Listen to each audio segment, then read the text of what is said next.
And welcome now as we go live at YouTube and Facebook. It's the Maximum Inflation live stream. Race World Offshore presenting the second race of the American Powerboat Association National Series here from Marathon.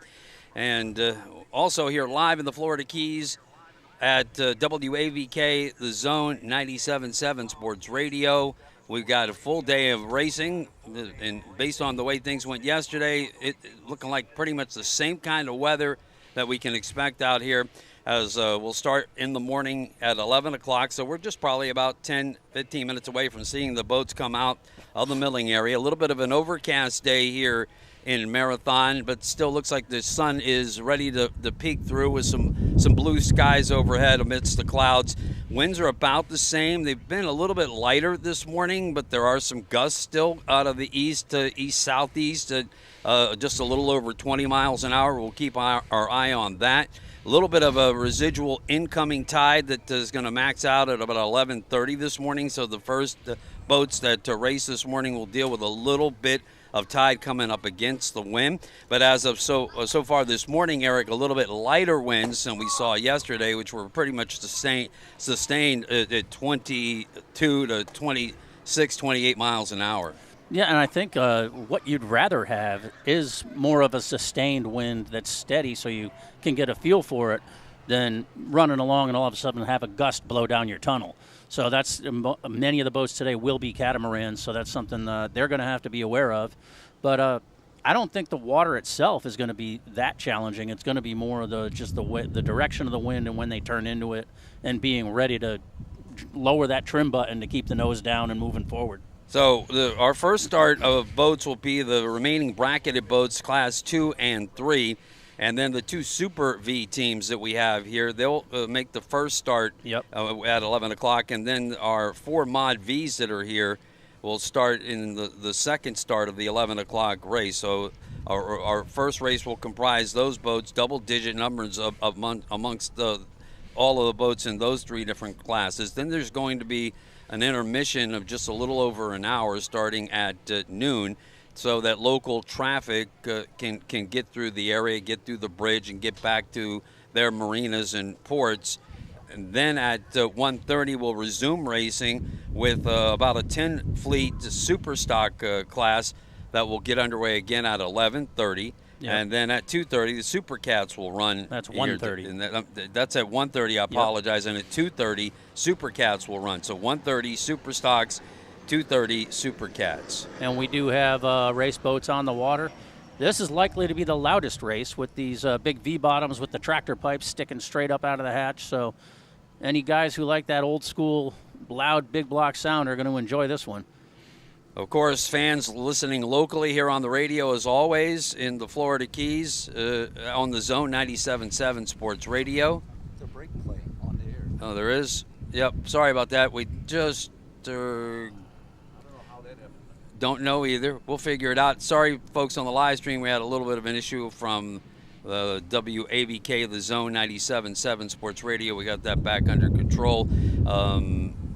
And back going from the Lichty Marine Broadcast Center of Marathon, the Keys' largest Suzuki repower dealer and proud radio sponsor of the 7 Mile Offshore Grand Prix. Yeah, again, these are some of the... This is your Mod V, the X Insurance statement. This is the former LSB Hurricane of Awesomeness that Britt Lilly recently sold to Nick Buis. He's throttling the boat for the first time. And JJ Turk from Cocoa Beach. Now the El Bandito boat is your defending world champion with Steve Miklos and Stephen Furman. And that's another extreme hull. And this is a fountain. I believe it's a 42. One of the only fountain powerboats ever built with Arneson drives. So that's why it's called Taboo, because it was thought to be taboo to put Arnesons on a fountain. But Mark Wilson of Arneson surface drive fame can make just about any boat work with those. And here's the Kildahl's father and son team out of Sarasota, Florida. Longtime veteran, Steve Kildahl. Lost count of how many races he's been in. Oh, my goodness, yes. A lot of extreme boats will be racing in this Mod V field here today, there are 3 extreme boats and 1 Phantom racing. And this is the lone catamaran on the course for the bracket races. And this is the Two Conks H2O Performance Two Conks team with Scott Brown from Sarasota, Florida, driving, and Ed Tamburino on the throttles. Those are the guys that were racing in the Fountain, the Wicks Filters team, so they now moved to the catamaran. Yep. And this is OC Racing, the only bracket 300. No, that's OC Racing is a 200 class. We'll explain the brackets in a minute. This is a 38 Phantom. Joey Oliveri from Sarasota, Florida, and Billy Gluck back in a race boat for after a few years. So fans of the old Cooper Standard and Twisted Metal boat are fans of Billy. And that's a good-looking boat. That's got those tractor pipes stricken straight up. They are going to be loud when they get on it. So these boats, the bracketed boats will be running 9 laps. We found out yesterday that the actual length of the race course, and thank Myrick Coyle of the MCON Monster Energy race team, the actual course is more like 5.7 miles. And when I was clocking the Montlick Injury Attorneys team win in factory 450 yard class, I thought their speed was down a little bit, and it's because I had calculated the lap at 5 miles, and they actually were averaging about 100 miles an hour out there, not 85 as we reported yesterday. So we'll have more accurate tracks on lap speeds here today. And again, they'll be doing 9 laps in all of the classes racing here. The second start, the Mod Vs, will be doing that as well. We'll get a look at the course map in a moment, but why don't we do the lineup of the boats that are starting here, Eric Colby. All right, in the first start, we have the 40-foot Fountain, Cortez Cove / Fountain Racing. Kirk Brito from Sarasota, Florida, driving. Rob Lockyer comes over from the UK to throttle. And then the SV1 team, Farnsworth Hancock Claims, 42 Fountain. Elijah Kingery driving. Jay Healy on the throttles. In the bracket classes, we just did the Two Conks H2O Performance boat and the OC Racing boat. We also have number 288 Herbot Racing. Driver Keith Herbot, throttles Cade Herbot. This is a marathon local team. And then in bracket 300 is the Justice League boat, a 38 Phantom.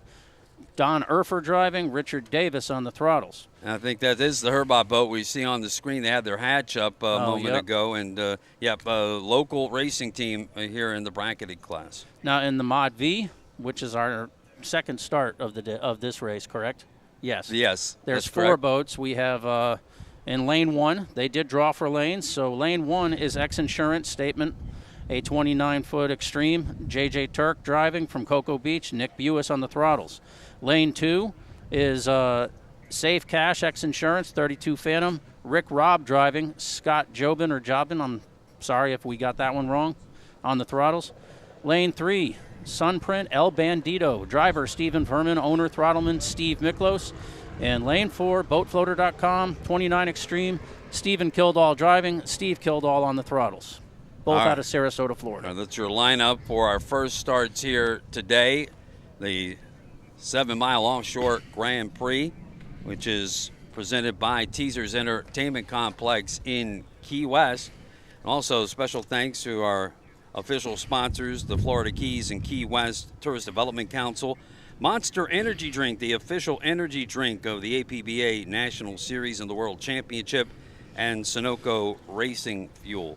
You're listening to live coverage on the Race World Offshore Facebook page and at youtube.com. We mentioned again, which is brought to you by Herbot Maximum. is not going to make the start. We saw him with the hatch up, and now official, we're hearing that he's not going to make it over to the milling area for the official start of the race. Now, yesterday in Stock 450, you saw a different starting format as far as turn 1 and when you can change lanes and make. This race and all these other races that will be held today still have, you must maintain your lane going all the way around turn 1 before you can start to try to make a move into another lane. So that'll be the more traditional way we've been seeing it the last couple of years. This is the Fountain, the Cortez Cove Fountain Racing getting on plane now. And this boat also raced in Key West. They had an engine problem and ended up, I think, with one of Predator's engines.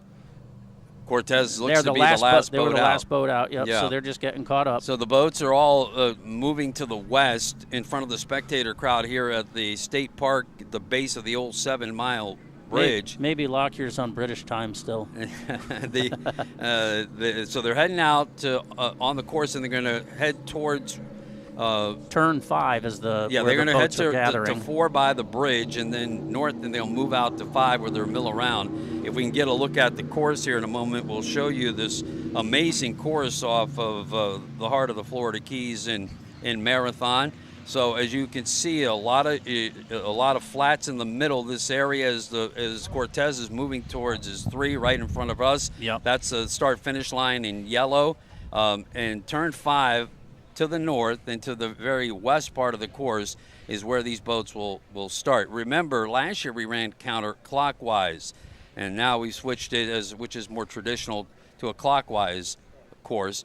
Yesterday's start with all the teams went very well, and especially in the factory 450R class, where they milled just to the west of turn 5 there, got up on speed, and gave them a long straightaway to get sorted out. They're going to try and do that, not with the same rule procedure that they tested yesterday in the stock 450R class, but that's the same type of procedure that they're going to try, and they'll start milling clockwise at turn 5 and then come down, and the official start will be when the green flag goes up. The first lap will not be a whole lap, but it will be an official lap the first time they come around for that 3/4 lap. How long would you say that backstretch is?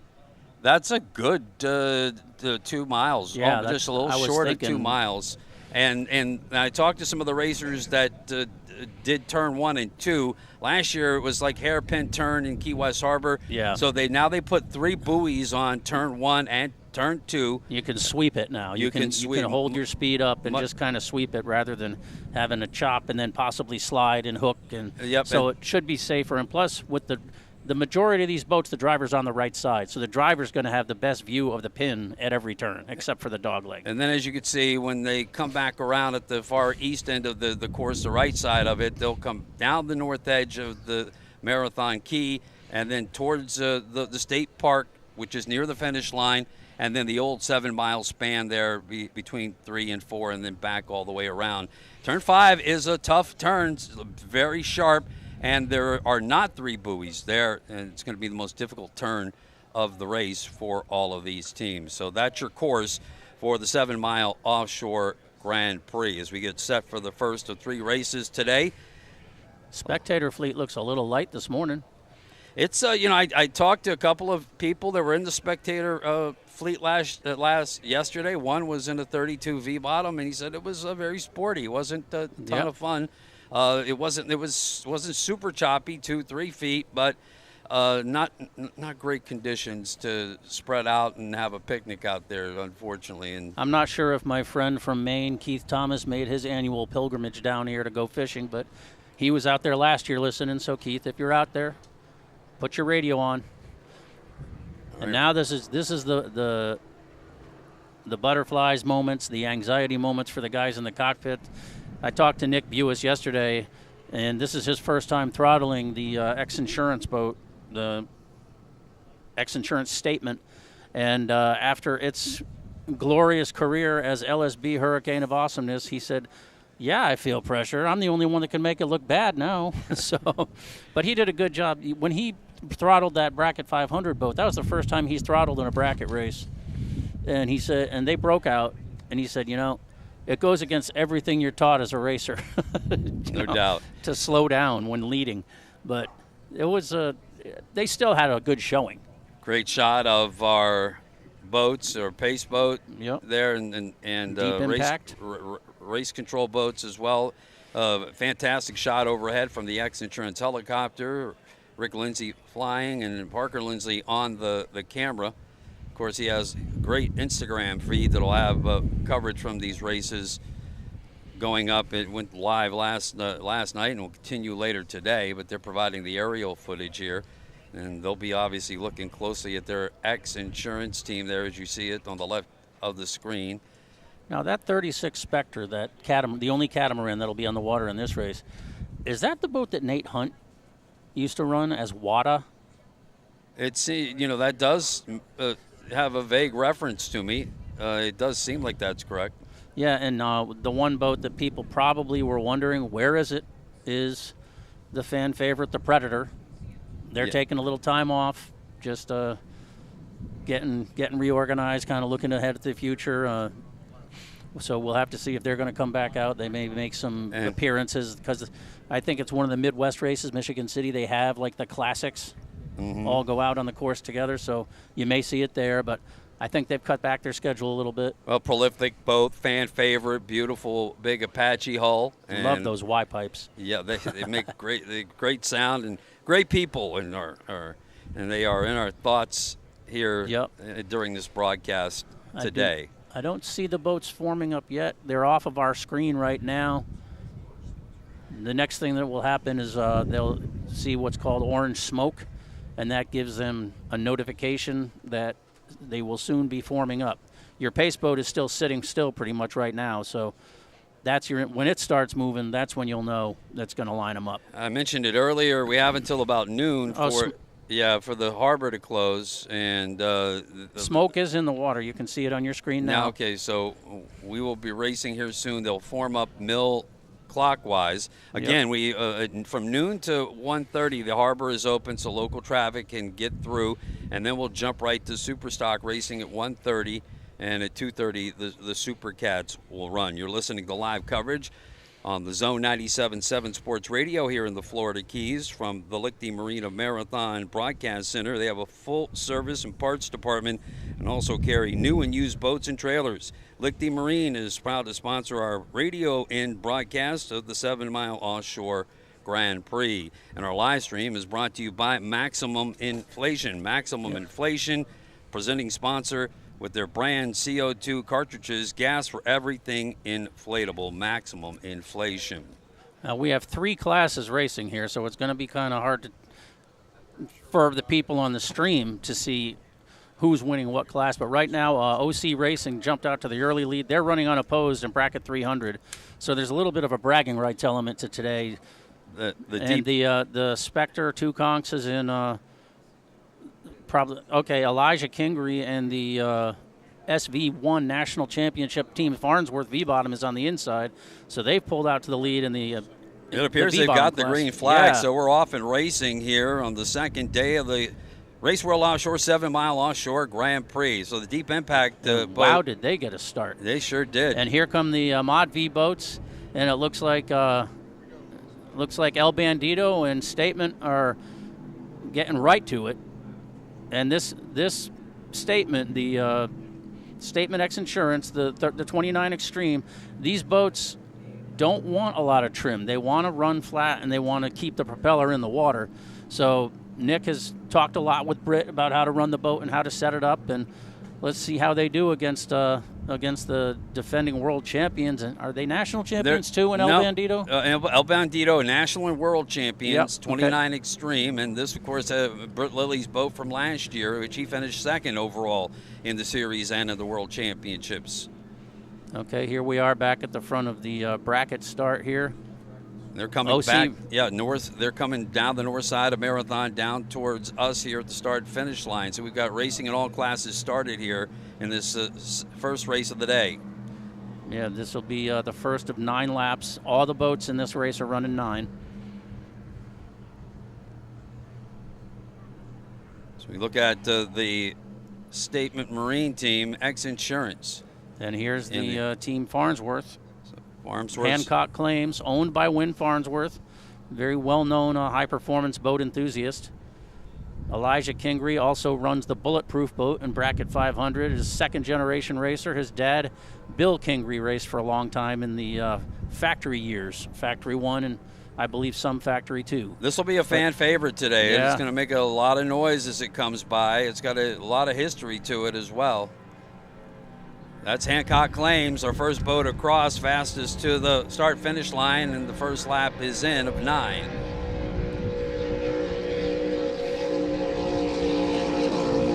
Look into the cockpit of the Hancock Claims. That's some old-school thump right there. That's got some nice sound to it. And here comes OC Racing. They almost look like they're a little bit off of where they'd like to be. They're not. I would think they'd want to carry the bow a little more than they are. Lead boat in bracket 2. Now looking at Farnsworth trailing off towards turn number 5. And here's the H2O Performance 2 conch, so they're second in bracket 200, and Herbot's out. Herbot, the local team. They're a DNS, Keys. And then Justice League is running by itself in bracket 300.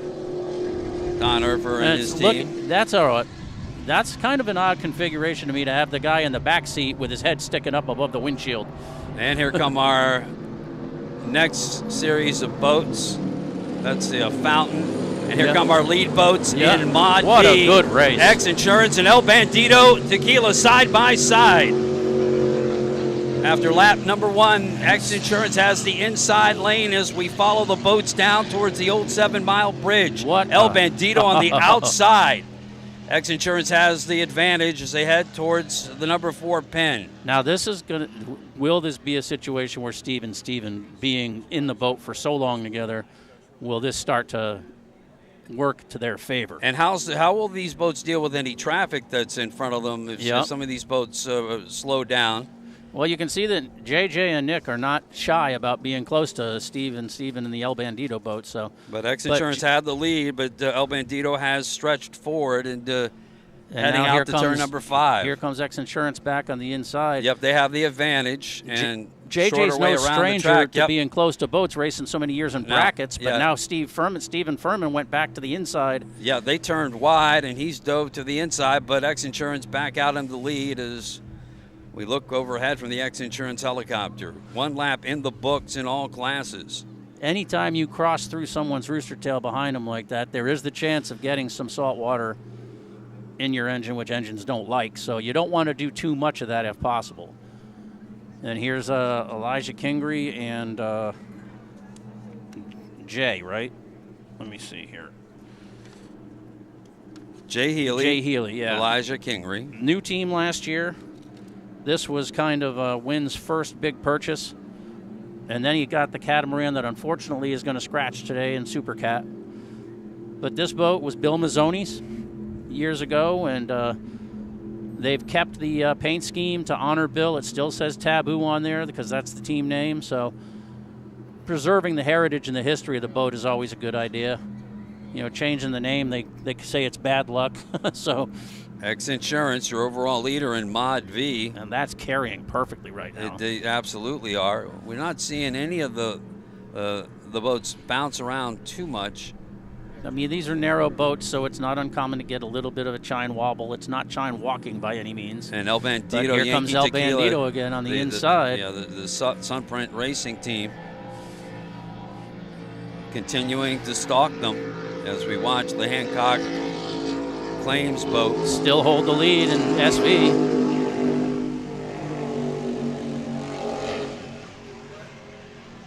As we watch our lead boats in Mod V, great shot overhead.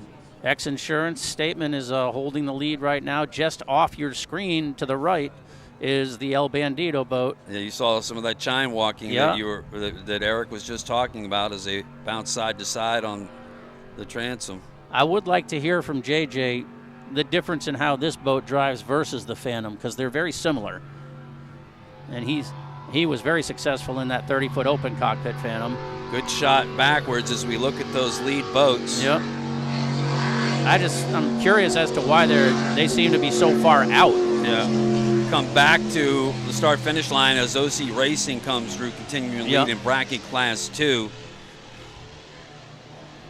And we'll watch that boat as it heads off towards 4 to 5. And now your leaders in Mod V, it continues to be the X Insurance team. But look at Look at X Insurance Safe Cash coming up on to get in the mix here. That's right. Safe Cash running in 3rd. X Insurance, El Bandito, Yankee Tequila, and then Safe Cash through lap number 2. And now they're having to deal with Justice League in a different class, being a bigger boat, throwing a bigger wake.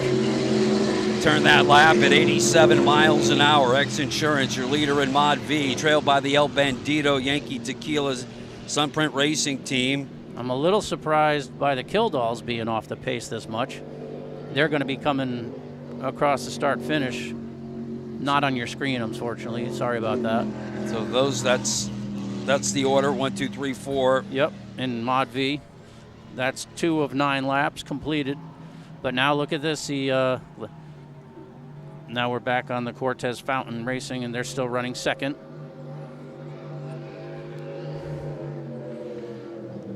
Fountain still has a legion of fans out there who want to see Fountain race boats. And they're still racing strong. Many of them. Let's see here. Who's going to make what move. The old Warhorse Fountains. Yep. Now that's El Bandito running in second, and Safe Cash X Insurance, and they're dealing with Justice League. Great on shot your looking. Camera. Yeah, now you look at the old 7. That's the old bridge, That's right? the old 7 Mile Bridge, which was originally built by Henry Flagler, a massive engineering project. It was the Overseas Railway, and later the highway was built on top. Of course, now we go over the newly built span, but what a fantastic renovation of the old span for fans to get out and watch powerboat racing. Fantastic shot of the 29 Extreme. Sponsored by El Bandito, which is Chris Chelios, right? Chris Chelios, NHL fame. J.J. Harrison, also a Chicago Bears fan. El Bandito Yankee Tequila. There's the shot from the X Insurance helicopter. That's a beautiful livery that they put on it. Amazing. Steven, they know this is a 9-lap race, and they're only on lap 3, so there's there's still going to be plenty to play out here. The official tequila of race day, they say. Imagine that. And they're on site here in Marathon. They'll be at the winner's circle at the Sunset Grill tonight, where the award ceremony will be.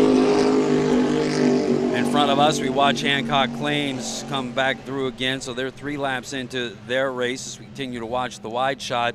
I believe that's Safe Cash X Insurance on your right, and the Justice League boat on your left. Yes.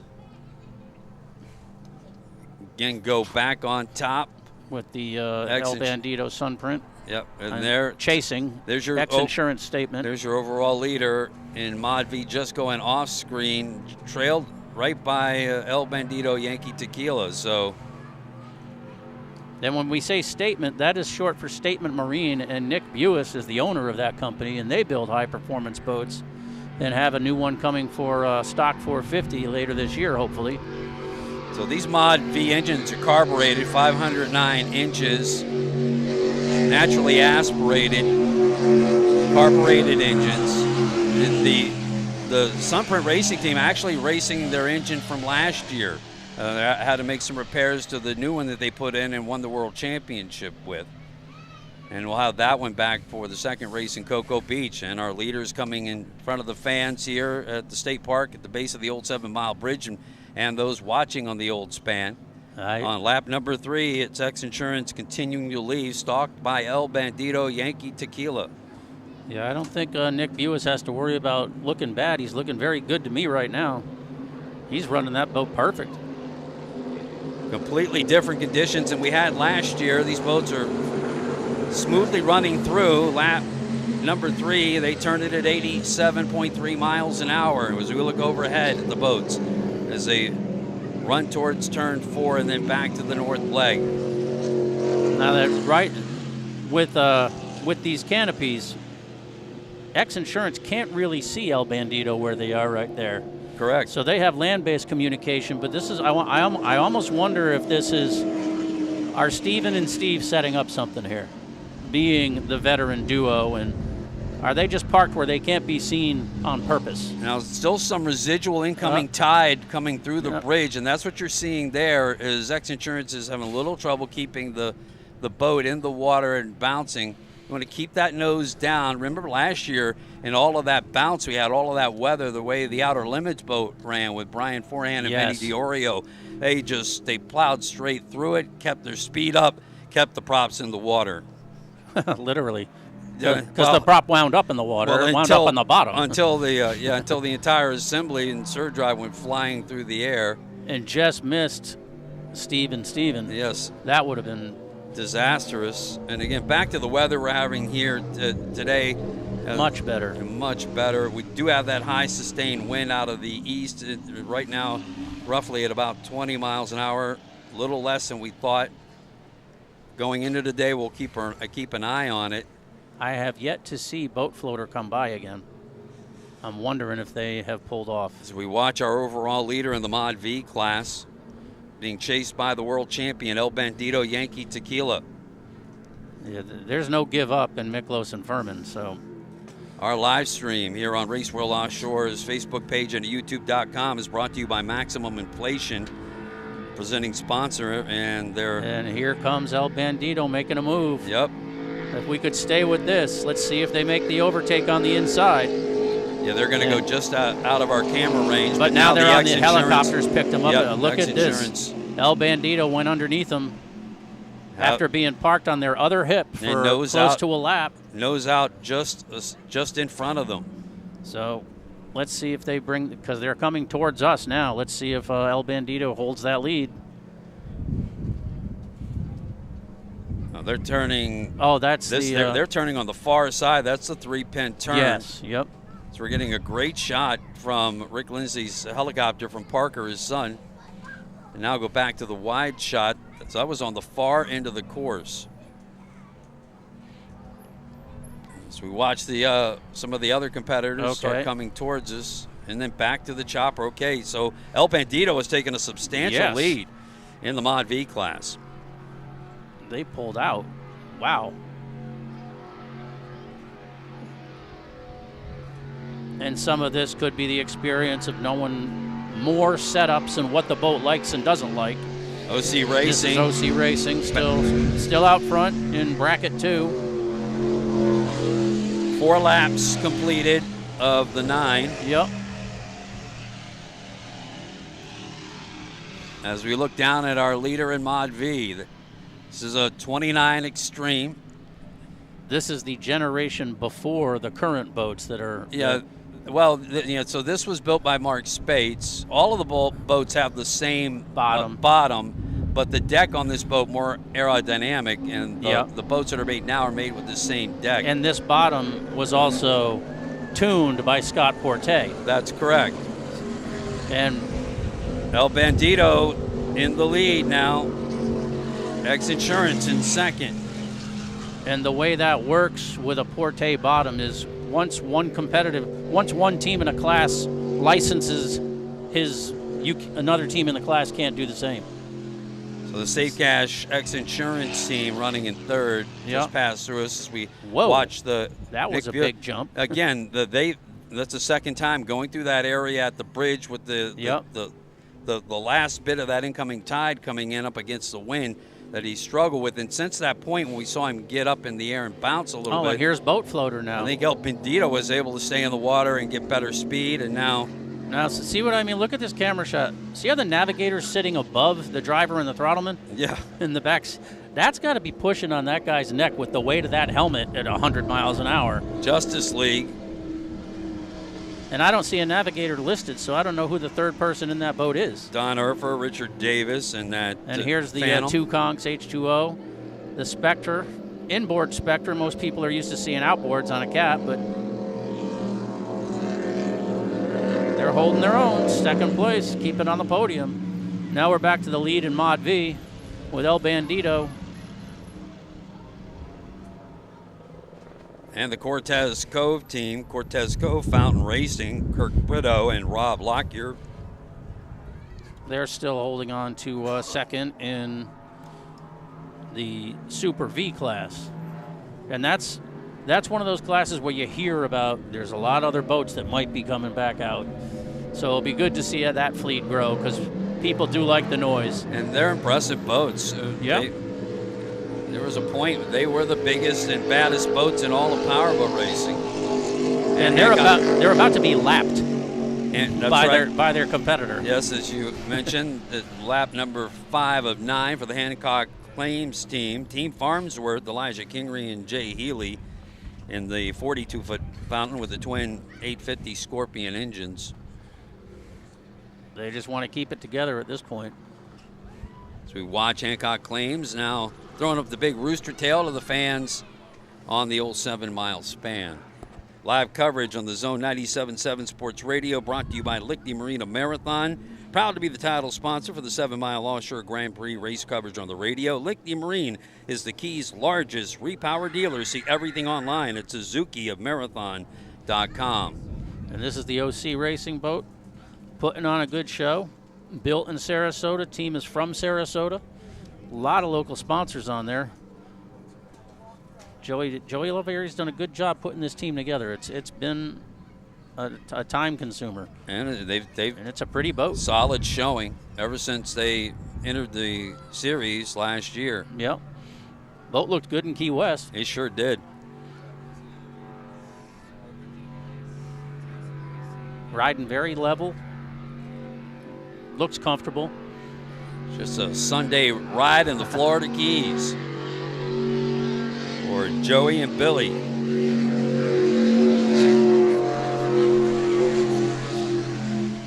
And here comes your leader in the Mod Vs. El Bandito Yankee Tequila. Steve Miklos on the throttle. Steven Furman on the wheel. From Sunprint Racing. They're the reigning world and national champion here in front of the fans. Newport Richey, Florida is the home base for Steve Miklos. Turn that lap, 89 miles an hour. So they're 2 miles an hour up on the best lap that X Insurance put out. And they're about 10 seconds ahead now. Now on overhead, we look at the X Insurance Safe Cash team. They're running in third overall in Mod V. And they may have the coolest mascot at all the drivers' meetings with their old pit bull. Yes. Welcome, well-behaved, yes. Lots of pets. Well-behaved, Yeah. just sits there and kind of checks everybody out. So we watch El Bandito trail off, heading now northbound to the toughest turn on this course. That very sharp turn on number 5. And here come the Killdalls. Still holding on to 4th overall. Holding on to 4th. And it almost makes you wonder if they had to, like, stop and get going again. 4 laps to go for all of these classes. And this Pretty is, much. This, The is, leaders, this is the Justice League boat here. Another Phantom. These guys campaigned. Everybody will remember them, that big 42 cigarette. yeah, man, it was a very impressive boat, the Justice League, for many years. Yeah, watching that boat battle with Predator. Yeah, That reminded you of the old days of Key West. Yes, sir. This is the first race of the series right here in the heart of the Florida Keys in Marathon. And the APBA World Series will wrap up in Key West with the World Championships, of course, in November. So it's cool to start in the Florida Keys, into the Florida Keys. And this is really just a spectacular race course that Larry Blyle of Race World Offshore has set up. Because in the old days, those boats, they would only be as far as that outside leg, close as that outside leg. You could really, they come close to the fans here as we look overhead at your leader in Mod V, El Bandito Yankee Tequila, the Sunprint Racing team. And they did put a lot of effort into making that deck as sleek as possible. I mean, Steve Miklos was telling me when they were putting the deck on and they had the hatch like down against there was not much room for the exhaust. Everything was compressed as much as they could to get that profile. And the Cortez Cove Fountain, they're holding second, but they place. are a lap behind the Hancock Claims. You may have heard in our microphones pass off the screen of the live stream as they went out on lap looks number like 6. the H202 conchs is might be down one engine. You see one rooster tail kicking up. So they're having an issue of some kind. They'll try to keep it going.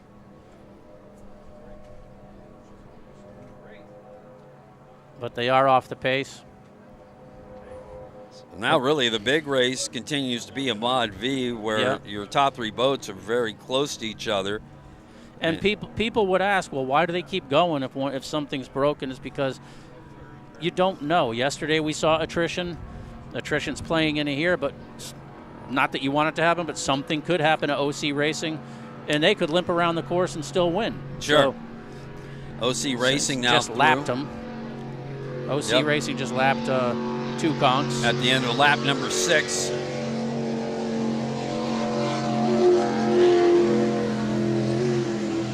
And we'll be seeing El Bandito Yankee Tequila into the screen in a moment. There it is. There it is. So, As they expanded their lead, continued, they ran just a shade under 89. X Insurance still running well in their first Oh, race absolutely. together. If they're only going to get better as they get more experience and seat time together, the end of the year could be really good. 2 extremes at the top of the Mod V class, and the lone Phantom now through the X Insurance Statement Marine. And that's their first race in that boat, so they're going to get dialed in better as the year goes on as well. Running 1, 2, 3. We're down to 3 laps in Mod V. Yeah, so, Steve Miklos was very close to Mark Spates. This is a Mark Spates built boat from 2004. Yeah. Steve and Stephen Kildall. Steve bought this boat. He was the second owner of it. And, basically the first build of these boats was all Mark Spates with the old deck on top. And then and the Miklos wanted, he had a boat and he sold it. It's off in Trinidad now in that with the same deck in bottom as the boat floater. He wanted a more streamlined deck, and that's what the Spates had built. Mm-hmm. Unfortunately, he passed away very quickly, and Steve had just delivered that boat to Steve Miklos. And Steve got the molds, bought them from the family, and gave them to Britt Lilly. Because he knew that Britt Lilly was a guy that would be perfect for building those extreme boats. And now boats that are being built are all Britt Lilly with that same mold, the same bottom mold and the same deck mold. But guys like Mark Spates, Mark Schnepp up in New York built an activator, John Cohen at Superboat, Will Smith built this Phantom here in Sarasota, the Justice League. They're not the big names, but they're all contributing to the sport in positive ways. So, beautiful shot of the Hancock Claims team. Yes, Team Farnsworth. They'll be campaigning a Supercat this year, but that boat is a scratch, unfortunately. The 2014 World Championship winner with Broadco. They had some engine problems here in Marathon. They're passing in front of us here at the broadcast center off the screen on the live stream, but for our live fans here at the now park, they're on the screen. And there's your overall leader in Super V. And they did a great job incorporating the sponsorship name into basically the original paint job. The Super V class was massive. It was a fountain-based class. So, couple outer limits. Yeah, and Michel Carcenti, who drives with Gladiator Canados, was a world champion winner a couple of times. Yep. With the fountain teams, Yachts International, like 2004, 2005, I believe. And those classes were prolific. You saw these fountain hulls. They'd have 12, plus boats in Super V class. Well, you give these guys some time to get this one dialed in, and they'll be making more of a challenge as the year goes on. Yeah, Kirk Brito, Rob Lockyer. They're a lap off the pace, but boat looks very good, and let's see that class built. Okay. Did El Bandito already come by? It has not come by yet. Because on the camera, I'm seeing X Insurance statement. But the camera, let's just see. Yeah. Because we can't see from our vantage point what the camera can see here. Yeah. I'm not seeing. There is a wake in front of the boat, but who knows what it is? Because what I'm seeing. Yeah, here comes the El Bandito for the fans, not on the screen, but in front of us here, the start-finish line. El Bandito through again. Yep. And they continue to hold at about 88.5 miles an hour on their lap. So that should be the end of lap 7. That's correct. And here's X Insurance coming by us. Yeah, Statement Marine. Now, as we look at the stern of the El Bandito Extreme Hull boat on the live stream, they're the overall leader. Off screen, Safe Cash has just come through. They're in third. 1, 2, 3. That's the way they're lined up in Mod V.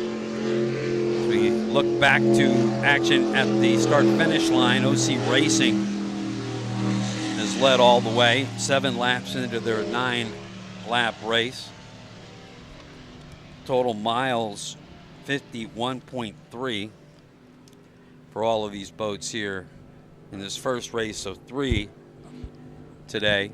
Again, at 12 o'clock, there'll be an intermission. And until 1:30, as local traffic will be able to pass through here in Marathon. El Bandito's very well balanced boat. They've put their time in on this one, getting it to run the way they want. But runs nice and level, doesn't fly a lot. So when you don't fly a lot, you don't take the hits when the boat re-enters the water. It just stays. And there's the H2O two conchs. They've had better days. Yep, continuing to limp around the course. We'll get a chance later on in the intermission report. The mid-race report is brought to you by Porte Performance. You know, Scott Porte put the bottom on that El Bandito Yankee Tequila boat. Yep. And he could tell us exactly how that performs. It gives a ride that actually there's, you know, the less deceleration on impact, turns a little smoother. We'll let Scott tell the story for you here a little bit later on as we look overhead at the Justice League team running unopposed in bracket 3. Think they like it better sitting down than standing up in that cigarette, or? I think so, but I don't know. That driving in that thing had to be a lot of fun, but this boat's a little bit easier to take care of, I imagine. Yeah. As they pass through in front of the fans here, Harpoon Harry's two conchs is officially out of the race, according to race control. And here comes fastest boat of the day, of course. Team Farnsworth Hancock Claims, just one lap to go for them. Yep, they're on their white flag lap. As they come around for one more lap here today. Still the biggest race of the day right now going on in Mod V, as you have 3 boats within the stab of the lead, but since lap number 3, El Bandito Yankee Tequila, the Sunprint Racing team, is charged to the front and has probably about a 10-second lead over the X Insurance Statement team. Cortez. And in any motorsport, 10 seconds is a good spread. You have to, it takes a lot. Boats got to come up with a problem. You know, in Supercat racing, you could stalk somebody, any class, you could stalk somebody, and you hope they bounce a little bit, get out of shape, and scrub speed. You might be able to get around them, but 10 seconds is pretty substantial. As we look again at the Cortez Cove boat and look now again at your overall leader, getting ready. He's on the last bit of his penultimate lap here at the 7 Mile Offshore Grand Prix, presented by Race World Offshore. El Bandito Yankee Tequila. Yeah, he should be on a white flag lap as well. I don't think they waved them on the pace boat. I haven't seen them yet, and of course, we're counting them. Yep. Eric and I got them right. Here's X Insurance, continuing to run second. Heck of a debut for that team in that boat. Nothing wrong with getting on the podium in your first race and leading part of it. And the X Insurance Safe Cash Phantom. 2 extremes at the front, the Phantom in third. BoatFloater.com, soon to follow the third extreme in this class. They're running in fourth here today in Mod V. So all of our boats going back around. I think, is OC Racing 1 lap off the pace? You have them the same as me. Yeah, I have OC Racing needing to complete 8 and 9. Yes. So, but when you hear, you're hearing us say X Insurance quite a bit, and that's because of the support that this company gives to this sport. There wouldn't be a helicopter in the air providing those views without it. They have a Class 1 team. They have the Class 7 team, a Class 5 team, and the Mod V. So we appreciate Rick Lindsay supporting the sport the way he does. Justice League, Don Erfer and Richard Davis. That is a busy livery. Yeah, it's a fan favorite. Yep. And I believe that's the Safe Cash Phantom. X Insurance, or is that that looks like Safe Cash. Yeah, that's the Safe Cash. X Insurance They're running a good smart race, first race in the boat. I'm not sure which Phantom that used to be, who they bought it from. A lot of boats, they expect us to approach double digits this year in Mod V. There's a lot of boats that just came out of Britt Lilly Shop, LSB, in Arnold, Maryland, that just getting put together and won't be ready to race till the next race on the APBA series in Cocoa Beach, including North Myrtle Beach RV. The Speed Marine team, Kyler Miller, is going to debut his boat there. The 151 Express team has an extreme. Remember, 2 years ago they won the World Championship in a Phantom, so now they're campaigning an extreme boat. And I would imagine Nick and Ian are chomping at the bit to get in that boat. I imagine so. I'm sure they've been testing at it, and that's where they cut their teeth. They also race in the 450R class. And the 450R boat will be in Cocoa Beach, from what I'm told.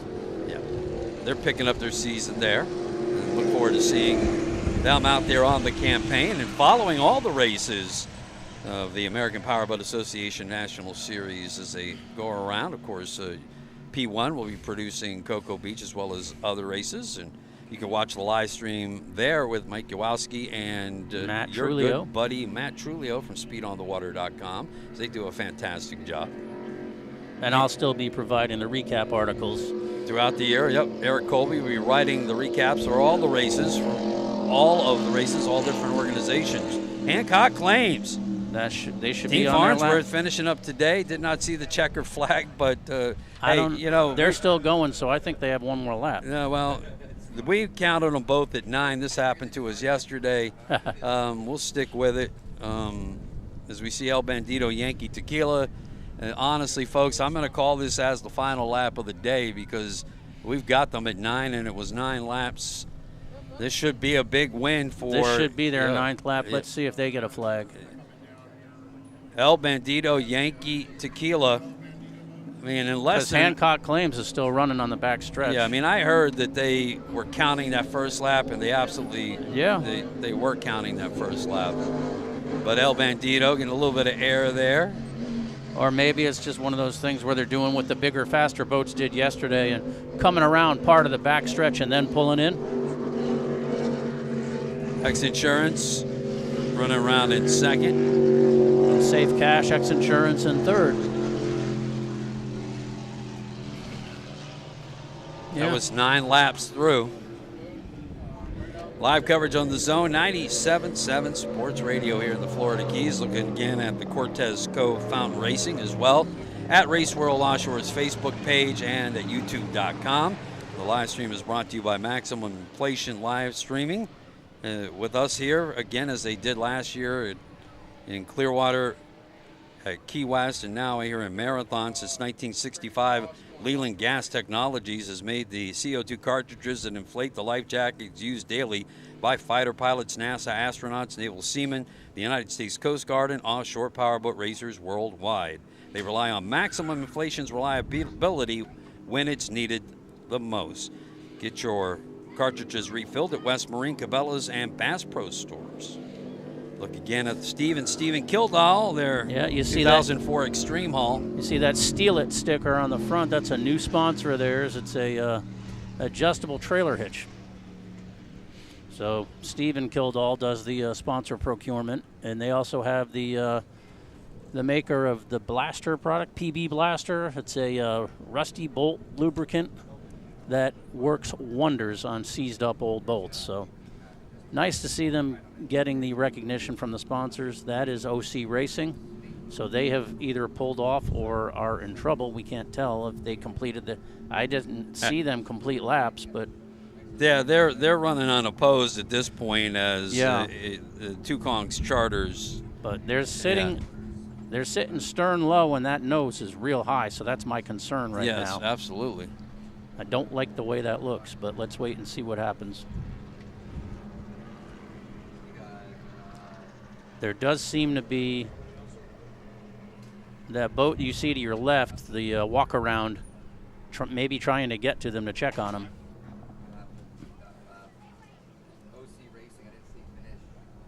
All right, so last lap of the day. I mean, Safe Cash X Insurance is trying to catch X Insurance statement. They're showing the checker flag now on the Deep Impact Pace boat at the start-finish line. So I mean, this will be the official finish of the day. So the Justice League will complete the laps and get the win. Good showing, good shakedown for the boat for when they do have some competition in 300. And I think their competition at 300 will be Team Woody. And the Fountain. Yeah, we heard from Billy Shipley yesterday. He said Team Woody is getting ready. He will be in Cocoa Beach. Miss Billy, longtime friend of ours, Chad Woody. Chad Woody and Billy. Yeah, they team up for Team Woody's Racing. Their fountain got kind of busted up, and they took it to their fiberglass guy in Texas, and Billy says it's ready to go for Cocoa Beach. Yep. So Billy jumps on the live stream with us from time to time. Miss him much. And here is your winner overall in Super V class, Team Farnsworth Hancock Claims. That's Scorpion Power, Elijah Kingery, and Jay Healy. Yep. Congratulations, Win Farnsworth.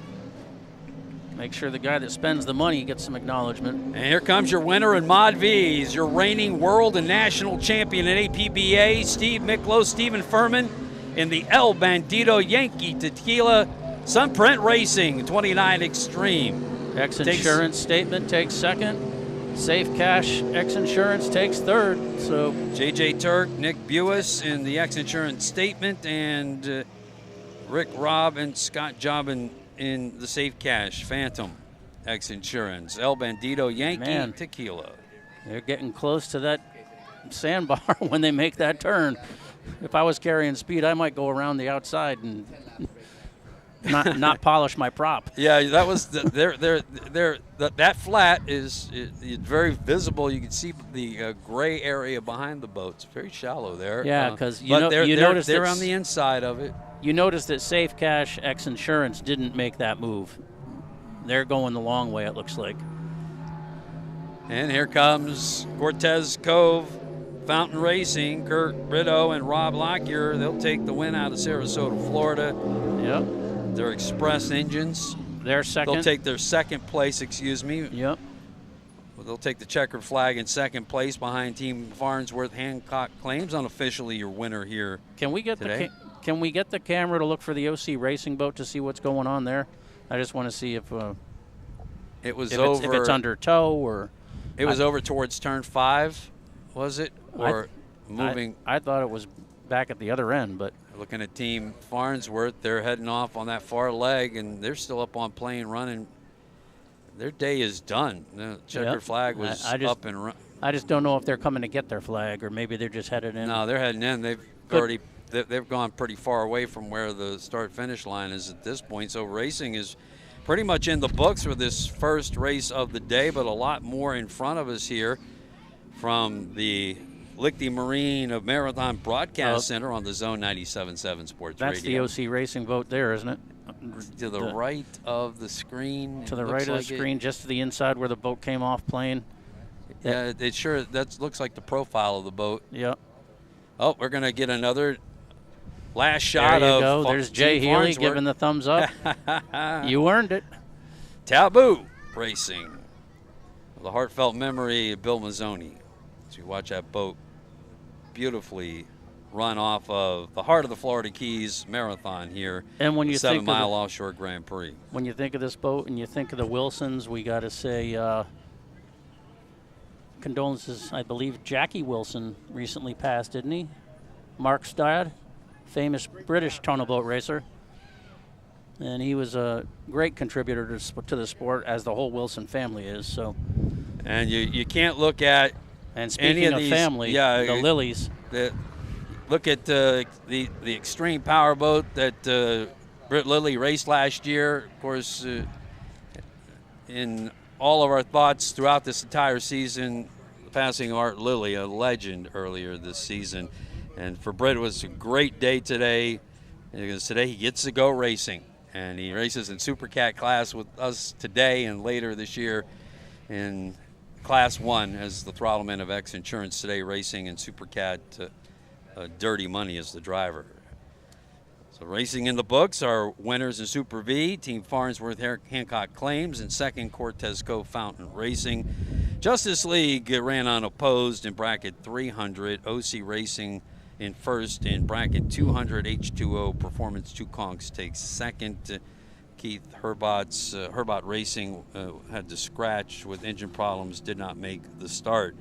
And a great race in Mod V as Yeah. Sunprint El Bandito Tequila was chasing the X Insurance Statement Marine team for the first 3 laps and then was able to get around them, and then from lap 4 on continued to lead and took the win, averaging about 88.5 miles an hour.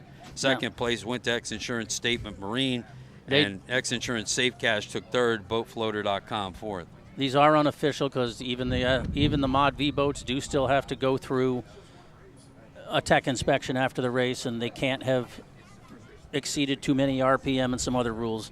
And then with the bracket boats, they have to turn in their GPS, and when the officials read the GPS units, they'll find out if anyone broke out of their top speed. We didn't really talk too much about that today because we described it yesterday.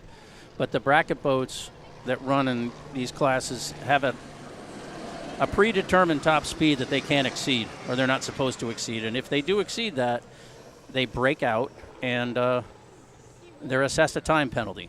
So here's El Bandito Tequila with the checkered flag.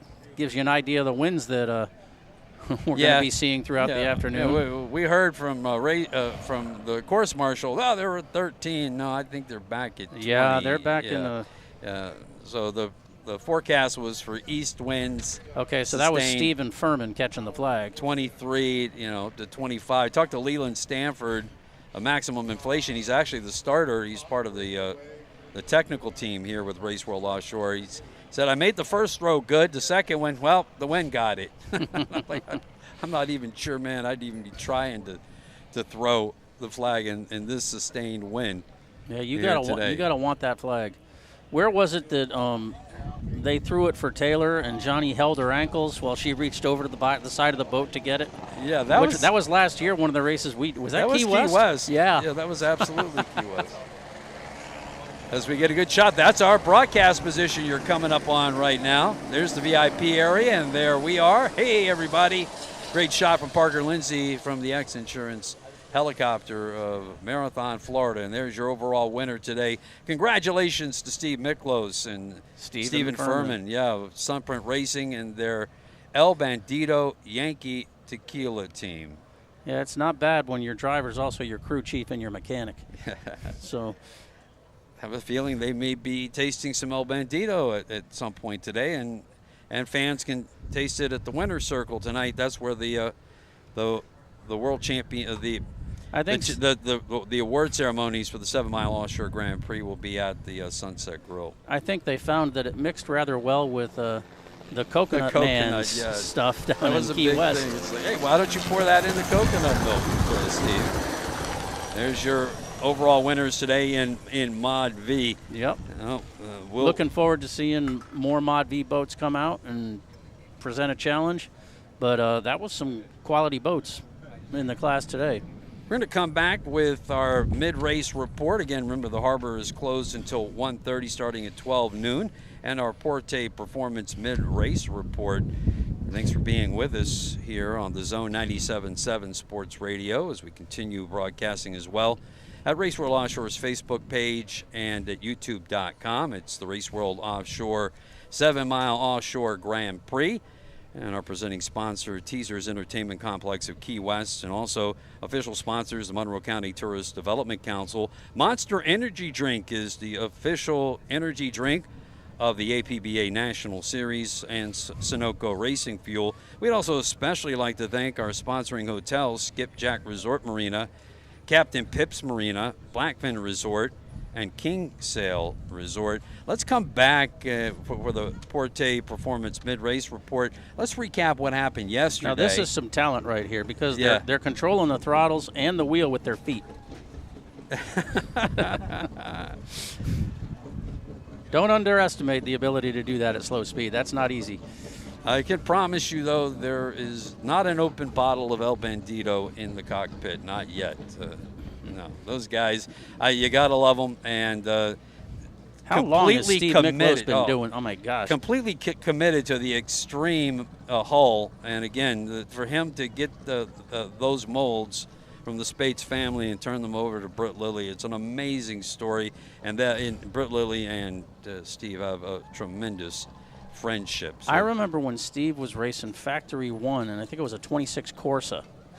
And at one race, the water was so big, he put one of those bright orange, like, flexible bike flags on his boat so the other boats on the course could see him in the waves. You know, that boat has some of the most advanced technology of any boat you'll find. Yeah, I think it's the only one with suspension seats in the class. He has, they built them themselves. Steven built them both. Steve Miklos got a very bad back accident, and they also have telemetry in the boat that measures shock and I know and they had it in Gs. Key West. I don't know if they have it all season. They have it from time to time, and they also have a breakaway steering column so that if something happens, basically Stephen Furman doesn't get impaled on the wheel.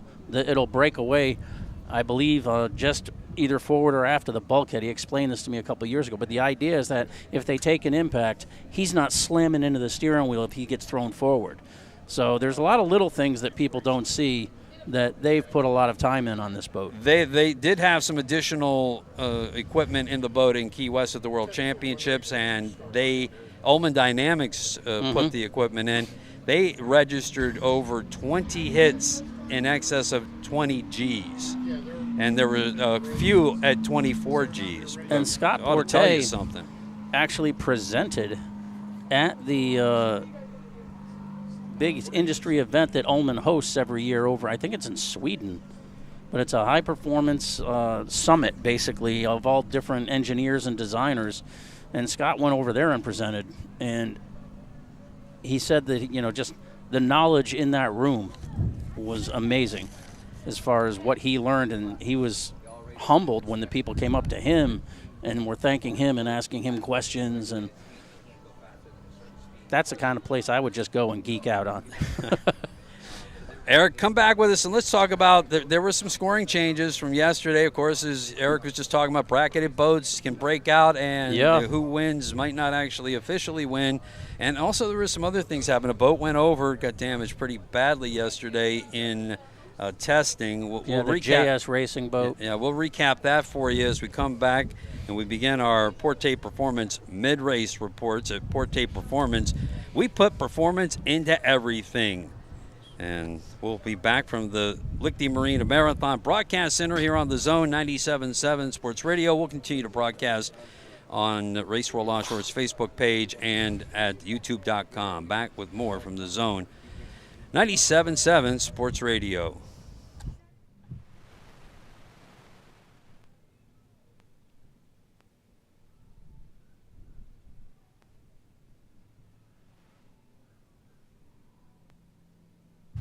Lichty Marina Marathon is proud to be the title radio sponsor, bringing you live coverage of the Race Road Offshore 7-mile offshore Grand Prix.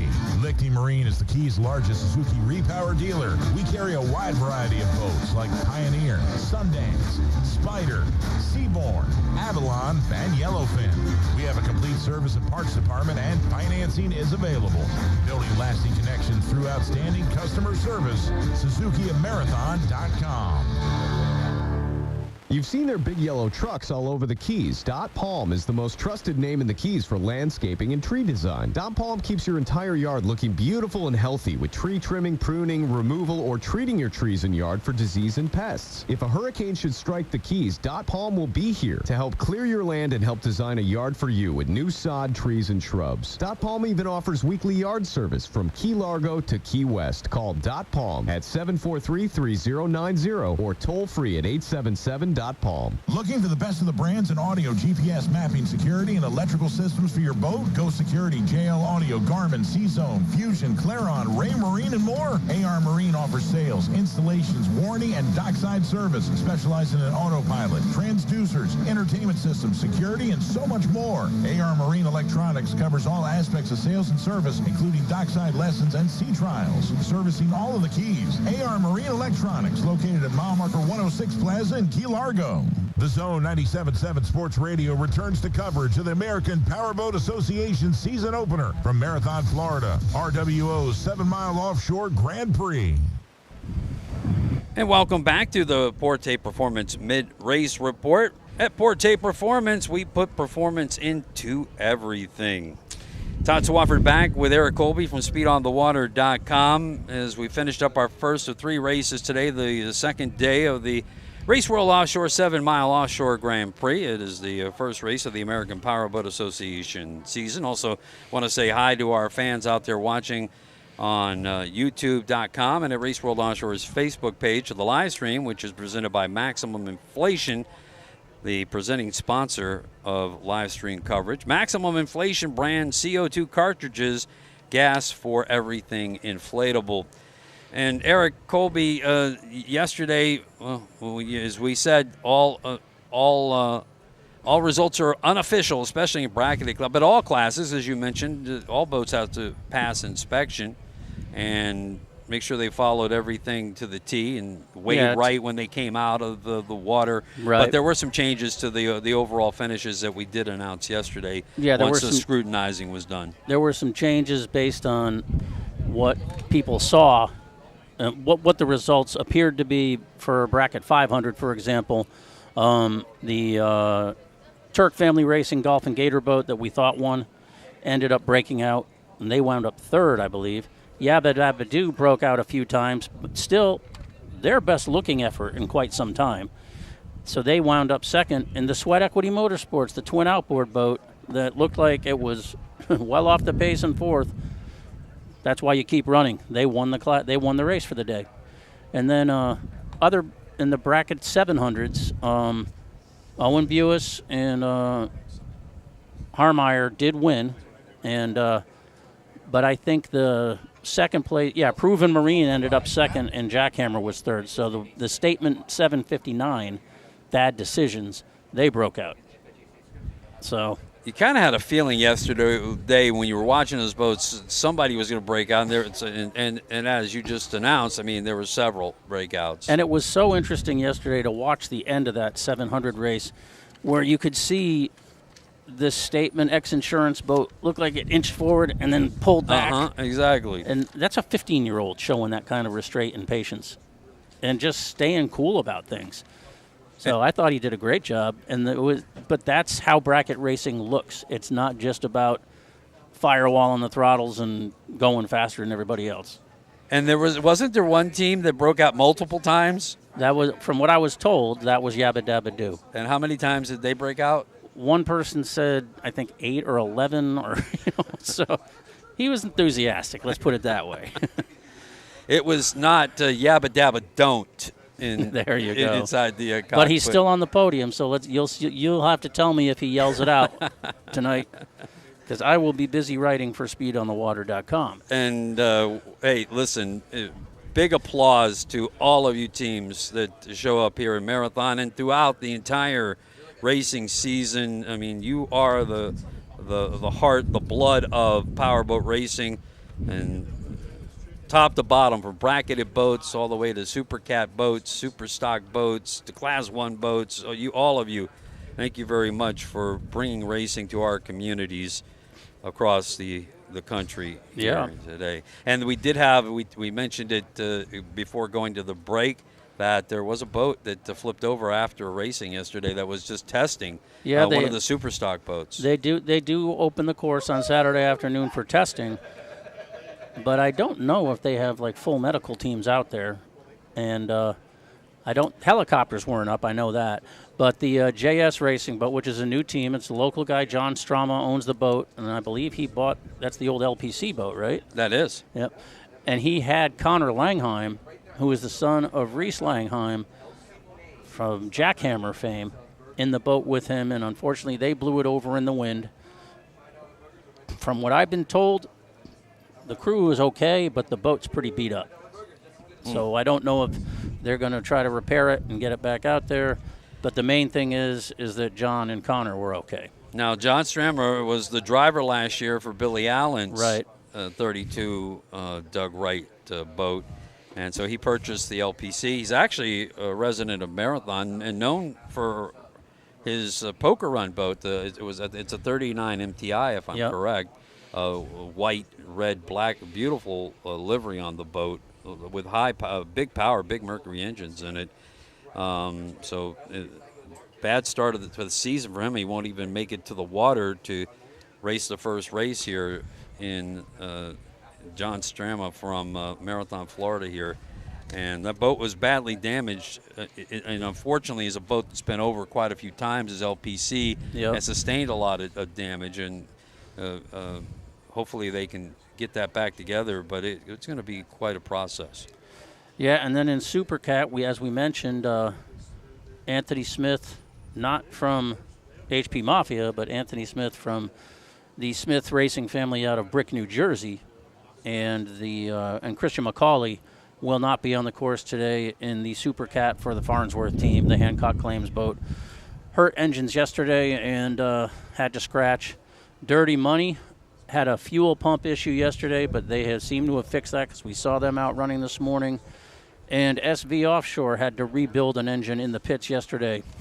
They had a block in the truck and basically took all the components off the engine they hurt, put it on this, went out and ran this morning. So I'm sure they'll be hearing things, but it looks like they're at least going to be able to make the start and run with the Supercats. And that was a thing, is you always see another team helping another team in the pits to help put their boat back together so they can compete against them. Yeah, that was the MCON team. They're pitted next to each other. They're they're both based out of Performance Boat Center out in Lake of the Ozarks, Missouri. So the camaraderie in this sport is something that's really amazing to watch. Yeah, it's absolutely fantastic. Up and down the classes, you see it all the time. I mean, I would imagine if there were any other boats on the course yesterday when John and Connor went over, they were right there. Yes. Because a bunch of people told me they saw it from the ramp area. I believe it happened near the where the smaller boats are launching and craning in. But it was visible from shore, from what I understand. By the way, a big shout out in that blowover of the JS Racing boat yesterday in testing to one of our pace boats, the number 2 pace boat, which is owned by Kenneth Wells. I've known Ken for a long time. His dad, Kent Wells, was a big supporter of powerboat racing back in the day when I started in the 80s. And Kenneth now involved with his 27 Boston Whaler. He was on scene to help out and tow that boat back in. And we certainly thank Kenneth Wells for his contributions. Now, do you know if it was upside down when he towed it in, or did it come was down? Oh, okay. I saw the So then they had to jump right on the pickling process for those outboards and try to get the salt out of them as quickly as they could. Because the whole thing there, and the deck was busted, so the water got all up in that boat. This is going to be all new wiring harnesses, all new electronics, all new everything. If the hull can even be salvaged based on all of the damage. It took massive damage to the cockpit last year at one point. So I mean, I imagine. I think the transom completely busted off of it 2 years ago when they first put the 300R engines on the Superstock boats, the 4-stroke. So. Well, I would imagine there are people from Doug Wright here. Will Smith is here. A lot of knowledge here that will be able to help look at the boat and determine if they should try to rebuild it. All right, well, that's Eric Colby. We're going to give him a chance to take a break as we continue on with the Porte Performance Mid-Race Report. Thanks for being us, the Porte Performance Mid-Race Report. We put performance into everything, porteperformance.com. Back with more here from the Zone 97.7 Sports Radio and at Race World Offshore's Facebook page, youtube.com. The Maximum Inflation live stream continues. Thanks for staying with us right here from the Marathon 7-Mile Offshore Grand Prix. Authentic flavor of Cuban food in Marathon at Juice Paradise Cuban Restaurant, 2603 Overseas Highway. Juice Paradise Cuban Restaurant is open to serve you every day from 7 a.m. until 4 p.m. Enjoy incredible breakfast sandwiches, magnificent Cuban platters, scrumptious Cuban pizza, and of course, dynamic Cuban coffee served all day. Open daily for dine-in, takeout, and delivery. Call 305-735-4051 and stop in 2603 Overseas Highway. It's Juice Paradise Cuban Cuban Restaurant. Hello, friends. It's Lee Holt here from Keys Auto Center. At Keys Auto Center, we take servicing your vehicle very seriously. No matter what the make or model, if you have any issues with your current vehicle, come to one of our 2 service departments located at 1618 and 3500 North Roosevelt Boulevard. Come visit our fantastic team and our certified technicians, and we will do everything possible to get your vehicle fixed up and back on the road. Whatever you need, you will find it at Keys Auto Center and also online at keysautocenter.com. The weather is warming up here in the beautiful Florida Keys, and it is the perfect time to make your dream of boat ownership come true. Save this spring with a boat or engine-only loan from Keys Federal Credit Union. We offer competitive rates, 110% financing available, terms up to 240 months, and there are no prepayment penalties. It's time to set sail with your trusted credit union by your side. Visit keysfcu.org or any branch from Key West to Tavernier to get your low-rate boat or engine-only loan today. Subject to credit approval, restrictions may apply. See us for details. The Zone 97.7 Sports Radio returns to coverage of the American Powerboat Association season opener from Marathon, Florida, RWO's 7-mile offshore Grand Prix. Well, the 2024 powerboat racing season is underway here in Marathon. Welcome back, everyone, to the Lichty Marine Marathon Broadcast Center. We're at Lichty Marine. They have a full service and parts department and also carry new and used boats and trailers. Lichty Marine is proud to sponsor our radio broadcast of the 7-mile offshore Grand Prix. Time for the Porte Performance Mid-Race Report, brought to you by Porte Performance. And at Porte Performance, we put performance into everything. I am Rick Lopez, now joined by Joey Cook, or officially J.W. Cook, from the Keys Citizen, and it's great to be back with you all here. Give Todd and Eric and them a chance to take a little break, and we welcome you back to the Lichty Marine Broadcast Center in time for the Porte Performance Mid-Race Report. Hi, Joey. How you doing on this Sunday afternoon now? Well, excited to get it back and started, right? Yeah, this is what it's all about, getting these seasons started back up again, and the Marathon is a great place to start a powerboat season. It really is, and you can't beat the optics here, racing right off the 7-mile bridge here, and there's so much to do. Coming up at 12:30, we'll chat with Race World Offshore President Larry Blyle, see how it's going here this year. Well, I can tell you right now, it's already a million times better than last year, yeah, right? The inaugural race did not quite get off the way we had hoped last year, so this year is a lot already, the fact of the matter that we can race this year. There's not storms coming in or anything like that. It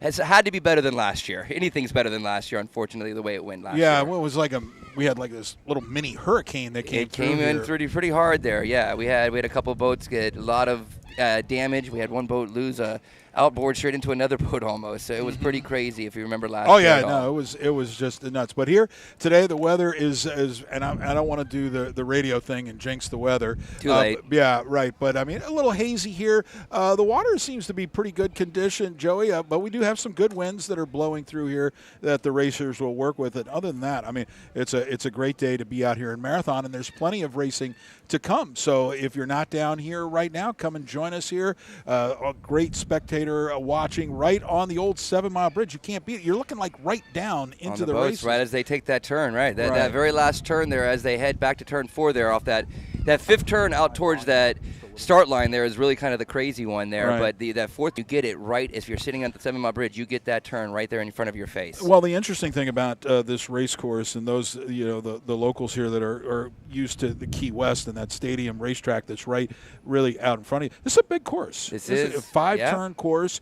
And I like what they did where they and we're going to talk to Larry Blyle about this, rotating the course and flip-flopping it to where now the start-finish the finish line will come right in front of the bridge and the spectators there. The start side's on the other side. They were really thinking about laying down the hammer and trying to make that run at the end of the race. At Key West this past year, we saw a couple of great moves on turn 3 down the end of the course there, and people taking the leads and winning on that last turn, actually, as a matter of fact. Right. So there's a lot of that good racing. Well, last year, granted, the boats were running straight at the bridge. By the time they navigated that turn right at the bridge, they didn't have enough time to really hammer down to the finish line and make any crazy moves if you did get an advantage on that turn.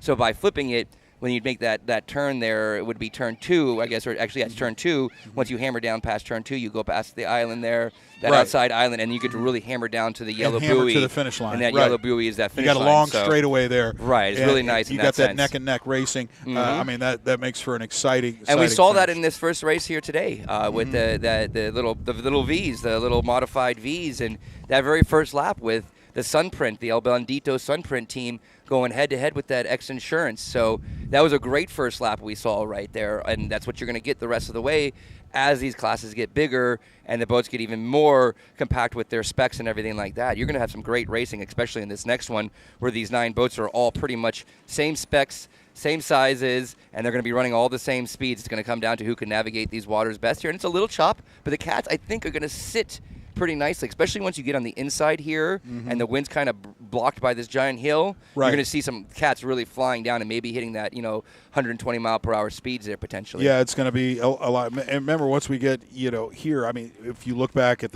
at our first race today, we did have 2 bracketed classes, and we had bracketed yesterday. Remember, they can only go a certain speed and they can't break out here. Once we move along here, Mod V, they could go do what they, and we saw that there in that great run by El Bandito in the Super V. Team Farnsworth had a nice run as well as they lapped their opponent there to take the checkered flag. But man, we get to the Superstock.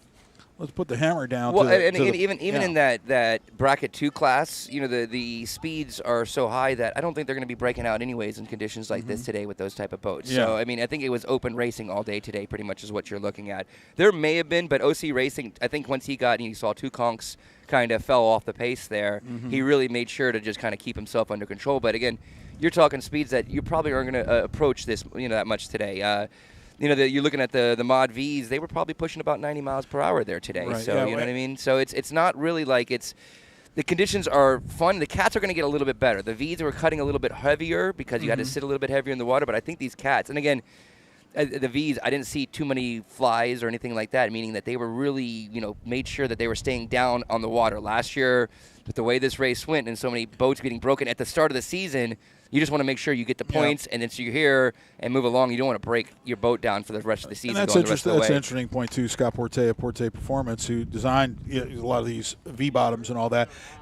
Be interesting to get his take on, and especially on El Bandito's run and cutting with those V bottoms, cutting through this chop and all. Right. That. So, he ran well. He ran well, but again, there was not a lot of. There's not a lot of air. They were sitting heavier in the water, I would say. And this being the first race of the year, first time the race teams are out there and getting their boats back into action, how much do you go at it, right? And getting that feel for your boat to see what it's going to do here. Obviously, everybody wants to win, but I mean, this is the start of the whole season here today. Right? Yeah, right. This is not like Key West where you have 3 races to finish and do what you're going to do. This is the whole APBA. RWO started their national championship chase. So it's not all points are erased. You got 3 races and you got to do something.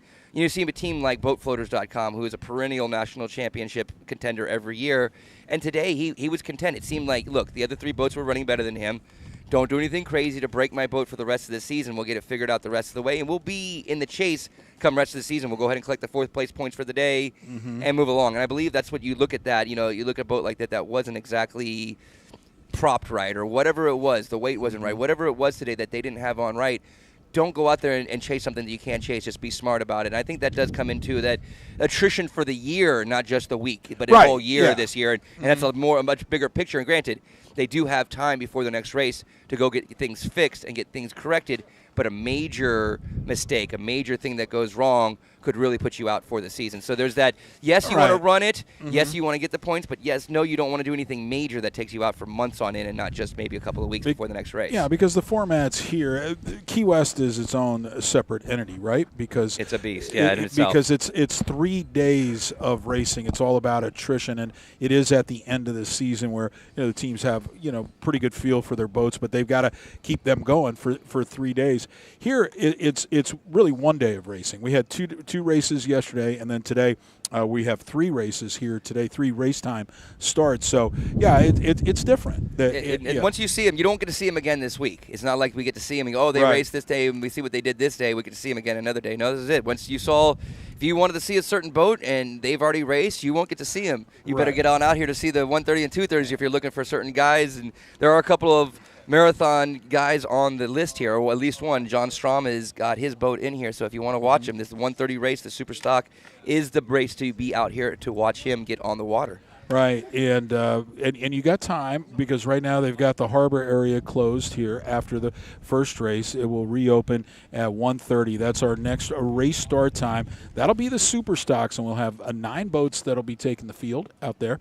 And then our final race of the day will be at 2:30 with the Supercat boats. So we are just so glad to have you all with us. It is the Zone's coverage of the 2024 7-mile Grand Prix presented by Race World Offshore. We got so many sponsors we want to thank for making our radio broadcast possible. Of course, Lichty Marine, Porte Products, .Palm, Juice Paradise, Cuban Cuisine, man, is that stuff good. Keys Auto Center, your hometown car dealership, AR Marine, Keys Federal Credit Union, Triton Seafood, and Keys Fisheries. That's a great place to go watch the race as well. This course is so long. There's so many great places to watch. There really you is. Can get, you can get a vantage point from so many different ways around this course. I mean, you go all the way down to the top of the north of Marathon. You know, there you've got some good vantage points as they come around the island there too. So it's really not. But it's so unique here as well, right here on the bridge. Yeah, and I know absolutely. that was one of Larry Blau had envisioned powerboat racing back in Marathon, and the fans being able to be on the old 7-mile bridge that was redone a few years ago, to be able to be out there, have all the vendor tents and all that stuff, and just such a cool place to see the race, because the perspective is so different, because you're above the race and you're looking down at the racers as they come by you. That's pretty neat. I also appreciate how there are so many turns in this course, because I used to compare this race to Watson Glen, in the NASCAR circuit, because you have this is you go through the bridge. You used to go through all these different turns and everything like that. So it's a lot more going on in that sense. Whereas in Key West, it really is your Daytona of races and things to that effect. So you look at things like that, and I appreciate the fact that they have kept 5 turns out here and kept it more like navigating a lot more turns, a lot more things you have to do, like the old Marathon race used to be, that you had to get under the bridge and everything to that effect. So it does make it fun. That granted, they don't go underneath anymore. It still is a lot of good stuff to watch out there, and a lot of good places to watch these boats take these turns and navigate this course. It's still hard for me to believe that, and it wasn't that long ago, but they used to race under the bridge. When I first came back, 15 years ago, they were racing under this bridge for sure. How would X Insurance cover all that? Well, I remember Pirate Racing back at that point. The guys that had the dangerous catch boat, the guys that were in the dangerous catch had a boat, and they went into one of the pylons one of the times. They scraped a pylon, had a rogue wave push them into it. So I think at that point when they hit that old 7-mile bridge pylon. And that was it. We're done with this one right here. But it was a lot of fun, because the boats would really have to navigate that really carefully to get through those. Well, we're just getting started with the Porte Performance Mid-Race Report. When we come back, we'll start getting you set for race number 2 here today. Also, coming up in a little bit, we'll be joined by Race World Offshore President Larry Blau. What's happening here in Marathon? Take a look at the upcoming season. You are listening to the 7-mile Grand Prix on your home of offshore powerboat racing here in the Florida Keys. Of course, that's us. The Zone, 97.7 WAVK. Keys Fisheries on 35th Street in Marathon is a proud sponsor of the Marathon 7-mile Grand Prix boat races this weekend. Keys Fisheries sits right on the race course and invite everyone to come in and dine at the restaurant and grab a table to watch the races, or grab a cocktail and watch the races upstairs in Shannon's Shuckers and Shakers. For the freshest seafood in the Florida Keys, it doesn't get any fresher than in Marathon at Keys Fisheries. The sound of performance, that's what drives us. When Scott Porte set out to build the most technologically advanced hydraulic transom lift system, he pulled out all the stops. The Porte R-Series high-performance hydraulic transom bracket is the world's most advanced outboard transom bracket. After Scott won another world championship, the race governing body declared the Porte R-Series an unfair advantage. The Porte R-Series cockpit-controlled hydraulic transom bracket has the same DNA as our industrial commercial series. Maximum horsepower 750 per engine. Maximum weight capacity 900 pounds per engine. Maximum weight per engine. Besides numerous national, world, and sanctioning body championships, the Porte R Series just won Top Gun status by setting the open cockpit outboard powered catamaran class at the 2022 Lake of the Ozarks Shootout. The unfair advantage keeps on winning everywhere it goes. Let us design one for you. Visit us online at PorteProducts.com. The Zone 97.7 Sports Radio returns to coverage of the American Powerboat Association season opener from Marathon, Florida, RWO's 7-mile offshore Grand Prix.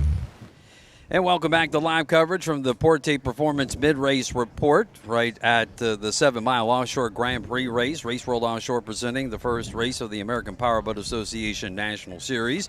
We, of course, are in intermission before our final two races of the day on this two-day race format to kick off the national season. And we'd like to welcome in a new sponsor of Powerboat Racing, and what a day it was for them yesterday in the Factory 450R class, is the boat that they've sponsored took the checkered flag and put on an impressive performance. Montlick Injury Attorneys joins us, and they are sponsors for the year for the new 38-foot Doug Wright catamaran. Nikki Montlick and David Montlick joins us. Nikki, impressive. We had a chance to talk on Conktown Live, our sports talk show, earlier this week, and you guys are new to the sport, and what a day it had to be for you guys to have a checkered flag and a win in the first race of the year. Yeah, it was exceptional. It was a really amazing feeling. I mean, we had high expectations for these guys. They've been working on this boat day in and day out. It's a brand new boat.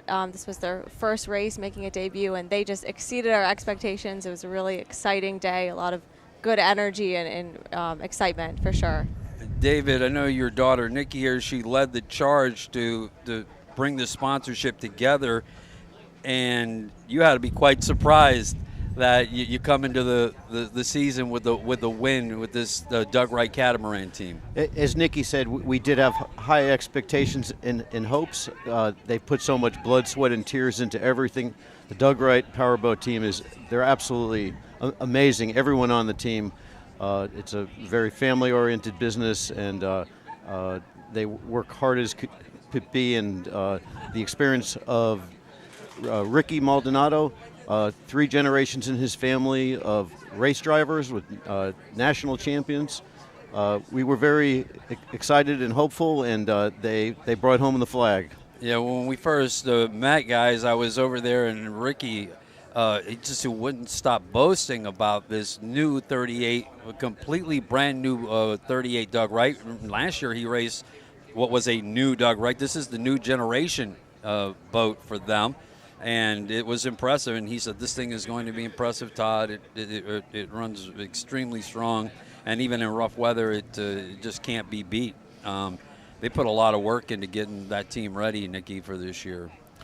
Yeah, they did. And Ricky's he's a very humble guy, so for him to say that, he must really mean it. Absolutely. Yeah, now, how did the sponsorship come about? An interesting story you told me. So it came about really naturally. It came about through a friendship between me and JR and Logan, and we were neighbors, and we would always chat about the boat races, and I'd see him going in and out, and he presented the idea of the partnership to us, and after hearing so many stories from him, we were really interested and really excited about it. So it evolved really naturally. We have a really nice synergy. Not only are we a family business too, multiple generations, we just have really similar values to these guys. They're so disciplined, so hardworking. They put so much thought into everything that they do, and we're really the same way with our clients. So it was a really nice match. Yeah, JR, Logan Adon, the driver of the boat's dad, David, Nikki, talking about the family values of this group, this team, of a father that owns a company with his son in the boat, and the family that Ricky Maldonado has, and the racing stable that he has out of Manatee Marine with his sons racing in Superstock class and also in some of the bracketed class. That's kind of what you at Montlick Injury Attorneys are all about, the family aspect and helping people when in need. Absolutely. The more time that we spent and got to know the Doug Wright Powerboat team, it was amazing, the synergy and the values that we share. Things like leaving no stone unturned. We'd stay up all night working to help a client, and they will stay up all night working on the boat. What else, Nikki? Yeah, I think we just share a lot of the same values. I mean, like them, we're obsessed with winning. We're obsessed with advocating for our clients and protecting their rights, and it's something that we're so passionate about and really shines through every day in what we do. And the same passion and purpose and intention these guys show up with every single day, and they really leveled up this season with this boat. And I think they're set out to impress and raise the bar, and we love that. And Montlick Injury Attorneys is not Florida-based; it's a nationwide company. Yeah, we're nationwide. We handle cases all across the country, so you can call us from anywhere. We actually we have a phone number, #win or #win. If you're a little younger, you may identify with that more, and we put it on the boat too. And we love that because our guys they're set out to win. And that's a number you can dial from your cell phone anywhere in the country. Pound or #win. Hey, what I love about it is the organic way that this relationship, this sponsorship came together just out of a friendship, and now it's blossomed into a really impressive boat with an impressive sponsor. And we're glad to have you on board with Powerboat Racing here this season in the Factory 450R class, the Montlick Injury Attorneys team. Thank you. It's a pleasure to be involved and to support the sport. We love it. We're really happy to be here. David, a great pleasure meeting you, and can't look forward to seeing you down the year. And congratulations on a big win in the first race of the season. Thank you so much. And as Nikki said, it's a real pleasure to be here. We couldn't be more excited. Thank you. Yeah, an impressive looking boat, by the way, and an impressive start to the year, Nikki, for the Montlick team. Yeah, we were super proud of that boat. I mean, it's really striking on the water, and we're going to promote it as much as we can, and we're really proud of the team and how much blood, sweat, and tears they've put into this. Nikki and David Montlick Injury Attorneys, sponsoring the 38-foot Doug Wright catamaran that won yesterday in the Factory 450R class here in Key West. We'll see you around the race course this year, and look forward to seeing you at the World Championships later this year in Key West, both of you. That's right. All right, we're back with more from the Porte Performance mid-race reports on the Zone 97.7 Sports Radio. Porte Performance, we put performance into everything. Triton Sea Center on Big Pine Key is your one-stop shop before you head out on the water. The marina has dockside Rec 90 boat storage, and you'll find everything you need in the newly renovated ship store. Food, beverages, Coke and Pepsi products, ices, Boar's Head, ice, and apparel from Red Rum and Cocky Key West. Across from Ship's Way on the west side of Big Pine, with boat access from the Gulf or Atlantic. You'll love their customer-first approach to a fun day on the water. Fuel up your boat and your stomach. Open Monday through Friday, 8 till 5, and weekends 8 till 4. Triton Sea Center on Big Pine Key. You've seen their big yellow trucks all over the Keys. Dot Palm is the most trusted name in the Keys for landscaping and tree design. Dot Palm keeps your entire yard looking beautiful and healthy with tree trimming, pruning, removal, or treating your trees and yard for disease and pests. If a hurricane should strike the Keys, Dot Palm will be here to help clear your land and help design a yard for you with new sod, trees, and shrubs. Dot Palm even offers weekly yard service from Key Largo to Key West. Call Dot Palm at 743-3090 or toll free at 877-DOT-PALM. Race fans, it's time to get revved up with El Bandito Yankee Tequila at Marathon 7 Mile Offshore Grand Prix. El Bandito Yankee Tequila Racing, the reigning Mod V World Champs, will be leading the pack. World Powerboat Champion Steve Miklos here. This race weekend, win the undefeated flavor of El Bandito Yankee, the official tequila of race day. Break out the Bandito while at the races this weekend in Marathon at Overseas Liquor and Overseas Grill and Bar. The Zone 97.7 Sports Radio returns to coverage of the American Powerboat Association season opener from Marathon, Florida, RWO's 7 Mile Offshore Grand Prix. All right, welcome back to the RWO Mid-Race Report, brought to you by Porte Performance, where we put performance into everything. And we're back here in the Lichty Marina Marathon Broadcast Center. I am Rick Lopez once again. Good to have you all with us here as we are getting set for race number 2 today, coming up at 1:30. Right now, the harbor is closed after race 1, and had a really exciting, fun first race, but we still got 2 races to go, so plenty of time to get on down here, pick out your spot, and watch the races here in Marathon. It is the start of the race season, so the 2024 season officially underway, and the mastermind behind all of this, and what are you, the chief bottle washer?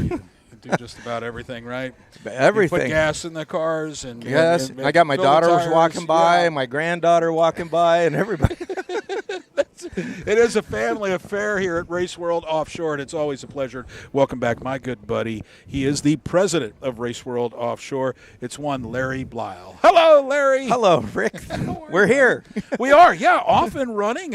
And I was just saying to Joey, what a difference a year makes, huh? Woo! Last year on the Sunday race, I mean, we had a mini hurricane come through, but here, really nice conditions today. Everything's gone off without a hitch, and with the first day of racing yesterday, and here we are today, and we got 2 more races to go. Exactly. No, I'm. You know, the wind came up, and I was really worried at the beginning of the week, but it stayed, down below the threshold that we need to be, fine. And actually, the boats have been doing really well. You know, we had the smaller boats earlier, and, yesterday and some today.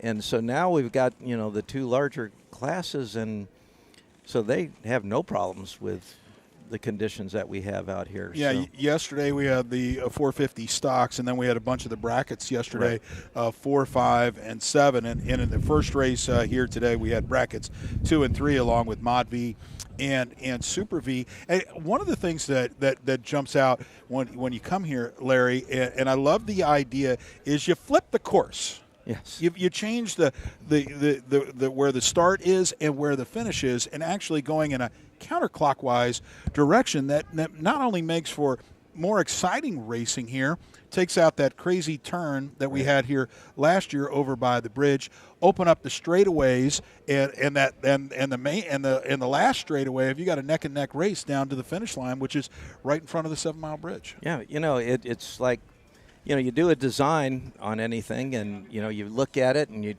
you say, yeah, this is the way it goes, man. This will be great going this way, and then you watch the race, and then you go, man, what if we do it the other way? What's the pros and cons?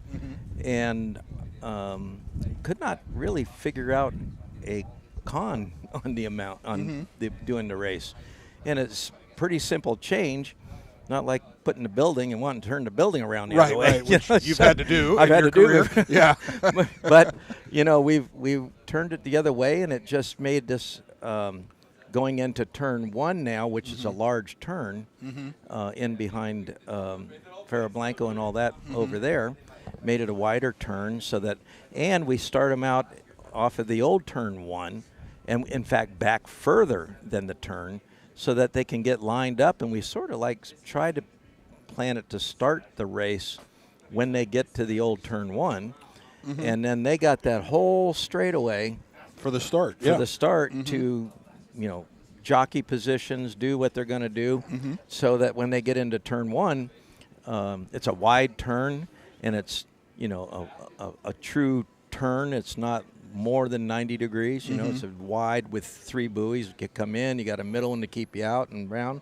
And then you got a nice straightaway coming back this way that just has a little dog leg in it. Right. And then you come into along the bridge, and then you've got a lot of space on the turning right to go back out to the old turn 1. So it made tons of sense. Yeah. And looking at it, and what a great change, and it opens up the course and for the fan base as well. It's really awesome to see. Oh, yesterday I went up on the bridge, to look at, and I could see everything. In fact, you can see turn 1 going in there. The island is there. You could still see them when they come on the other side of the island in that turn and coming back out there. So there's very little space that you can't see the entire course from the bridge. How has the week gone here? This is our second go at it here in Marathon. How's it been? It's been great. I wake up in the middle of the night wondering about the wind, but right. Luckily the wind's coming the right direction, so the island sort of blocks off, and it's all good. I was a little concerned with the smaller boats yesterday going into the wind that way, but everybody handled it well. And, it's been a great week. I went up there right now, and the bridge is just packed with people, and I was looking at, and I apologize to the people trying to get out of town heading north because it looks like Isla Mirada leaving on a Sunday night, trying to get out of the Keys. Yeah, that's right. Well, that's that's to be expected here today. Today, a huge day, and let's talk a little bit about that. So, if fans got time to come on down here, out there on top on the bridge, which you can go out there. We got all kinds of vendor tents, plenty of food, all kinds of stuff to drink. Larry, I mean, it's very fan friendly here with Race World Offshore. Fans are always first. Well, that's what we, my whole deal is bring the family. You look at all the kids running around, the families. It's just a sport that brings everybody together, and they can all have a good time. We've got, if they're in the VIP, we got music down there for people to hang out in the shade and relax. On the bridge is just, and our vendors on the midway up there. It's just fabulous. I'm really excited how all this thing worked out, and for our timing and scoring and the Coast Guard and all that beside us to, and all of the assets that the Coast Guard gave us to help promote the race. And you'll see helicopters flying around. You'll see an orange one flying around that's doing turtle control and manatee control to make sure there's no animals on the course. And they come out. In fact, they always come out an hour before the start of the race, so you'll probably see one orange. They should be coming out pretty soon. Yeah. Yeah, and they clear the course, make sure everything's good, and then we've got another helicopter out there that's doing our live stream coverage, the X Insurance, which I want to really thank the whole X Insurance people. They've done fabulous. They come to all of our races. If you go watch the live stream, gang, go right to the website raceworldoffshore.com and pull up the live stream. I mean, what great photos and pictures, and incorporating the helicopter shots as well. It's pretty special. Oh, yeah. Watching, that helicopter going right on top of them down the back straightaway or through the corners, it's a great, you can look at it. And you hear our coverage, too, with it. And you got your coverage, and you watch it on, and we have it on YouTube and Facebook. So you go to all those, and you can watch it. And I've been looking at, the comments and all that have been coming in, and everybody said this is the best live stream they've had, the best coverage they've had. It's been, and that's part of the process too, right, Larry? In building Race World Offshore and figuring those things out, and how do we make things better? I know that's something that you look at after every race. What can I do better? What can we do better? And part of that is what you're doing with the live stream and learning how all that goes. Yeah, that's what I try to do at all of our race sites. Like here, taking the course and going the opposite direction. Key West, how we do Friday night, how we park the boats on Duval. I switched it around the other way than the way it's been done forever. Key West, the Racers Podium, and all the other things that you've added. Yeah. I'm just trying to make it all better and easier, and it's working. I'm not going in it with a closed mind. Somebody will come up and say, "Hey, well, how about this?" Or well, let me think about it. Let me think about it. And there'll be another night that I don't sleep because I'll be thinking about it. Well, this is just the start of the race season. This is the first race of the year. It's a busy year coming up, Larry. Oh, yeah. We're going all over the place, and we're trying to, it's tough, but, I guess I should have never, when you want to do something and it goes, if I didn't want to do it, I shouldn't try to do it. Right. Well, you're doing it, and you're doing it really well. And you guys have a great team. And of course, the year before we know it, we'll be in Key West with the World Championships. You got how many other races we got coming up with Race World? You got 4 total, right? Yeah. We're leaving here, and we're helping P1 in Cocoa Beach, and then. Our race is in Ocean City, Maryland. That's right. That's new, right? That's a new race, and helping them with the Lake of the Ozarks and Sheboygan, Wisconsin. Then we head back over and the Clearwater race, and St. Pete, St. Pete, and Sarasota. So it's a busy summer, and then go back go back to Key West, and then Key Well, West. it's always funny, folks. I always call Larry. I say, "Where the hell are you now?" Where are you? I'm somewhere. I need a map to find out where are you? In town? Where are you? And then you'll call me and say, "Will you come on at 5 o'clock?" On the radio station, and then it's 5:15, and he goes, "Larry, where are you?" Yeah. Oh shoot, I'm on my way, man. Yeah. Well, you always make it. It do such a great job. Congratulations, Larry. I mean, this is just we have a spectacular day here. We got so many race teams here kicking off the race season. This really cool venue in Marathon. I mean, the pictures say a million words, right? Because you can't beat the optics here. And congratulations to the team. And so far, so good. And we got 2 more races for everybody. The two today. biggies. Yeah, because we got, that's right. Superstock and Supercat. Yeah. Two supers, man, coming up. Yeah, right. At 1:30 is our next race. That's the Superstock. And then at 2:30 are the Supercats. And so you got time to get on down and join us. Larry, great to see you, buddy.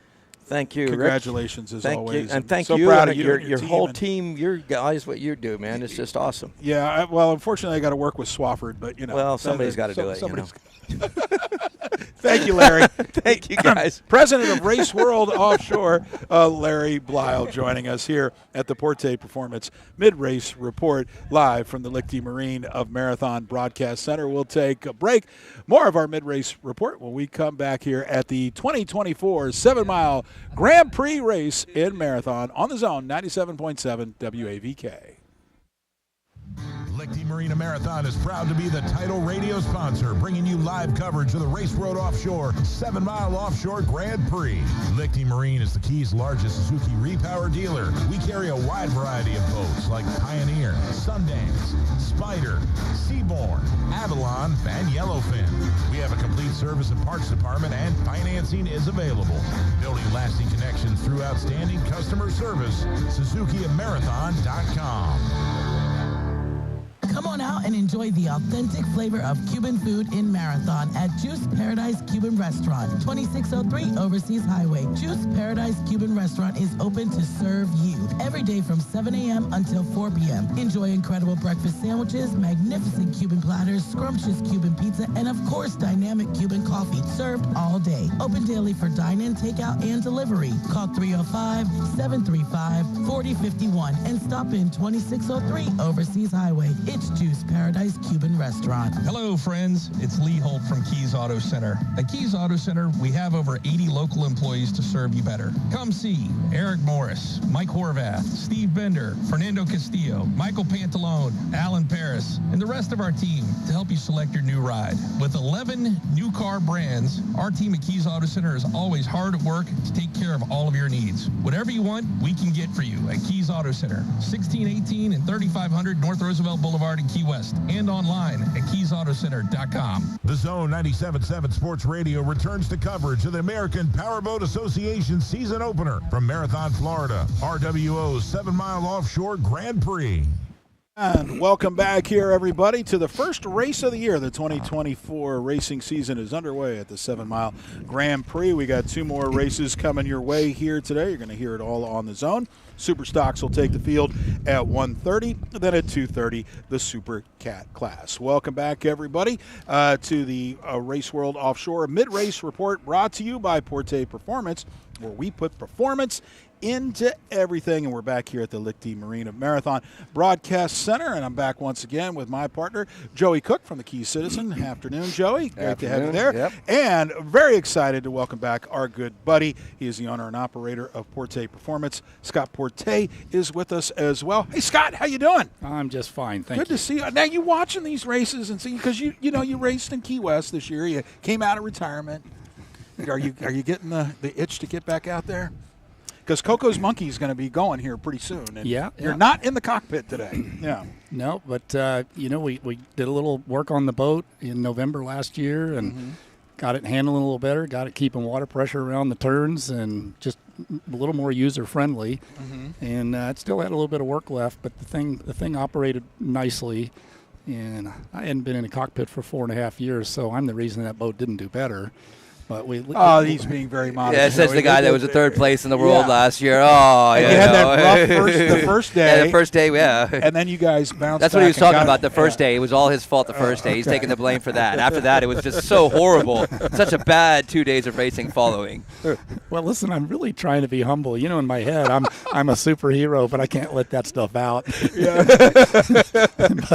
but you know, it was nice to get back in the cockpit and see how everybody was running. And, you know, but I think you did all the numbers. We only won third by like 3 or 4 seconds. Seconds, yeah. Celsius, it was a right? tied. Yeah, it was a tied points at the very end, and it came down to timing there. Yeah. So, well, everybody's Scott. Everybody's asking Joey because Joey is the numbers guy, especially at Key West World Championships, where he can quickly put the points together. Here, Joey, you don't have to really do that. I've got the math down. You ready? You ready for everybody? Yeah. Hold your horses, everybody. Yeah. Here we go. Whatever points you get, plus 0.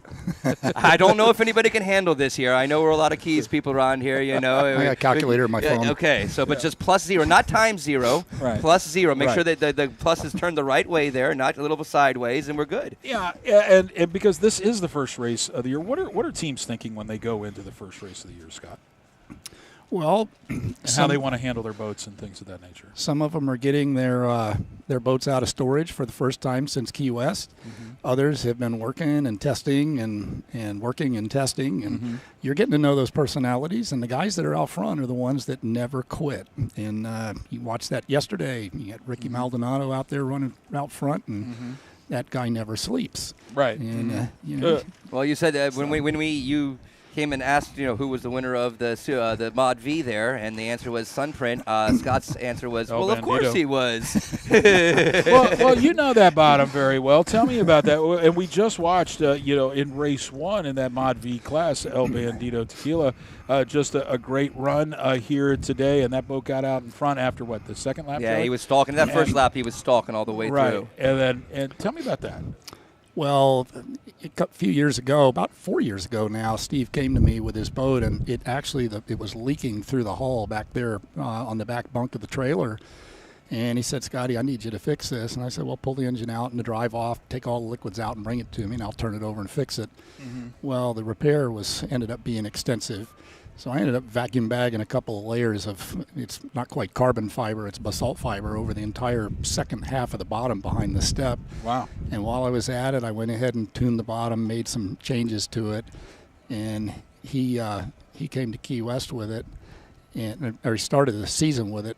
No, I'm sorry, he came to Key West with it, and he said, Scotty, this is a different boat. And I said, well, I just wanted to fix what I felt like was wrong there. He said, yeah, it doesn't slide, you know, it doesn't change direction going up the waves. It's like it's on rails and it's faster.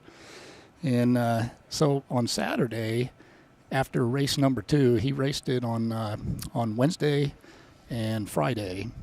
And he hurt his back and then broke a gear case. And he got out of the race on Friday, didn't finish.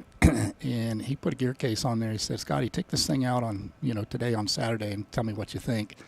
So Steve Furman and I went out, and that boat, if you ever get a chance to look in that boat, it's just full of gauges and all kinds of data collecting equipment and everything. And I look in there and my eyes glazed over, and I said, listen, Steve, just put the trim tab straight out and hand me the throttles and the gear case trim, and that's all I want. And I said, you do everything else.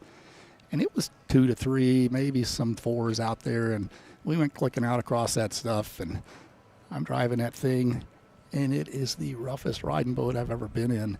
And I'm thinking, man, these guys are tough. And I called them the bronc riders of offshore racing, and we get back in, and I said, no wonder Steve's back is a mess. And so we get...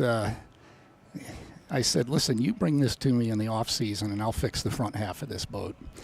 And so he gave it to me, trusted me with it, and we put the whammy on the front half, and the thing started running. And because he's so bright, it required different things out of the setup, and Steve was diligent enough to work through all that stuff instead of going, hey, your stuff doesn't work. And he found all the sweet spots again, and you know, I told him when I gave him the vote, I said, listen, this thing's going to turn better than you've ever turned before, and it's not going to decelerate when it lands each time in the rough water to the degree that it did before, and it will accelerate better. And he said, but the turning is going to be you're not going to be able to force yourself to do it in practice hard enough to find out where the threshold is, because there's no helicopter there to rescue you if you turn it over.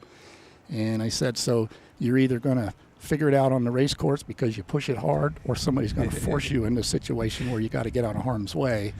And it took almost a year, and he said, we're turning it wide open throttle, Scotty. Yeah. And I said, well, I knew you'd get there eventually.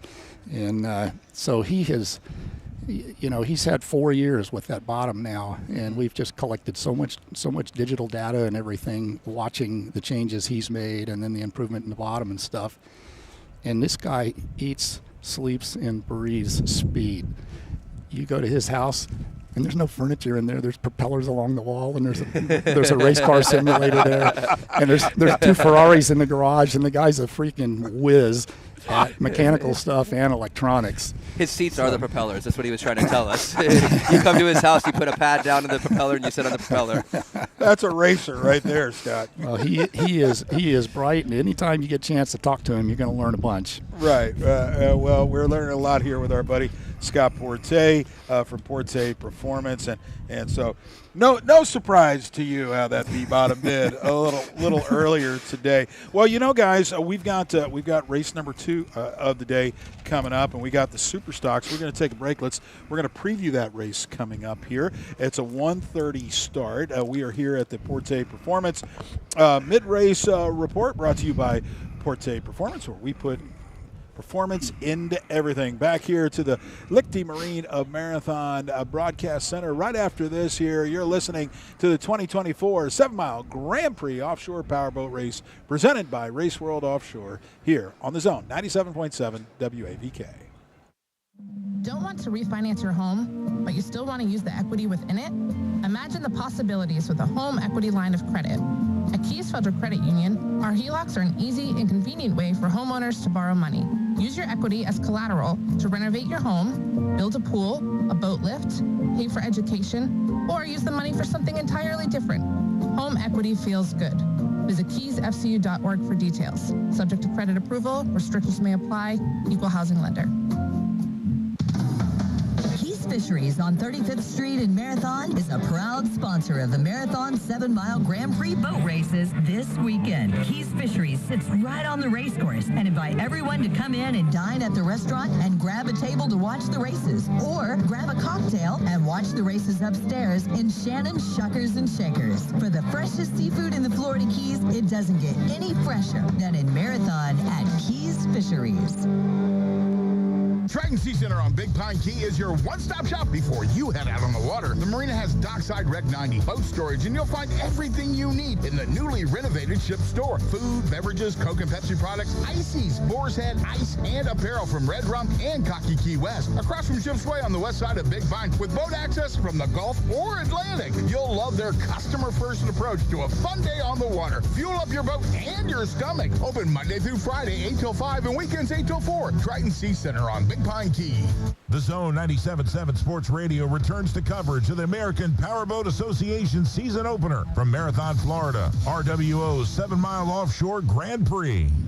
And thanks for being a part of the action in the RWO Mid-Race Report, sponsored by Porte Performance, where we put performance into everything. We're back here at the Lichty Marine of Marathon Broadcast Center. Rick Lopez along with Joey Cook from the Keys Citizen, and from Porte Products, Scott Porte. Guys, we're just getting started. One race in the books here today. We had 2 races yesterday. We got 2 more races coming up. The big guys heading to hit the course here, Scott, and starting at 1:30 today is the Superstock class that you've had a lot of experience with. That's you, buddy. Well, I mean, so much experience, you're speechless. What kind of experience do you want me to tell you about? the one with a lot of bleeps? Yeah. Let's hold off on that one. But Superstock, always exciting, and we got 9 boats in the field coming up. Well, there's a variety of talent out there in a variety of boats. Dominic Steele's out there with I'm sorry, but I can't tell the name of I don't recall the name of the boat, but it's it's similar to a Victory, and I stuck my head underneath it, and it's got a fast bottom on it, and I kind of know those things, and So when that thing gets dialed in, that thing's going to be something to contend with out there. And Victories have an excellent bottom on them. The Dugrights have excellent bottoms. And so there's, and these guys they're a little more seasoned than they were a couple of years ago. You know, we had a lot of guys out there that were brand new in the boats, and everybody kept running at each other out there, and there was a lot of mayhem, and hopefully that stuff settled down, because it appears the class has grown to as many as 17 boats this year. So well, we got 9 boats here today. Yeah. Yeah, and none of them were supposed to come. They voted not to come here. Oh, really? Yeah, because it wasn't a points race or something like that. And so to see all these guys here, I'm glad to see it, because every time there's an opportunity to run around in circles out on the water, I think you should take it. You should take that opportunity, especially here, Joey. This is the first race of the year, and what Scott just said, it's good to see the Superstocks here, and it also shows you the respect and what they think of Race World Offshore to come here and be part of this. Yeah, and this is a great class. This is always one of the more enjoyable classes that we have here. That's why the fleet always comes to put on a good show for the RWO APBA. And this afternoon we should have nothing less than exactly that. You know, you never know where these 9 boats are going to jostle out, and who's going to have the right prop selection, who's going to have the right weight balance, and who's going to be able to navigate this course better today. But it's wide open for sure, and that's what's going to make it a lot of fun. Again, 9 boat fleet. Anytime you have that many running, it's wide open. Who knows? And the battle could be the race for 4th. It could be just exciting as the race for first base or place, or even better. So, as you found out last year, that battle, the backside is always just as intriguing. And you know, in the long run, this does matter for the national championship in the long run. So, you know, you got to come out and do some kind of decent performance today. You know, 9th place today, as always. You know, granted, it's more than 3 races. It still can put you behind the 8 ball big time to start. Agreed. Right. Some of the boats, including Joey Jackhammer. We're going to see them defending world champs. Yeah, they out there, right? They came back. They are coming back this year. They had a great run last year in Key West. Very smart run. They took off to a first great day and then just ran smart the rest of the way. So we'll see how they navigate out here today. You know, Coco's Monkey, how are they looking this year? I mean, you've got probably a little insight to them, Scott. No? Yeah, Scott, you were in the cockpit at the Key West Worlds. Tell us about Coco's Monkey and what they got going on. Well, that boat is, you know, I was in that thing for several years, and we did real well with it as the Shadow Pirate. And, you know, it inherently has a good bit of speed in it. So it's, you know, when we got finished with it at Key West, I could probably have spent another month on that thing to fix a few more little gremlins we were fighting. So we'll find out today if those guys took care of it this winter. And, right. But it's, you know, what people ask me, hey, you going to race anymore? You going to race anymore? Well, I'm building a new race boat, but I'm not sure. But if I do change my mind or decide to. Well, you did get back last year in the Worlds, and you raced all 3 days. And as we had said in the previous segment, you had the rough first day, but you guys battled back and you worked your butts off and finished on the podium there. Did that quench your thirst to get back and see what it would be like to be back in the boat again? Because you had been out of the boat for a while. Yeah. Well, the big thing is, you know, jumping back in, I realized I was the weak link in the whole picture there. And I may as well tell the world, you know, the first day we're headed towards pin 1, and I'm going, wow, this is really fast. And I'm in my mind, I'm going, and I think I'm a little bit scared, and I'm going, crap, I'm getting old. Yeah. And so I forced myself, you know, we finished the first day, and then the second day, it wasn't as bad. And the third day, we shot out of there like a cannon, and I'm like, oh, man, I'm freaking back. And I was so glad just to know that it was just the lack of activity that was, you know, that had changed my perception rather than the lack of ability or whatever you want to call it. So I really got a lot of enjoyment out of knowing that, hey, you know, these guys have gotten faster.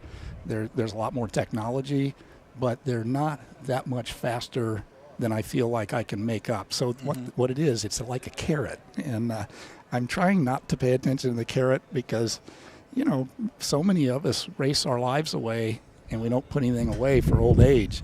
And I know a lot of guys that are older than me that have done that. And I don't want to be one of those guys, but it's a magnet. You know? Oh, yeah.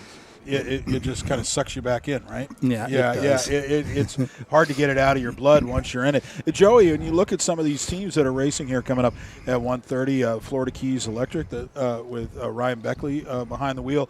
They're CNR Racing, a team we all know very well. Team Bermuda is here. Yeah, there's a lot of these teams. If you were in Key West last year, you're going to recognize a lot of these teams. I mean, Celsius was the team that Coco's Milky ended up just holding off by seconds. Seconds is all it was. They had tied in points, and it was a matter of 12 seconds or so or something like that they ended up winning that national championship, or that third place in the world championship.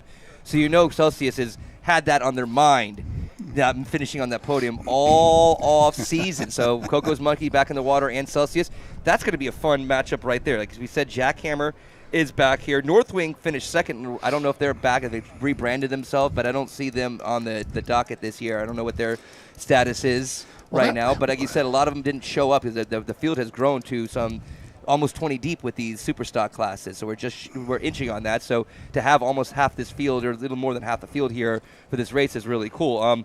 But yeah, Bermuda was 6th last year. Ryan Beckley and the Florida Keys Electric, usually Curry Refrigeration, ran last year. And Big East Construction. Hey, look, Gary Ballou is nothing, and Cole Leibel. That's a heck of a team right there together. That's two very good veterans that can make this very interesting here today. And they finished 5th last year, just out of that point standings. As a matter of fact, at one point they were leading that last day and were jumping into 2nd place on the podium. And then they blew, and they fell all the way back to 5th place. So there's a lot of guys that have an off season of thinking about what happened at the World Championship last year and how Coco's Monkey jumped us to 3rd place there. So I think there's a lot of that people are going to be going, how do we make up for this? How do we do this right? And also the pressure of Reese Langham and Julian Maldonado coming back as the world champions. How do you handle that? Do they have the Hangover Championship still on? So there's a lot of fun factors going on in this class. I mean, it's a huge class, and we've got, and one marathon guy too is out here in this. John Strom is out here. He's going to be racing with Connor Langham in the RS Racing. So a new team showing up there in the Superstock class as well. One of them from Marathon making his debut here. So very exciting. Well, they actually had an accident yesterday in testing. So, and I spoke to Reese. I texted Reese back and forth, and he said they had some fiberglass work to do. So I don't think they're going to be on the water today. That's a shame. That's a shame if they're not going to be on the water today. Unfortunate. I had the pleasure of meeting Connor in line for registration, and the kid's just so polite. If you've ever been around Reese, he just has this nature about him that he's just what do you call it? Charismatic, and man, he trained his kid too, so he's a gentleman, and this whole family is just great for the sport. And Reese is obviously part of the Jackhammer team there that won last year, so he would have been racing against his son here today had they been on the water. So I was kind of hoping for that one, the father-son challenge. That was my last point. You got a father and son even dueling it off here today, so we'd love to see that one. So I'm hoping that maybe, but if there's too much fiberglass work to do, then obviously probably see him in Coco then. In Coco. Yeah, that's a shame then. Oh, well, we'll see if they get out there or not. Scott, always great to catch up with you, Scott Porte, and your insight and everything. Thanks, buddy. Well, it's nice catching up with you guys, and have fun today, and we're looking forward to watching the stock class run. Yeah, and the Superstocks are going to take the field at 1:30. Don't forget, we got another race after that as well coming up at 2:30, the Supercat class. So we're in the midst of the Porte Performance Mid-Race Report, live here from the Lichty Marine and Marathon Broadcast Center. We'll take a break. More from the 2024 Marathon 7-Mile Grand Prix on the Zone, 97.7 WAVK, right after this.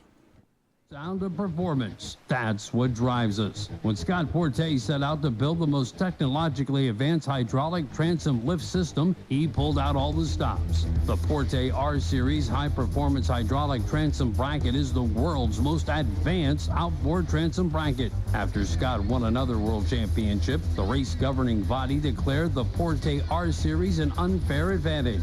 The Porte R-Series cockpit-controlled hydraulic transom bracket has the same DNA as our industrial commercial series. Maximum horsepower 750 per engine. Maximum weight capacity 900 pounds per engine. Maximum number of engines unlimited. Besides numerous national, world, and sanctioning body championships, the Porte R Series just won Top Gun status by setting the open cockpit outboard powered catamaran class at the 2022 Lake of the Ozarks Shootout. The unfair advantage keeps on winning everywhere it goes. Let us design one for you. Visit us online at PorteProducts.com.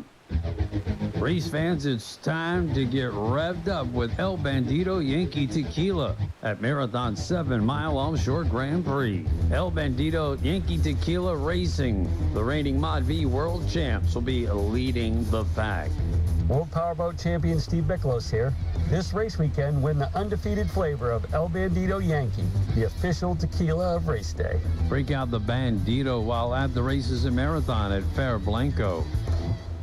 The Zone 97.7 Sports Radio returns to coverage of the American Powerboat Association season opener from Marathon, Florida, RWO's 7 Mile Offshore Grand Prix. We still got two big races coming your way here at the 2024 Marathon 7 Mile Grand Prix here on the Zone 97.7 WAVK. Superstock's coming up at 1:30, then at 2:30 it's the Supercats. Welcome back, everybody, to the Porte Performance Mid-Race Report, brought to you by Porte Performance. We put performance into everything we do. And we are, of course, here at the Lichty Marine of Marathon Broadcast Center. Nice to have you with us. Rick Lopez now once again joined by the voice of Offshore Powerboat Racing, Todd Swafford, and our other cohort, J.W. Powell, is back. Hey, J.W. Hey, man, it's great to be back here. I am just loving life marathon. I missed last year's race because I was a little bit banged up, but man, I am just so impressed with what's going on out here today. I heard Larry Blau talking about some of the assets that the Coast Guard had brought out here, but we need to make sure that we give a shout out to all the other law enforcement agencies and everybody who's teamed up to jump out on the water and help out our course marshals and our safety crew put on a good, safe race. That would be the Monroe County Sheriff's Office.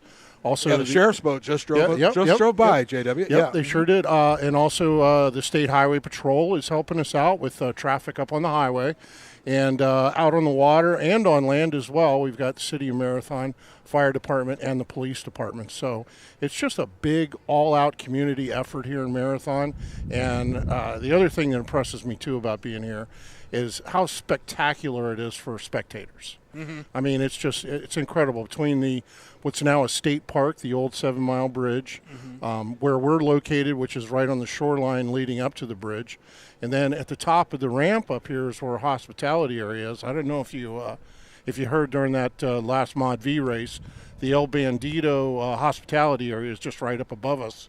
And those people were I didn't know if you could hear it on the air, but those people were just going nuts every time that El Bandito boat went by. So it was, it's so much fun to see all these kids around and hear everybody just getting into it and cheering their teams on. So if you haven't been to Marathon and you can't make it this year, make sure you put it on your schedule for next year. Yeah, I mean, and to your point, JW, this venue is so unique. We love Key West because, I mean, everything is right there. It's all of the pits and all that stuff is right there. But this has its own unique quality to it. And to be on that bridge and to watch the boats go by and almost like looking down at the boat, where are you going to get a view like that? Yeah, and I love what Race World Offshore did with reversing the direction of the racing on the course this year.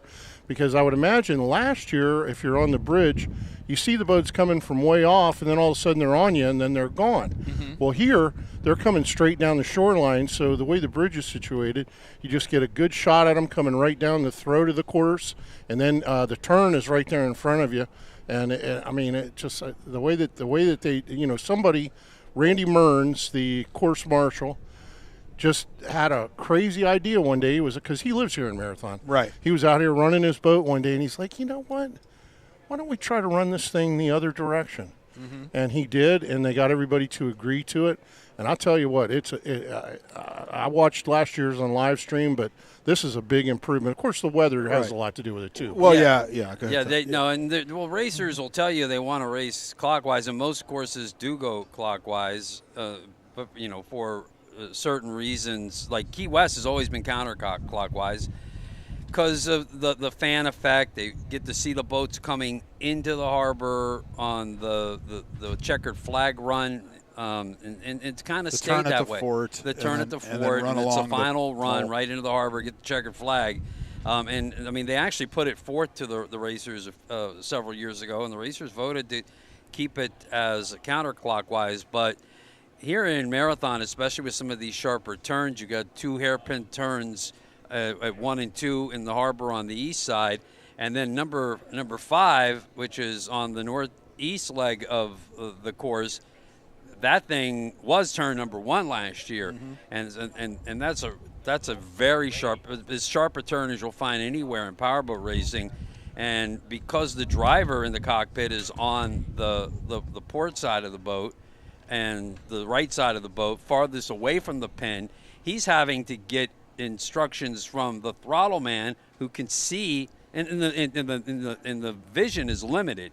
It's not like a car you turn back, maybe you see a little bit towards the blind spot. I mean, they're very blind. Yeah, and you throw like a rooster tail or two in front of right, you. Right, water splashing and impairing their vision. So when it came to marathon in particular, and those turns that I just mentioned, it was just a no-brainer to make sure that this course went clockwise, and the fans get a great finish because there's a long stretch coming down the north side of the key right here to the start-finish line. So it was the perfect situation to make the change. Todd, I wasn't able to be here with you guys yesterday. I had to take care of some things in Miami, but that was the first thing that jumped out at me here. I was like, oh, wow, this is awesome. And you could see the boats coming down here. And to your point, that finish line, I mean, if you get a neck-and-neck race here at the end, all the fans are going to see it as it's going to come right by you here. Yeah, and they're going to get a long run down to the end, whereas before, the way it was set up, they turn at the bridge, and not even a quarter mile, I can't imagine the way it was last year. Here, it's more than a mile that they run. They definitely have to negotiate a turn, but it's not a major turn, just like a dog leg, and they come over here towards the start-finish line. So, yeah, no, that was a fantastic move. First of all, going back to the recreation of this race, Larry Blyle and Randy Mearns, who's a local here in Marathon's been around powerboat racing for decades. Kudos to them for resetting this course, because I covered the very first race here in Marathon in 1985, and it was a race that went through the span, went through the bridge. Yeah, we used to go under the bridge. The closest the boats came in that race to the shore or even to the bridge is where the boats race right now, which is not fan-friendly. And if that's the only place you're going to see the boats, they're not getting super close to the shore. So being able to set this course up and navigate through shallow water and some hard bottom and flats that are in the middle of the course, it was pretty brilliant, JW. Yeah, it sure was. And as you and I know over the years doing these races, some of the best places to watch is in a boat out near the spectator fleet. I would imagine because as windy as it is, the spectator fleet isn't as big as it would be. But, I mean, for marathon, there's just as good a watching from the shore as there is from out in the spectator fleet. So, and now that they've redesigned the race course, it's pretty much it's a big course, too. Yeah, it is. Yeah, it is. I mean, there's a couple of miles of straightaway on both sides of the course. So, you can see them on the back stretch. They're running upwind. They got a couple miles. They get their maximum speeds, and then they're hitting their maximum speeds when they come back here in front of us at the start-finish line. So it's really a great course. Good for racers, good for spectators. Guys, as we continue on here at the Porte Performance Mid-Race Report, one of the most important things, really, to a man, to a woman, you'll ask any of the race teams, and what's most important to them is safety. Safety, and it's important to them in terms of the way that they prepare their boats and prepare themselves for something should something happen out there. But they are going to rely on medical and rescue at all of these races. And we have a fantastic medical rescue team that is here and follows the American Powerboat Association season all around the United States. And it's Sean Steinert, and we got a chance to talk to Sean about his crew and what is happening in the 2024 season. Director of Medical and Safety here to join us for a quick word as we get ready for the 2024 season. You have quite a team here to start the year. Tell us about your team and your assets. Okay. Well, for this race, we have a 15-man roster, and they're all experienced offshore racing rescue divers, certified EMTs, paramedics, and most of them are firefighters or police officers or military, so definitely public safety background. We'll put them out on the course. We'll have 6 rescue boats out there and 1 helicopter with 3 rescue divers in that, and a rescue coordinator up front, being able to keep all eyes on all the whole course. You know, fully trained staff, as you mentioned, critical to the safety of the crews in case of accidents. No one wants accidents, but you're entrusted with the lives of these racers. Absolutely, and that's why when we put this team together years ago, we made it a criteria that we did use guys with public safety background that are used to working in high stress, high hazard environments, and that's exactly what this is when something goes wrong at these races. So time is of the essence, and being able to perform under those stressful conditions, it definitely helps having a background in that type of work. Sean, you guys have a dunker test. It's mandatory for teams to go through, especially you get a lot of new drivers at the first race of the year. Tell us about what the dunker test is all about. These are largely, not all, canopy boats. Sure. It's affectionately called the dunker, but it's actually a self-extrication training simulator. It's more so for the racers to be able to have an exit plan to be able to escape themselves in an orderly fashion without getting entangled. And it's about communication between that throttleman and that driver when they do have an incident, of how they can maintain calm and have an orderly evacuation. And we go through the procedures with them. They file an exit plan with registration that communicates how they're going to do it. And then with the set simulator in the pool, they actually get to go through that in real time, breathing on the scuba regulator and exiting the canopy. What happens, say a fan sees a boat turned over, a catamaran, you guys deploy, you get in the water, those guys are upside down, as you mentioned, trying to get themselves out of they probably have air, put their oxygen on, get out of their straps, flip around, and then they'll exit out of the top of the boat. What is the procedure for your team when they go in the water? What are the racers expected to do? That's a good question. So on any canopy boat, unless it's a V-bottom. V-bottom's got one way in, one way out. That's the top hatch. But on the catamarans, they have a escape hatch in the tunnel, which when that boat overturns, that'll be at the surface or right side up, and the canopy lid will be underwater. So what we do, we send one diver initially under to assess the integrity of the canopy. Has the windshield failed? If it's failed, he'll immediately open that bottom hatch and work on getting the guys out that way. If it hadn't failed, he'll refrain from opening that just to give the guys on the top tunnel side time to open that up, keep the boat dry, and try to get them out that way and minimize damage to all the electronics and stuff like that. So we've got to show some restraint when we do first get in the water. We want to assess the situation and not immediately start opening things, especially if the canopy is still maintaining its integrity. Last thing, you have 2 really big assets, so especially when you come to the Keys. Dr. Kelly Reed joined you. Dr. Michael Jansen, a former racer, a world-famous spinal surgeon, is here as well to help out. Absolutely. It's invaluable having them here. It's such a great asset for us to lean on. Like I said, we are EMTs and paramedics, but having that level of expertise they have, and they have a passion for the sport too, which it just makes a great resource for us and the racers. Sean, you and your team, the race teams raise the flags. You guys are just right up there on the podium with them every year in first place, buddy. Well, thank you so much, Todd. The Zone 97.7 Sports Radio returns to coverage of the American Powerboat Association season opener from Marathon, Florida, RWO's 7-mile offshore Grand Prix. Yeah, so some nice comments there from Sean Steiner. Invaluable to have a safety crew run professionally like that. Eric Colby pops in with us here from the Porte Performance Mid-Race Report. Eric Colby reporting from SpeedOnTheWater.com. A lot of years, Eric, powerboat racing, I mean, the medical and safety was a volunteer job. And that's not what Race World Offshore, the other APBA offshore races do.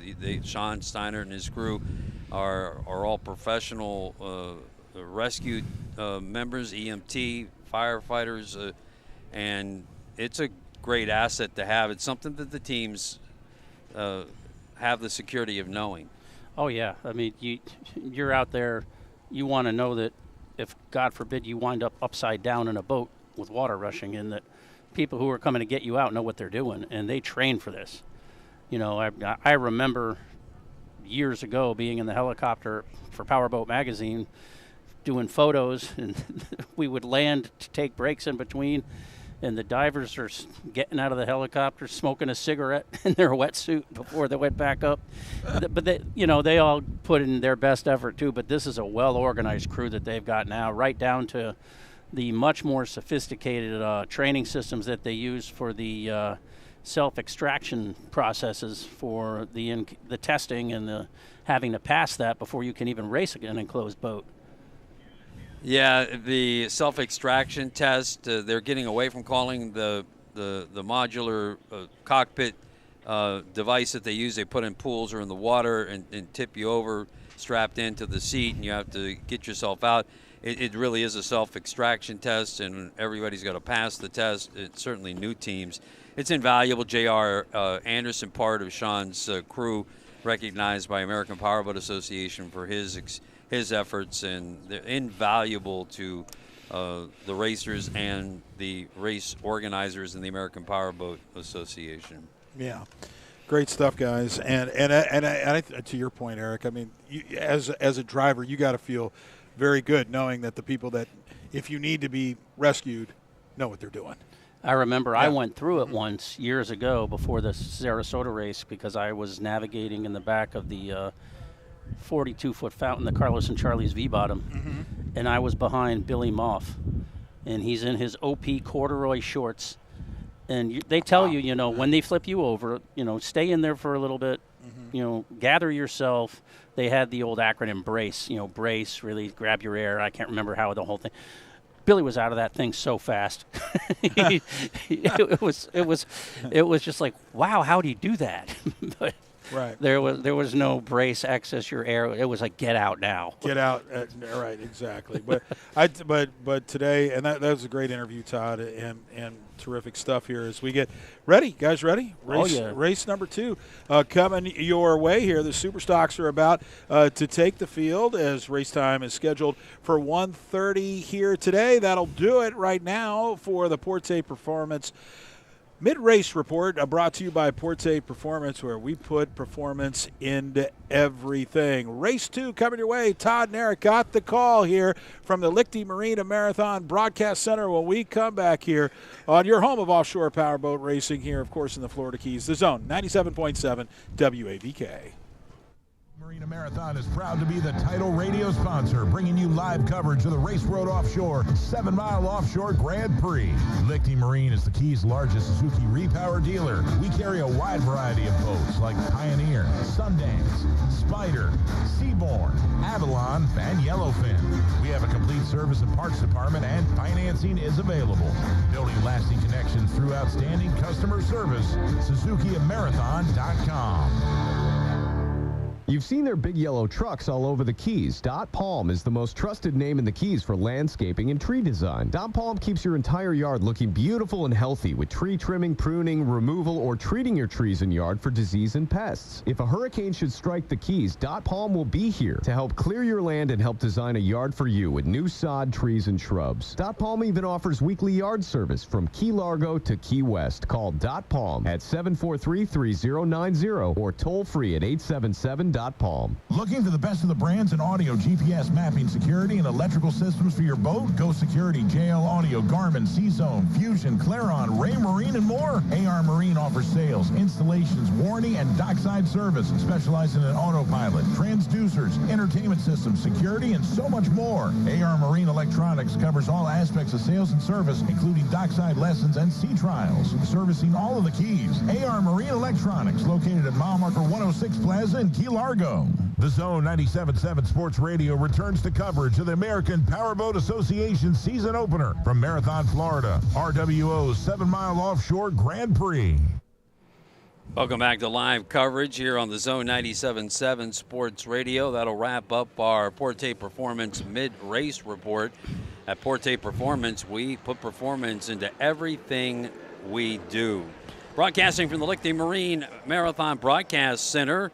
Again, locally here on the Zone 97.7 Sports Radio's we see some of the boats parading out behind the Deep Impact pace boat. And you can see from the flag it's a pretty stiff wind. Getting differing reports from a couple of different stations. Some saying southeast 15 to 19. Others saying pretty sustained at 23 to 25.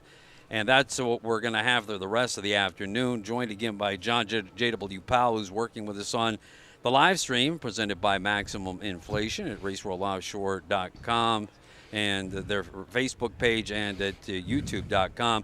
This is what we're going to get the rest of the afternoon, Dub. It looks like with this pretty strong wind, this is what it's going to be. The tide has pretty much started going out, and they won't have to be running in any type of incoming tide like they did earlier today. Eric, I think this is what we're going to get. The S8 here missed an opportunity because that boat's for sale. They need to have a big for sale sign on that all through the race. It should be for sale, he says, yes. There's a little bitty for sale sign on it above the number, but otherwise, and that's interesting because that's a 30-foot victory.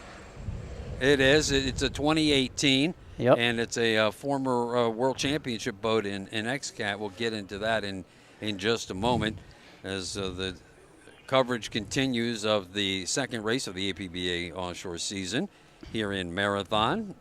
The Race World Offshore 7-mile Offshore Grand Prix, the presenting sponsor, Teasers Entertainment Complex of Key West.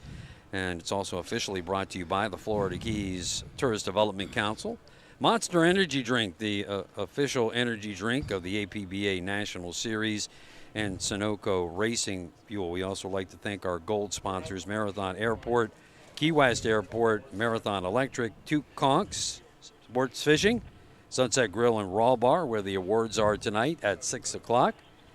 Look for us at the El Bandito Victory Circle there, and the City of Marathon. And our silver sponsors, Aquarium Encounters, Ferro Blanco, Suntex Marina, Marathon Chamber of Commerce, Marathon Rotary, San Paulo Church, the Greenhouse Dispensaries, and Isla Mirada Brewing.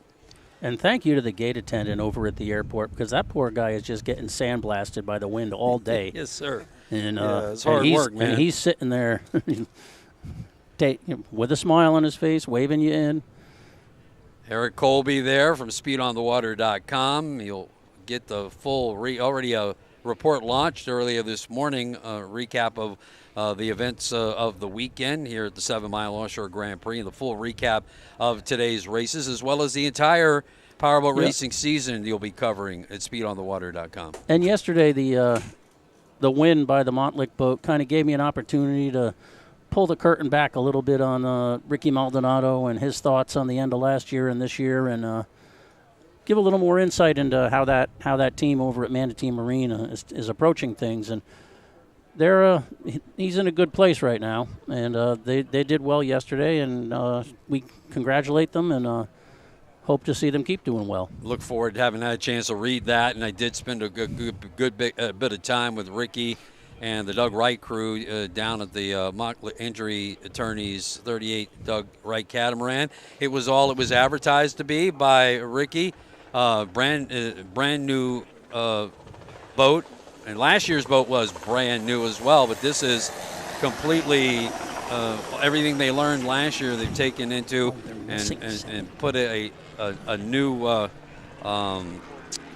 generation boat out at Doug Wright Catamarans. I guess they're still trying to track down 7 of the 9 boats that are supposed to be out here. Yeah, as we see the Team Celsius boat. We see the Celsius boat and the CR Racing boat. Yeah, Chris Hopgood and Jay Muller. Jay Muller in that boat. Muller was in that boat with the late Kyler Talbot in 2015 when they won a world championship in Key West. So Superstock boats are coming out. We had double-digit boats in this class. We did have one boat to scratch because of an accident. JS Racing flipped yesterday, and so there'll be a scratch for today's race. But we're waiting for the boats to come out and racing to resume. I think it's a good time to give us the roll call, the lineup for today's race here in Superstock. And don't forget, we've got one more race later today as the big Supercats come out at 2:30 and run to wrap up the 7-mile Offshore Grand Prix here in the heart of the Florida Keys and Marathon. All right, in lane 1, we've got S39, Coco's Monkey, which is the father-son team, Al and Peter Bogino of upstate New York. There's a 32 Doug Wright, 2017. Lane 2 is kind of a wild card because it's the new S2 Powerboat 32-footer with Sean Connor and Sean Torrente. They haven't had a lot of time in this boat, so we'll have to see what happens. Lane 3, another boat people will recognize, the bright green Big East Construction with Cole Leibel, the owner-driver from Ontario, and throttleman Gary Ballou from Boca Raton, Florida. Lane 4 is number 14, Florida Keys Electric. This is a 32 Doug Wright, the only boat with the twin XS motors, the 300 two-strokes. On the throttles is Ryan Beckley, and the driver is Burgess Hauserman, who was the crew chief for Doug Kelly's Primeco boats, Hulk, and most recently for the Play Trades team. And that's a real get for a driver in this class. And lane 5, number 42, is Jackhammer. Reese Langheim, the owner-driver from Pawnee, Illinois, and throttleman Julian Maldonado out of the Manatee Marine Stable, a 32 victory. Lane 6, number 3, another new boat out of the Manatee Marine Camp, the 32 Faza Steel. Dominic Steele is the owner-driver. Ricardo Maldonado is the throttleman, and everyone says this boat is very fast, so let's see how it looks. Well, sorry? Team Bermuda is in your next lane 7. 32 Doug Wright, driver David Selly, Stephen Bridges, both from Bermuda. Lane 8, S43 Celsius with, as we said, the 2015 Doug Wright with Chris Hopgood from New Hampshire driving and Jay Muller from Lake Hopatcong, New Jersey, pulling double duty today on the throttles. And your outermost boat is CR Racing, the 30-foot Victory 2021. Rob Understall, Casey Boaz, Lake of the Ozarks. And anyone wants to buy a sock boat and go racing, you're going to see how one looks that's available. Well, when the X-Insurance Shopper went up, we initially saw that boat, the S8 in frame. Right now looking at Celsius with Chris Hopgood and Jay Muller. That's a 32-foot Doug Wright. Let's talk about these boats. They're all in 32-foot catamarans, the lightest weight of the national class boats. And they all carry the Mercury 300R 4-stroke engine on the back of them. Except for one. You're exactly right. Thanks for that, because the original engine of this boat up until 2 years ago, not the original, but the most recent one before switching to the 4-stroke, was the two-stroke Mercury 300 XS. And the Florida Keys Electric team with Ryan Beckley will be carrying those engines. The 4-stroke engines were very successful. They put more weight on the boat. They do have a 20-inch midsection, which has caused the boat some CG problems because they do carry those. The power heads sit up that much higher, 5 inches higher. 5 inches higher. It has an effect on CG, on a low-profile transom. Absolutely. And like you mentioned, 5, and some of the guys say on their boats as much as 7 or 8 inches up higher, and they each weigh 111 pounds more than the old XSs, so they carry 222 pounds up higher. And also the boats, to make weight now, and a new regulation, they used to weigh 4,300 pounds, but now they've been, to slow them down a bit, APBA has mandated extra weight, and they have to weigh 4,900 pounds. And it's critical where they put this weight. Right, you can't just throw it in the boat, and that's one of the things that these competitors weren't thrilled about, is because the boats were designed to weigh a certain amount and run with that weight. Now it's more than just, and speaking of low profile boats, this is the new S2 powerboat on our screen now.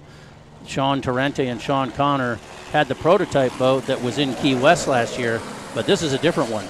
This is a new boat, and one of the other stock competitors said that there was some modifications going on in the pits last night after they went out and ran a few laps yesterday. So let's see. This will be one to keep an eye on, just out of curiosity. They had a lot of trouble turning this boat. Yep. And this is the boat, not the boat they ran at Key West last year, I think, or certainly this is the style of boat that set that electric speed record at Lake of the Ozarks shootout. And kind of the comparison of the old guard and the new, the boat on the outside, the S14, is the Florida Keys Electric with the 300 XSs. Right. And just look how much lower that power head is on your boat on the left. And the power head is the top of the outboard, basically. Look how much lower the power head, the white object on the back of the boat, is sitting on the boat on your left compared to how high the black object is on the gray boat to your right. That gives you a great illustration. And that absolutely helped Billy Allen win the Key West World Championship 2 years ago in very rough conditions when he was one of a few boats that still had the lower profile engines and was able to battle through. Of course, he was a rough water racer, is a rough water racer anyway, and he used it to his advantage. But the 300R is a much more superior engine. It has tremendous torque. Yes. It has a bigger gear case, bigger skeg. They turn much harder, much faster. And it's definitely, pretty much everybody is running these engines. I think maybe 2 boats actually might carry these XS engines as the fleet starts to pour out and head out to Racers Team Bermuda. We're hearing that there'll be another team coming from Bermuda in Superstock class later this year. This team debuted 2 years ago in Key West and late in the season and campaigned the National Series last year and this year, and they have a big rooting contingent. And here's from Coco's Bermuda. Monkeys. Yep, they finished Coco's on Monkey. the podium. That's a Key West backer. Yeah, that's right. CocosMonkey.com, Coco's Monkey Apparel in Key West. And Jack here's Hammer. the debut of Jackhammer's new orange livery. I think they call it Porsche Orange mixed with the gray. That is your World Championship boat with Jackhammer that you saw from last year. They won all 3 races in Key West. Interesting to note that here's the brand new Faza Steel with Dominic Steele and Ricardo Maldonado. Another Dubai-built boat. So we're going to get into this during the races. We have 3 victory hulls, one that won the World Championship last year, and you have Big East Construction, the bright green boat. Yep, with Cole Leibel and Gary Ballou, and then the 30-footer. You have the CR Racing guys have a 2018 victory boat that actually won XCAT as the Dubai Police boat. And I believe this is the only race they're registered to run. The boat is for sale, and they're expecting someone to come in and buy this boat. And one thing for sure, we were talking about the high profile of those 300R 4-stroke engines. The Victory hull was built to carry the Mercury ROS. With the 400 The horse. 400 is even heavier than the 4-stroke, slightly, not much. But it was the hulls that we just mentioned, the Victory hulls, were all built to carry that big engine, that big weight. They've handled the extra high profile and weight of the engines very well, and that showed last year in the World Championship by Jackhammer. And Jackhammer really over the last 2 years has been dominant on the national scene. They had a significant run of APBA regular season races where they were on the podium. It was double digits, and which ended only last year in Clearwater when they hit a buoy and got knocked off the podium. Yep. Yeah. And the thing is the debate among the racers between the low-profile S2 boats and the taller profile, even the Victories, because the Victories do have some freeboard to them. And the racers are kind of like, well, when you get in rough water, you want some freeboard. You want some height to your hull sides so you can't get sucked into waves. So it'll be interesting to see how the S2 progresses through the season. Yeah, well, again. The interesting thing, though, is the Victories, the Faza, and the S2 are all Aki Mannerfeld designs on the bottom. Interesting stuff. If we could get a shot of the race course as we look overhead from the X-Insurance helicopter as the fleet begins to mill out near turn number 5. That's where they're going to mill. They're going to try and set this up similar to Factory 450R. They're not going to have the same rules, but they're actually going to try and mill these boats just to the left or to the west of turn 5. This is your race course for the 7-mile Offshore Grand Prix, and the boats will mill near turn 5, get up and get the green flag, and then they'll have nearly a 2-mile run onto turn 1. Then we have 2 hairpin turns on the east end of the course at turn 1 and turn 2. 3 buoy turns there on the far east end of the course, and then they'll begin their westerly run. The wind will be at their back, and it should be noted on that entire. They're on plane. Yeah, they're already up on plane and getting ready to go. They'll start turning towards us here at the start-finish line and then back by the old 7 Mile Bridge. So we're about ready to get racing here in Marathon. Superstock Racing, this is our biggest class of boats. It looks like they've already released them. Yeah, they have. And Jackhammer got out to an early lead with Big East Construction running along with him. Gary Ballou said he has found some speed in this boat, and he wants to show it. And the best thing for them when they do run well with Big East is when they get out early. So if they're in second place right now, yep, there's your 2 victory 32s. Yep. Jackhammer in first, Big East in second. And Big East is pulling a little bit. So let's see how this run up the back leg goes here, because this is a great start to this race. 2 victories. And here comes S2 coming up on the inside, it looks like.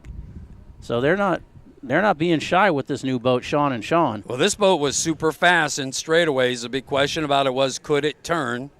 And they've been working on it very hard with this, the new S2 power boat.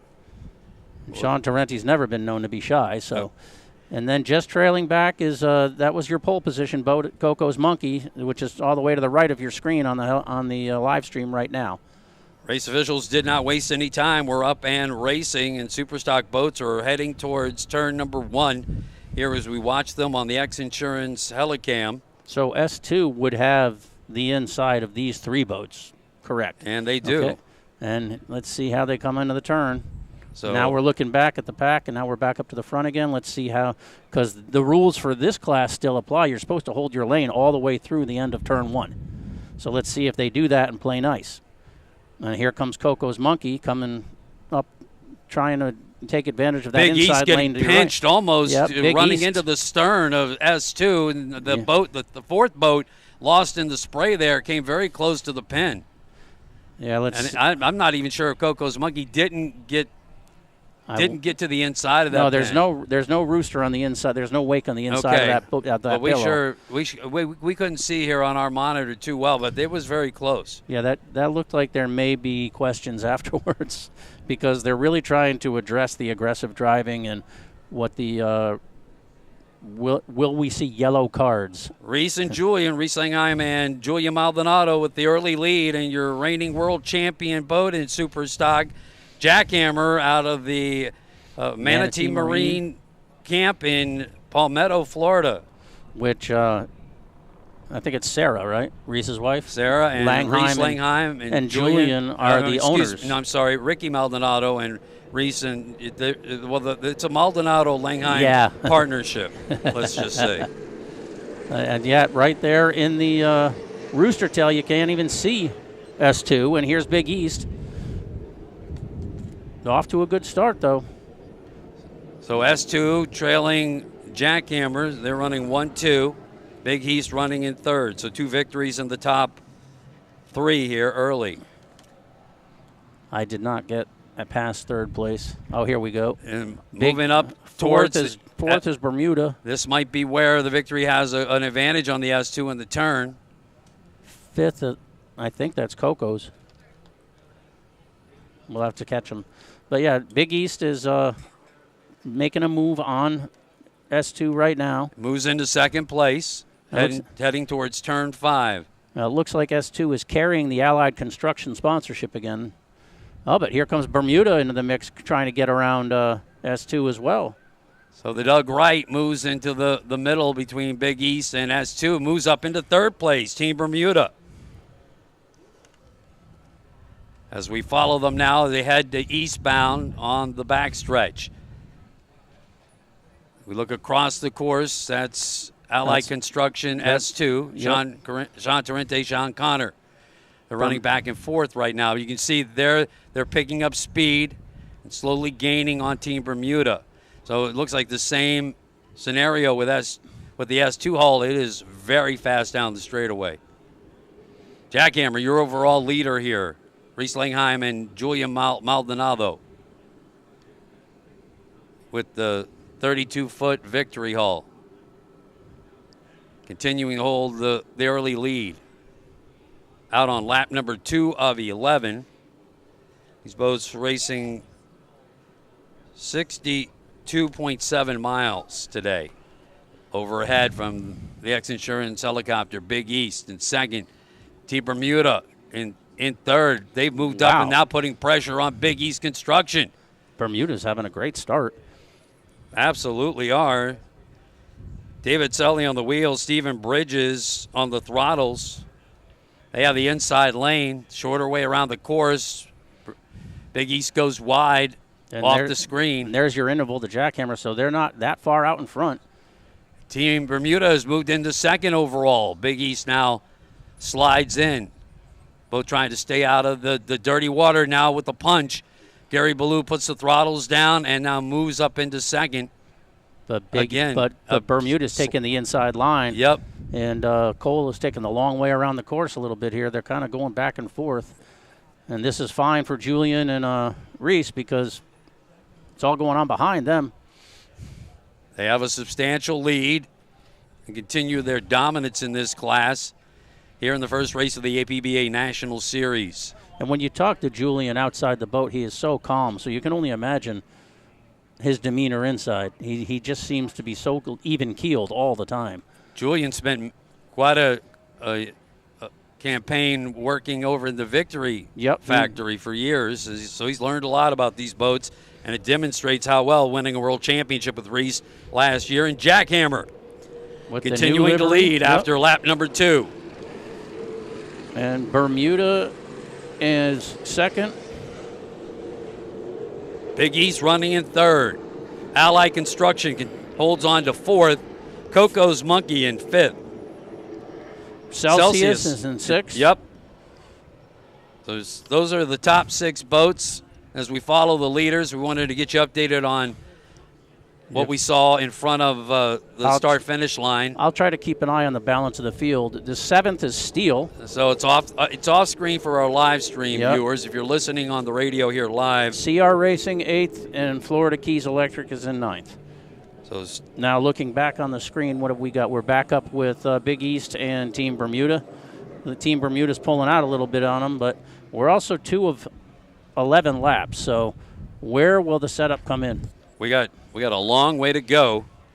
Some people might be set up for their jackhammer, their optimum efficiency to come in later in the race. I mean, new paint scheme, but they had that color kind of built into their previous. It lined the outside of their name on the livery, more of a silvery, gunmetal color to the boat last year. They turned that first lap, Eric, at 96 miles an hour. And that top speed is probably 120 and change. They could definitely get up above 110 to 120. In these conditions, probably holding it right about 110. It's important for them as we look at the Team Bermuda boat to go into the corner and hold as much speed and then exit with as much speed as possible, which the 300R helps them do. It has so much torque. Again, we talked about the big gear case and the skegs, and Jackhammer really seems to be able to do that well. And we do have a buoy deflated in turn 1, so there is a caution flag out down there, but I don't think they have to slow down or anything. They just need to be aware of it. Well, that's that 3 buoy turn is now a 2 buoy turn. Excuse me. Jackhammer, your overall leader here at the 7 Mile Offshore Grand Prix. Live stream coverage presented by Maximum Inflation. And we want to say hello to Connor Langheim, who was in that incident yesterday, and hope he's feeling better, along with John Strama.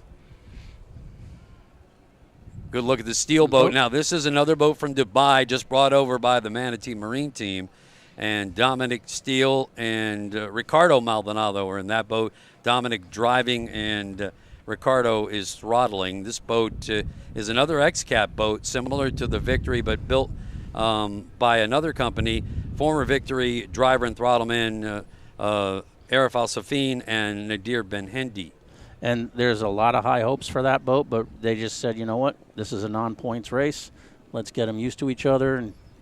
But now we have a battle for second place with Allied Construction S2 powerboats moving into second place, kind of splitting Team Bermuda and Big East Construction. Yeah, so the S2 powerboat, the Allied Construction team kind of moving up. It's a battle for second, third, and fourth with Team Bermuda on the inside, and Big East is right there as well on the outside leg as they turn the pin and come down in front of us here at the start-finish line. And it's great to see Bermuda doing well.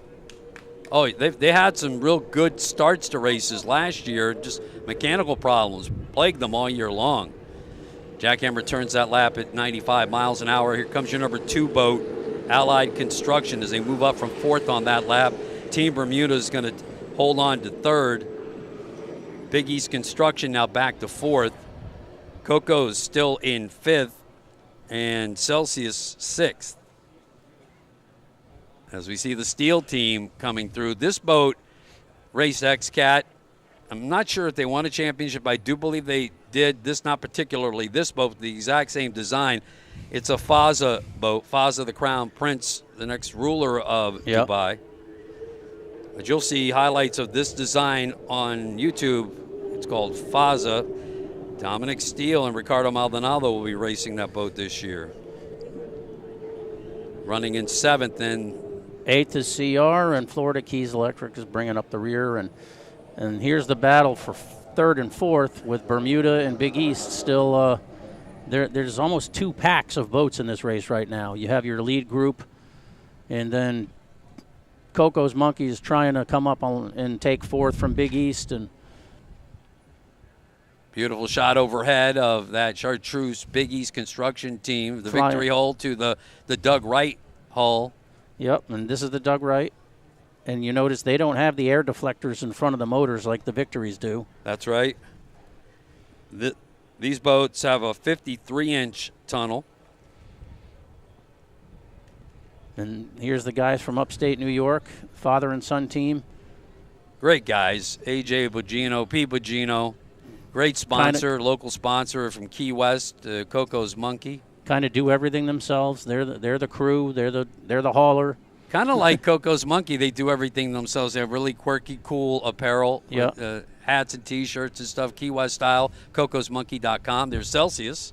And Celsius, Jay got in the boat with Chris first time at Sheboygan last year at the Mercury hosted event, and Chris liked the way they felt, so made the change.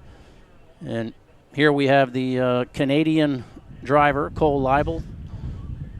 Uncle or Cole's uncle is Lauren Leibel, yeah, Lauren world Leibel, champion. Okay. Yep. From 2021 in Canada Homes. So Cole wants to get that monkey off his back and get some titles. His uncle, of course, a mentor to him for 3 decades. He raced through the 80s, via bottoms, catamarans, raced Class 1.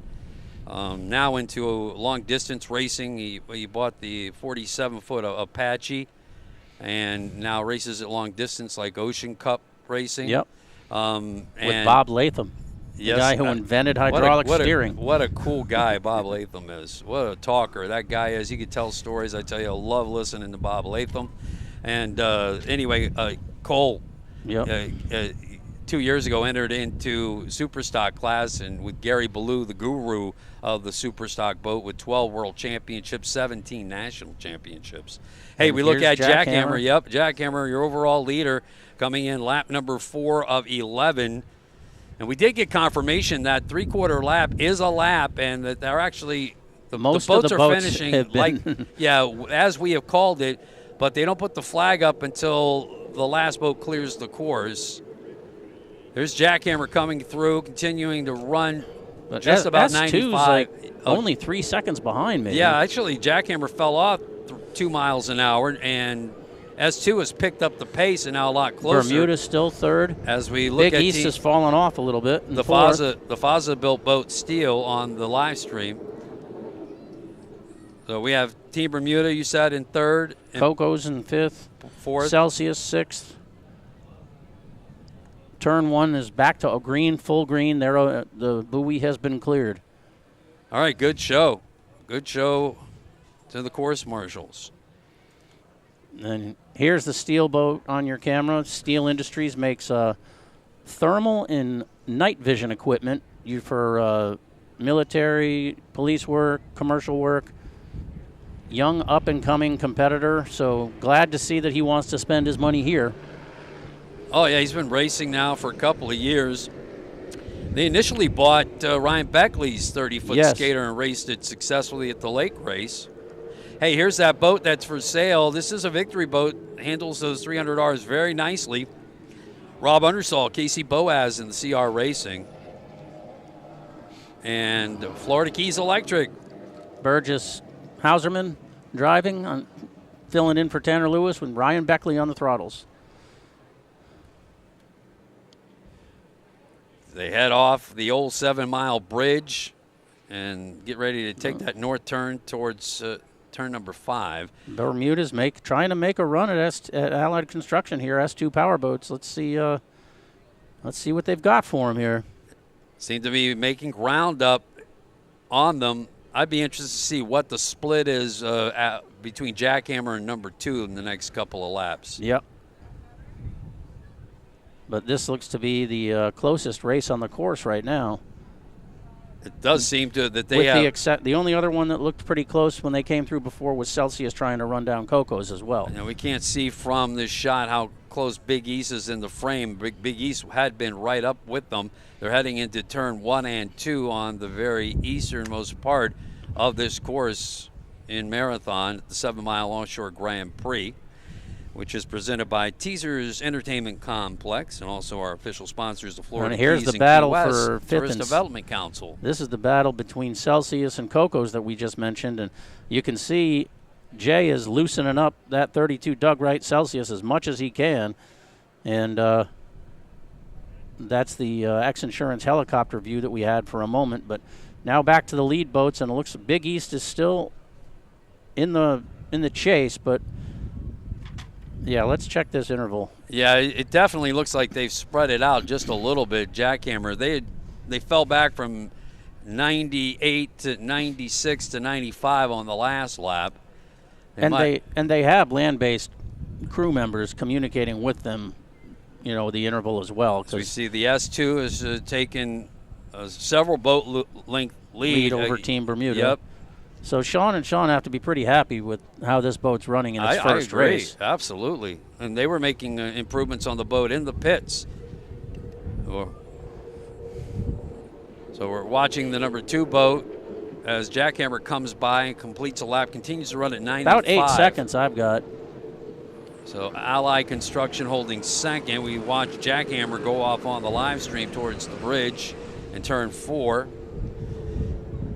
Jackhammer, then S2 Ally Construction, Team Bermuda, and Big East Construction 1, 2, 3, and 4. Coco's is still 5th, 6th is Celsius. And here's the X-Insurance helicopter view of that. That's a pretty boat. Extremely low profile, most low profile boat of the fleet for sure. Almost reminds me of the old Warlock cats out on the West Coast. So we get a good look at the way that World Championship boat runs. It's holding the water. Yeah, they've got this boat dialed. Julian and Reese. I would almost imagine there's hardly anything even said at this point in that boat. Because they know each other so well. The chemistry, and I will say one thing about the Manatee Marine as we look at another boat out of their stable, Steel Racing, the new Faza boat that will campaign this year on the series with Dominic and Ricardo, Julian's big brother. There's Jackhammer again. The testing that goes on at Manatee Marine is extensive, and it proves in the success of Jackhammer for sure. But look at the way the outboards are moving on this Allied boat, and that's 5 inches higher than they are on the back of the Florida Keys electric boat. So with it moving and vibrating that much more, that much higher, that's some punishment those engines are taking. This is Coco's Monkey. They finished on the podium. That's a Porte bottom on the old Shadow Pirate. Shadow Pirate, yep. Interesting story I talked to Scott Porte about when Nick Scafidi wanted to go stock class racing, and two of them worked together with Doug Wright to build that boat, and then Scott put his bottom on it to increase its speed and turning ability. And they raced it hugely successful for a few years in stock class with the 300XS series. As we get a great look overhead at Allied Construction, your national high points champion for the year. Mm-hmm. And that was mostly in the MTI that they had cut in half and rebuilt and did all kinds of massaging to and made that boat work real well. Oh, it was an amazing boat. And Sean Torrente and Sean Connor, S2, that's the two S's. Sean and Sean. As they make the turn, heading back down Sean, the westbound leg in Sean second Connor, place. Yeah, I mean, people know Sean Torrente Racing, but Sean Connor is a very successful yacht broker in the industry. So they're on the water quite a bit between the two of them. And Jackhammer still out front. Kind of something we're getting a little bit of deja vu from last year. A little white capping going on the course, but there's a small, steady chop that goes across this course, and the boats seem to be handling it just fine. That wind really does seem to be holding sustained out of the east behind the boats. The Jackhammer that you see now at about 22, 23 miles an hour, as Jackhammer comes through on lap number 6, continuing to lead here in front of the fans. But Allied is cut in half. They're down to 4 seconds behind. And Jackhammer fell down to 94.7 miles an hour there. Jackhammer in second, Team Bermuda stalking in third. Fourth is Big East Construction with that Canadian flag on Cole's side of the boat for the driver. And the battle for fifth is still tight with Coco's Monkey and Celsius.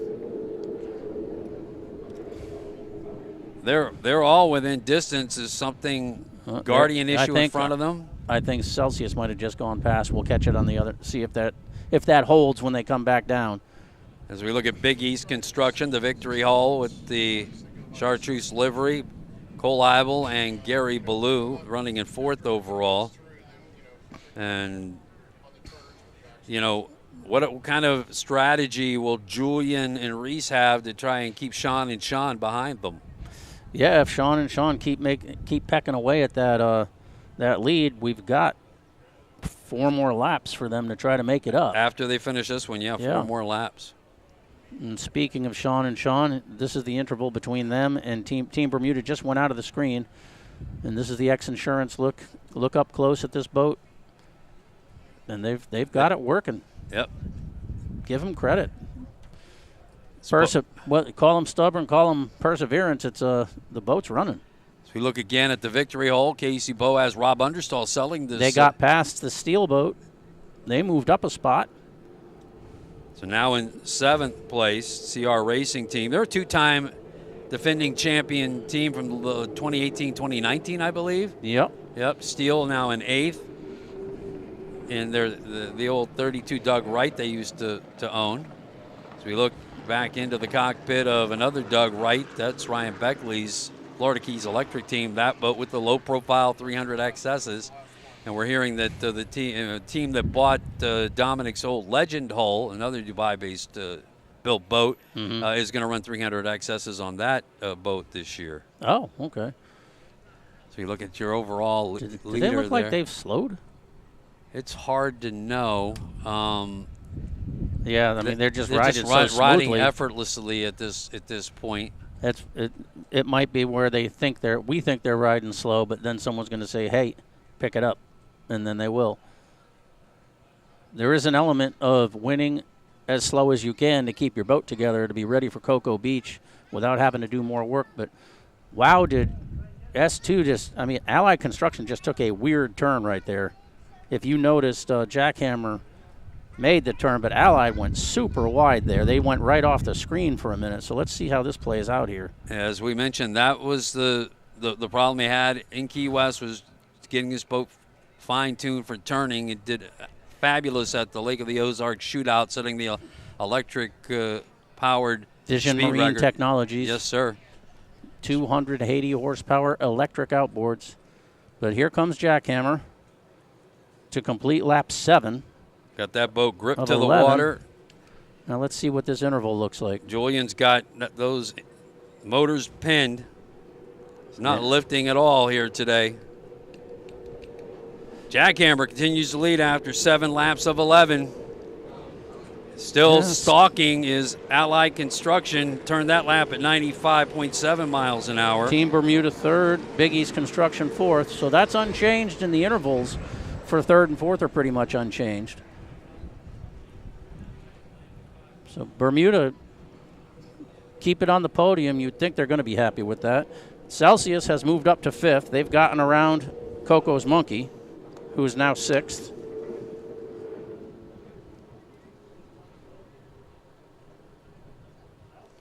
Jay Muller and Chris Hopgood move up into 5th.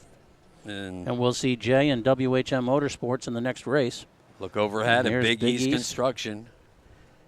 And they had some. They found out at the end of the year they had some issues with one of their engines. It was down on power. They had some pieces sucked into the exhaust that were basically not supposed to be in there, so it was preventing the exhaust from getting out, and everything was getting hot. Now this is up the eastern end of the course, correct? Turn 1. That's correct. Yeah, and this looks like this is CR Racing and Steel still battling for 7th and 8th. 7th and 8th.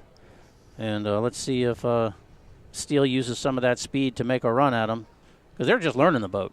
I don't think it's. They've been testing it, but certainly nothing compares to race day competition when other boats are on the course with you. And I mentioned before, I mean, Manatee Marine, they get out and they test and they test and they test. They gather data, collect it, use it, look at it. Right. They'll have the most data collection you'll find of any group, and of course they have more boats racing across the classes than any operation anywhere Manatee Marine does. There's but the question that comes up is, as far as the team goes, is how much of the testing is Dominic and Ricardo? Is it Manatee Marine personnel testing and not Dominic and Ricardo? Well, certainly, and you got to think it's mostly Ricky and Julian, and Ricky's only running the 450R boat. The Montlick Injury Attorneys team, the new 38 Doug Wright that won yesterday, and good look overhead of Team Bermuda. David Sully and Stephen Bridges. Shout out to all of our fans listening in Bermuda. We heard a second team going to be racing Superstock in the U.S. this year, possibly from Bermuda. And speaking of international fans, we can't have a race without saying hello to Nigel Barrett, our buddy. I think he's over in Spain. Big powerboat racing fan. And here's the interval between Jackhammer and Allied Construction. Still looks pretty comfortable for for Julian and Reese right now, but they've been doing this a while. They're not going to let their guard down. Look back at the S2 Allied Construction, but again, back now from our ground shot as they'll approach the end of lap number 8. And other than that first turn there, I mean, I think they've been in the lead since when they passed the end of the lap from the very beginning. Just like they did in Key West, all 3 days, Jackhammer never saw the stern of anybody. It was flag to flag all 3 days, world championship for Julia Maldonado and Reese Langheim. Back looking at the Allied Construction team in second. Jackhammer crosses the start-finish line in front of them. Turned that lap again, just a shade over 95 miles an hour. Allied in second. Team Bermuda running in third. Fourth is Big East. 3 laps to go. Yep. Let's see if Celsius is still holding on in 5th. Yep. Chris Hopgood and Jay Muller just missed the podium in Key West at the World Championships. They are eager to see a lot more podiums. You got to think they're going to with the experience of Jay Muller. He won a World Championship with the late Kyler Miller in that boat back in 2015. Man, it would be good to keep Celsius. Coco's Monkey is down on the infield. Coco's Monkey is down on the infield, yep. So tough day. They pulled off. Just keep an eye on them, see if they do get back up at some point. But if that's it for AJ and Pete Pagino, long ride for them from northern New York. Upstate New York, upstate New York, pardon me. But what a couple of great guys. Got to love those guys. I always got to go stop and talk to Pete Pagino. He's just good people with a great Key West sponsor and cocosmonkey.com. Check out their apparel online. They're always sponsoring. They sponsor the marathon race here as well as the Key West World Championships every year. Gosh, that is some pretty water we just saw. Yeah. And now Jackhammer they're probably feeling like it's pretty water too, right at this point. The dominance of this boat over the 3 years of the 300R is pretty impressive. There's a team that dominated too in the in that MTI they ran all year and won the APBA National Championship in 2023, Allied Construction. Nice to see Ray Marine continuing to support them, too. Fantastic sponsorship. Great testament to the team that they put the name of their boat on, Sean Torrentes and Sean Connors. And this is your this is the CR boat. Yep, CR boat. For sale. Won an XCAT World Championship. Rob Understall has it for sale. Still running 7th. And Steel is 8th. Yep. And if you look at this steel boat, when they go around Coco's, they'll be 6th and 7th. Yep. As we look at Steel heading off the old 7 Mile Bridge now towards turn number 4. Ricky Maldonado told me he personally spent 2 months sanding the sides of that Faza to get the color the way he wanted with that red. They've been waiting for that boat to be delivered throughout the entire 2023 season, and one reason why Rob and Casey never raced that boat you see, the Victory boat they're in right now, is because it took so long to get it shipped. It came over during COVID. There were all kinds of delays, and in that time and process, they decided they were going to go Supercat racing. Yep. And the boat they picked up was a pretty good one, so you can't blame them there. Yeah, now a 3-time World Championship boat, twice with Performance Boat Center and once with Cole Leibel's uncle, Lauren Leibel. I'm going to guess that your lap time is your speed's going to pick up here because S2's, Allied Construction's they're close. Pushing them. They're close. They are pushing them, keeping them. And they're kind of hiding in the blind spot. So. Yeah, well, they're getting reports, I'm sure, from shore. But you don't need a stopwatch for this interval. This is this is down. What's that, about 6 boat lengths? Yeah, and again, Jackhammer. And Big East is making a move for 3rd. Looks like they're going by Team Bermuda up into 3rd. Big East Construction. The wily veteran Gary Ballou's setup might be coming to them for the end of the race. But this could be sorted again in the turn number 4 as Team Bermuda's kind of lined up on the inside of that pin. Yep, and here's Celsius now in 4th. With Coco's Monkey having fallen out, so now here's your interval back to 1st and 2nd, and you can see Allied getting a little lighter. They're flying it a little more. I think that Sean Connor's trying to stay in the inside lane, but Reese just kind of shut that door a little bit. Let's see. No, he's got to go through his wash here. He's going to scrub speed there big time. Going to lose what gain he had there. And now Jackhammer will make up some distance, but he's showing a lot of speed. He's definitely brought the interval down. And Jackhammer's speed has pretty much held relatively consistent over the last 4 laps. So that gain is the S2. What that showed, though, was that Jackhammer's turning ability. They have the advantage in that department in this race right now, I think. Allied's going to get more maneuverable and turn better, but this boat's been doing it for 2 years. And you have, they're familiar with this boat. They've been racing it. This is now into their 3rd year. Now Allied's trying to come back. It looks like he's on the outside, but this is a reverse angle, so he's actually in the inside lane again, going down the long backstretch, correct? No, he's on the outside. So you're looking towards the island. The pen will the pen will be to the starboard of Jackhammer. Well, so then they've got the inside line. Then this could become we're going to keep the speed up and sweep the turn rather than try to take a tight turn, which is kind of the age-old one. You do one or you do the other. Well, it's time for doing because we're about a lap and a half left in this race. So we go back to in front of the spectators here at start-finish. This is the Victory Hall of CR Racing. So they're up to the 5th? I have to double-check that was that. Yes, that is CR Racing. Big East Construction running in 3rd. Big East went in a Guardian for a minute. If they did, maybe they've fallen back. Right now we do have them on screen. They were in 3rd on that last lap as we they're back up and running enough. So they may have fallen back because they were running side by side with Team Bermuda, which may now be in 3rd, but we'll have to sort that when they come back through as your lead boats are approaching us back here at the start-finish line. And that's Jackhammer. coming towards us, finishing up his penultimate lap number 10. And without any other boats out on the course, any other classes, we should see some flags flying. We talked to scoring about this, but I don't think they wave a white flag, do they? Sometimes they do. I haven't seen the Race World Offshore races. No, you're correct. Some of the P1 races do, though. Yep. As Jackhammer comes through.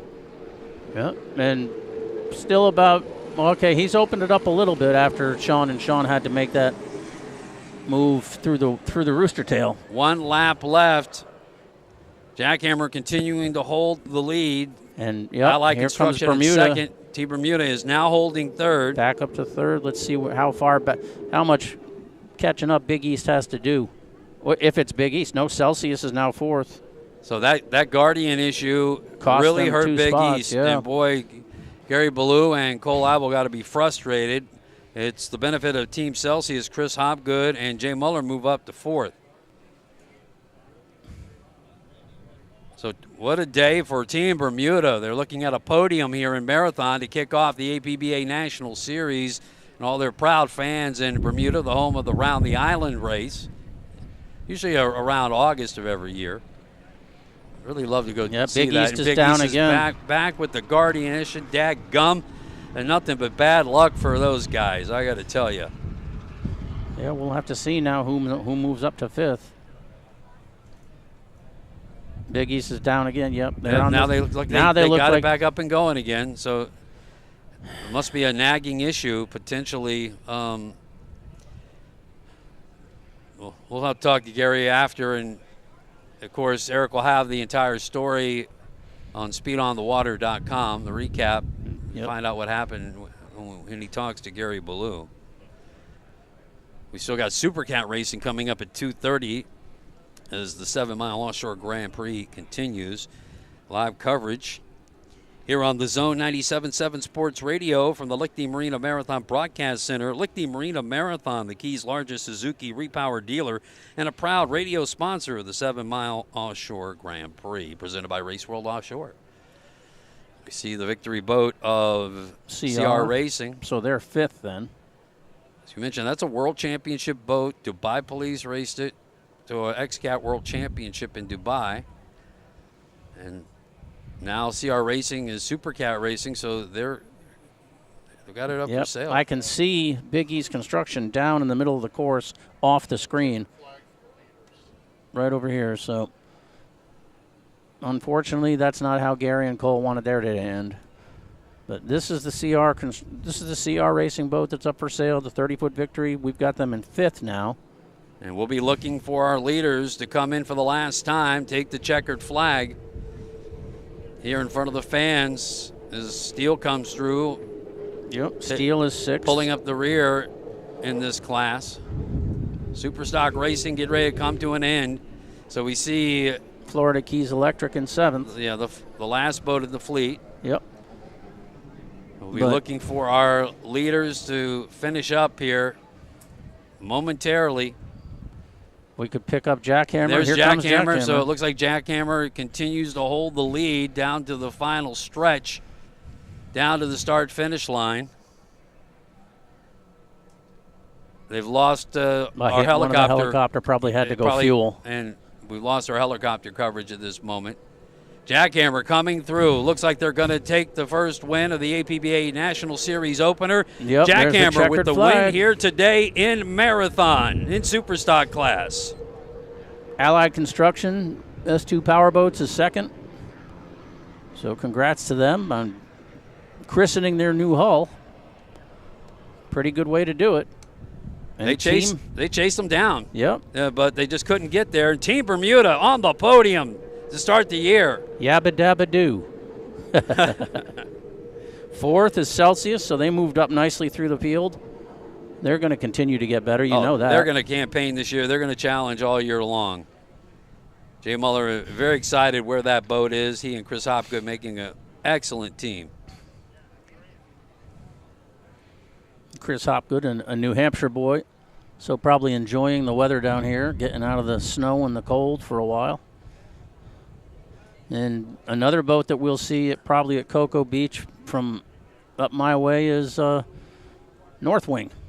That's correct. And but Casey Boaz, of course, throttling that boat. And Darren Kittredge. Yeah. And I keep telling Darren to make Danny DeSantis make his McLaren of Boston sticker on the side of the boat bigger. Give him some more support, so maybe we'll see that happen. Then we saw Florida Keys Electric. We appreciate Florida Keys Electric here in the Keys, sponsoring Ryan Beckley each year. Ryan will be campaigning that boat with Tanner Lewis a little bit later on this year. I don't believe they're doing a full season, are they? These guys? Yeah. They will, but not necessarily together. Ryan's back to his old program where he has sponsors pretty much in every town he goes to. Oh, yeah. So it won't be Florida Keys Electric everywhere. Right. But quite a resourceful way to race. And Ryan, what a passionate player he is in powerboat racing, now the Superstock class representative. And his son is developing quite the BMX racing career on BMX bikes. So that's pretty cool, too. Connor. He's a very supportive dad of that effort as well. So, all right, so bear with us on the live stream, folks. We've definitely lost some camera angles on the far end of the course. We had the benefit of that when the chopper was going. CR Racing should be 5th once they cross, and that'll just leave us Steel and Florida Keys Electric to round it out. Here's Jackhammer doing its burnouts that you can't see it on the camera, but they're coming back to get their checkered flag. Jackhammer with a big win here today. There's CR Racing. Hey, had a nice chat with Rob Understall and Casey Boaz. We're going to see them in the next race in CR Racing. Someone buy this boat and get it out here full time. I mean, you put some time into it, it'll be fast. Steel, the Faza design of Erval Savine, Nadir Ben Hindi. Yep. And Florida Keys Electric finishing up. This should be the wrap for the Superstock boats. So nice job, everybody. Kept keeping them upright.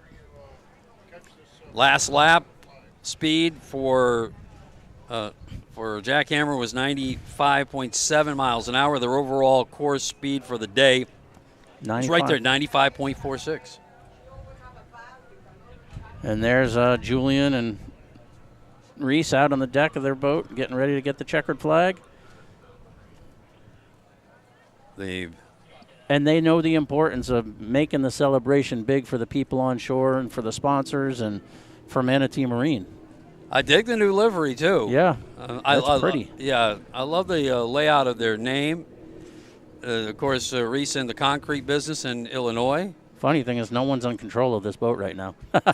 They're both out on the deck. Yeah, at least they got the nose into the wind. Yes, yeah. yes. There you go. Take a bow. They take the is that the Kyle Busch bow from NASCAR? when he the rowdy bow they call it, I think. Reese Langheim, Julia Maldonado, your winners here today at the APBA opener. Yep. In Jackhammer. Good for them. That I'll tell you what, that victory 300R combination, it's been dominant so far in the 2 years, now into the third year with the 300Rs, the 4-strokes on the back of these Superstock boats.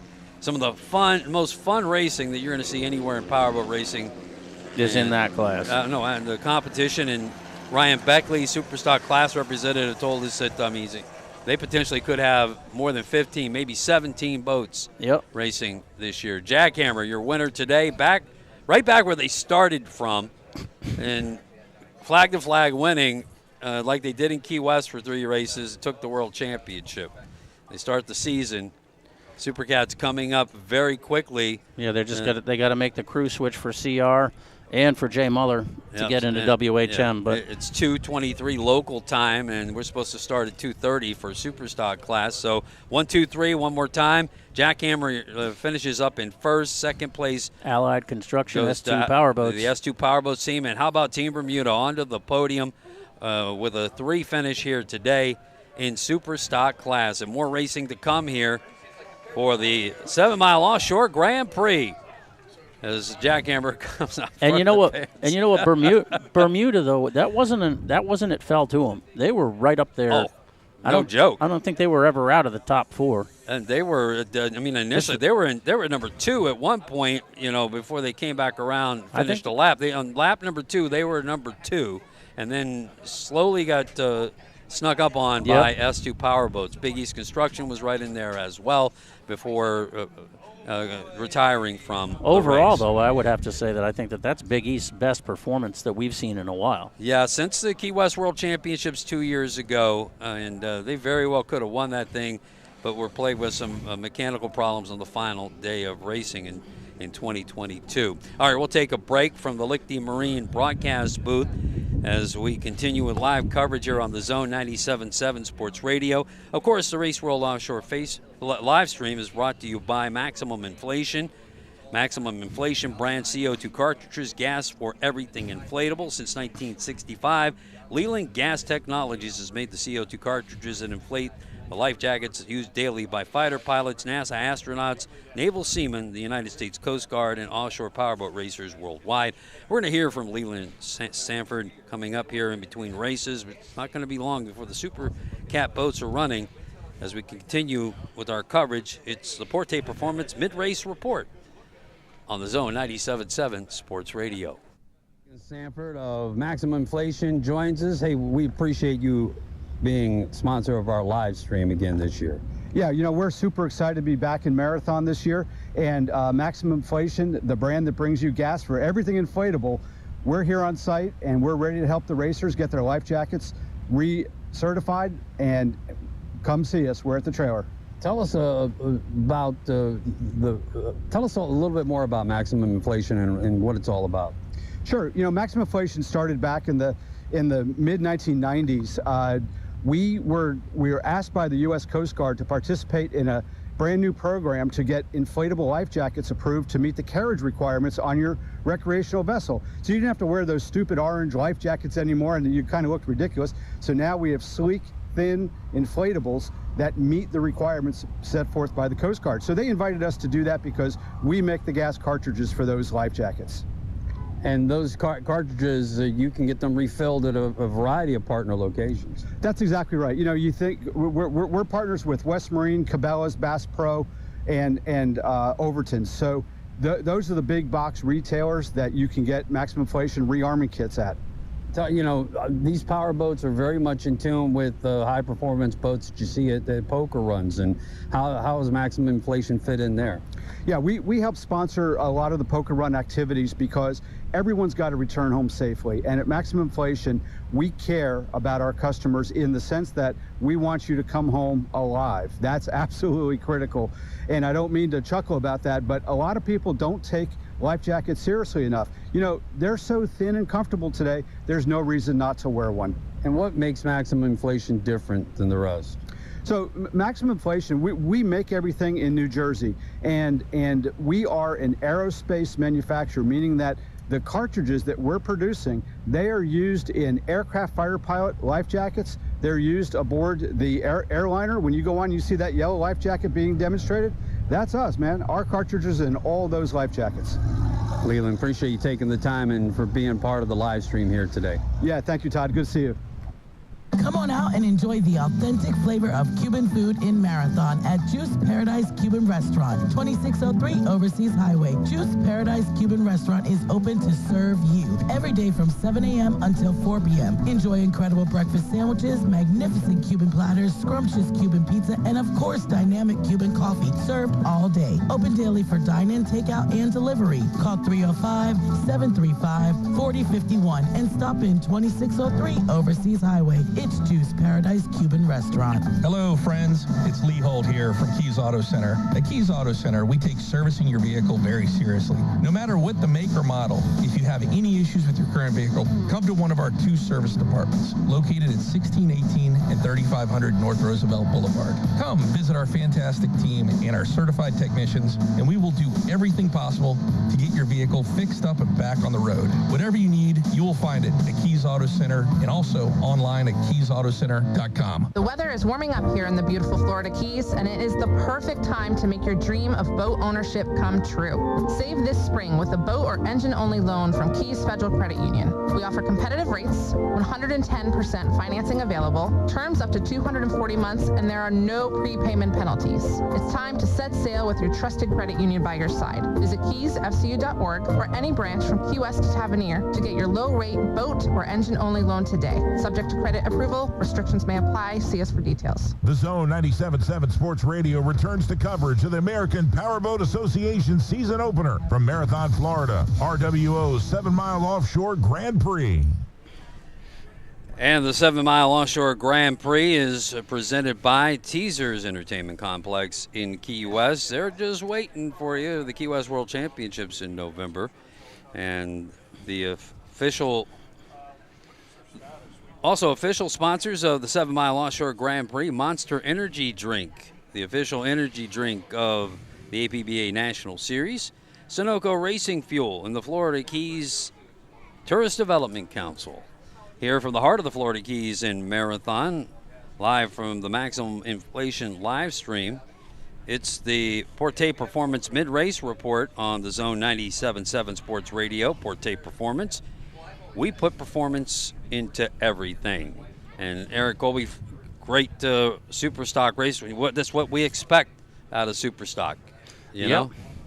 Yeah, it'll be interesting to see as Allied Construction brings along that program, if they're going to be able to keep challenging Jackhammer and if anyone else is going to come up. I mean, Big East Construction was in the mix for quite a while. Something that took them out. Bermuda looked better than they've looked for a while. So Superstock is going to be very competitive, I think, throughout the year. And the guys to beat, until you can beat them, is going to be Jackhammer. And Jackhammer with a great race today as they continue on that torrid campaign that they've had over the last several years. To be the man, you got to beat the man. And right now, the Jackhammer team, and with that new boat, that new livery looks good. Hilo has refueled. The X Insurance will be back up to give us those, especially for this race. That's going to be some awesome footage. Supercat is up next. 120-plus mile-an-hour boats.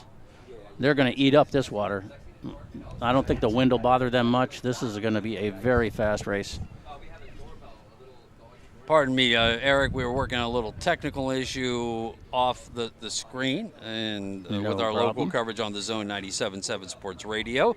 Hey, we've got the Supercats coming out to race here to finish up racing at the 7-mile offshore Grand Prix. Live coverage from the Lecty Marine broadcast booth here on the Zone WAVK.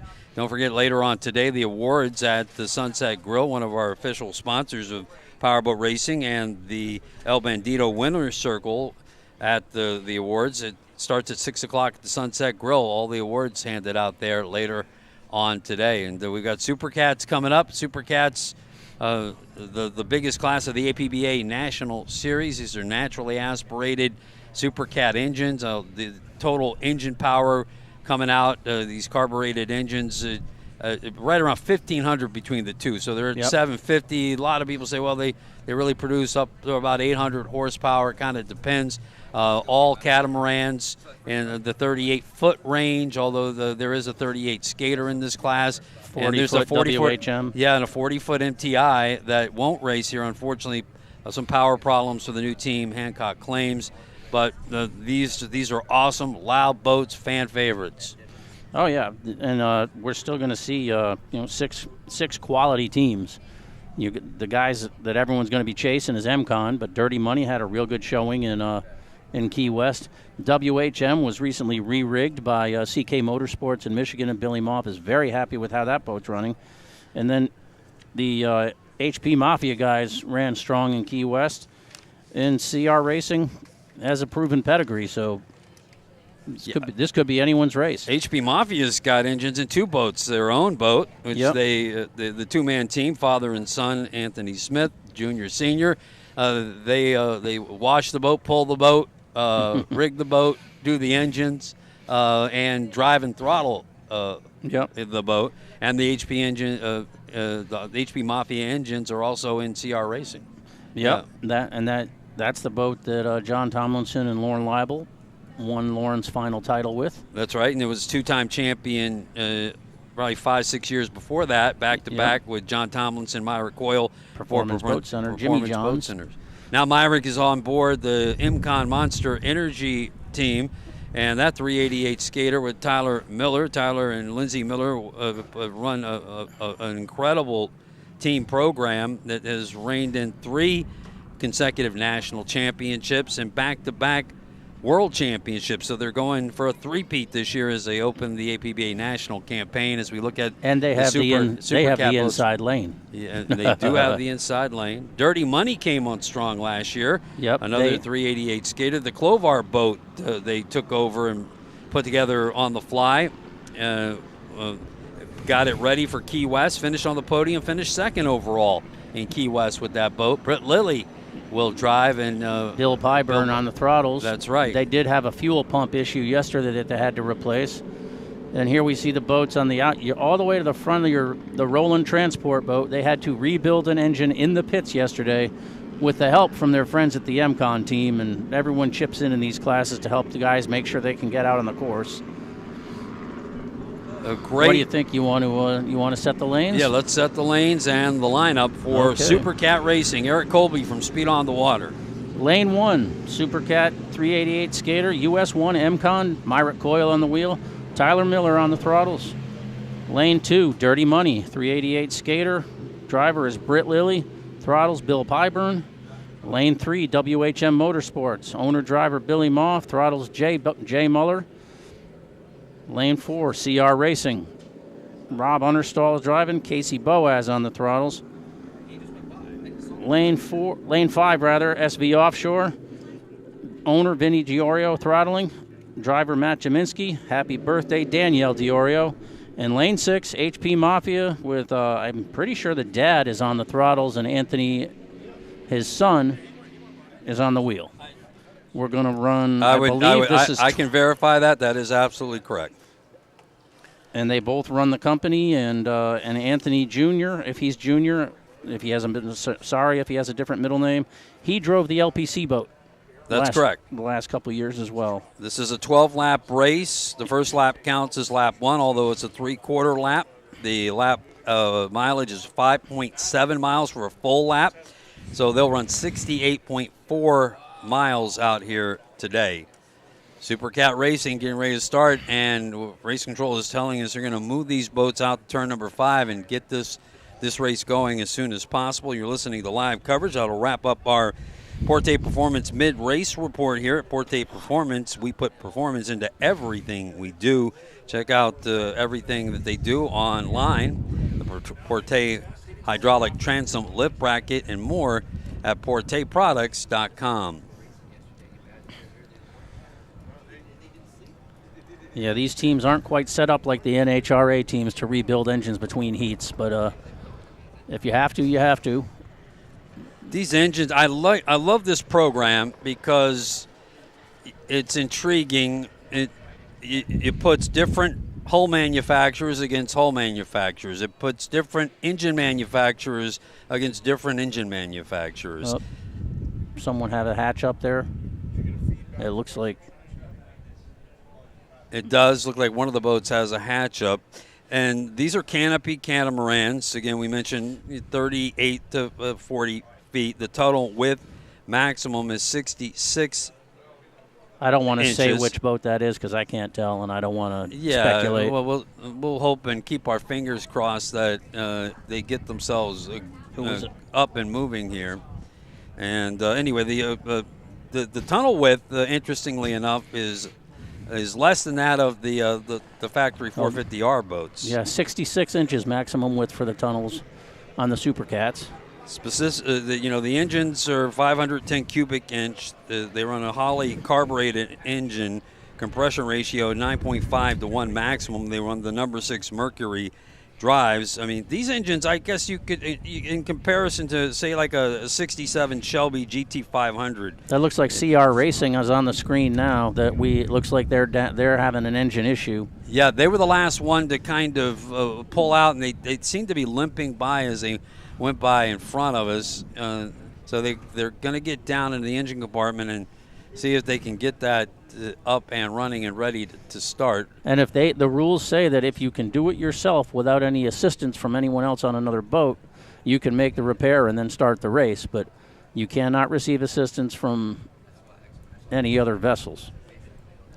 And race officials are very closely monitoring that situation. Again, we're dealing with, they're on the west end of the course, that's just north of the old 7 Mile Bridge, trying to get out towards turn number 5 on the northeast part of this course. Again, if maybe we could put the course back up one more time, and we'll go over it the final time here today. But these boats are successfully really starting this race on the outside leg, running eastbound.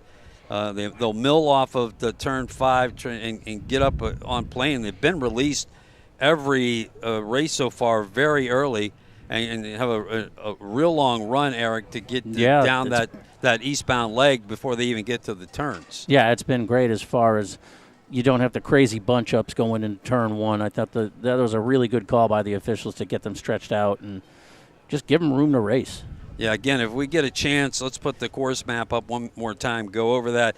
Again, those Supercat engines are very impressive. Kase, Scorpion, Sterling engines, the dominant engines also in this class, and some whole homebrew built engines also out there in HP Mafia in two of the boats. And here's the course. Yep. As we mentioned, the long straightaway on the north side.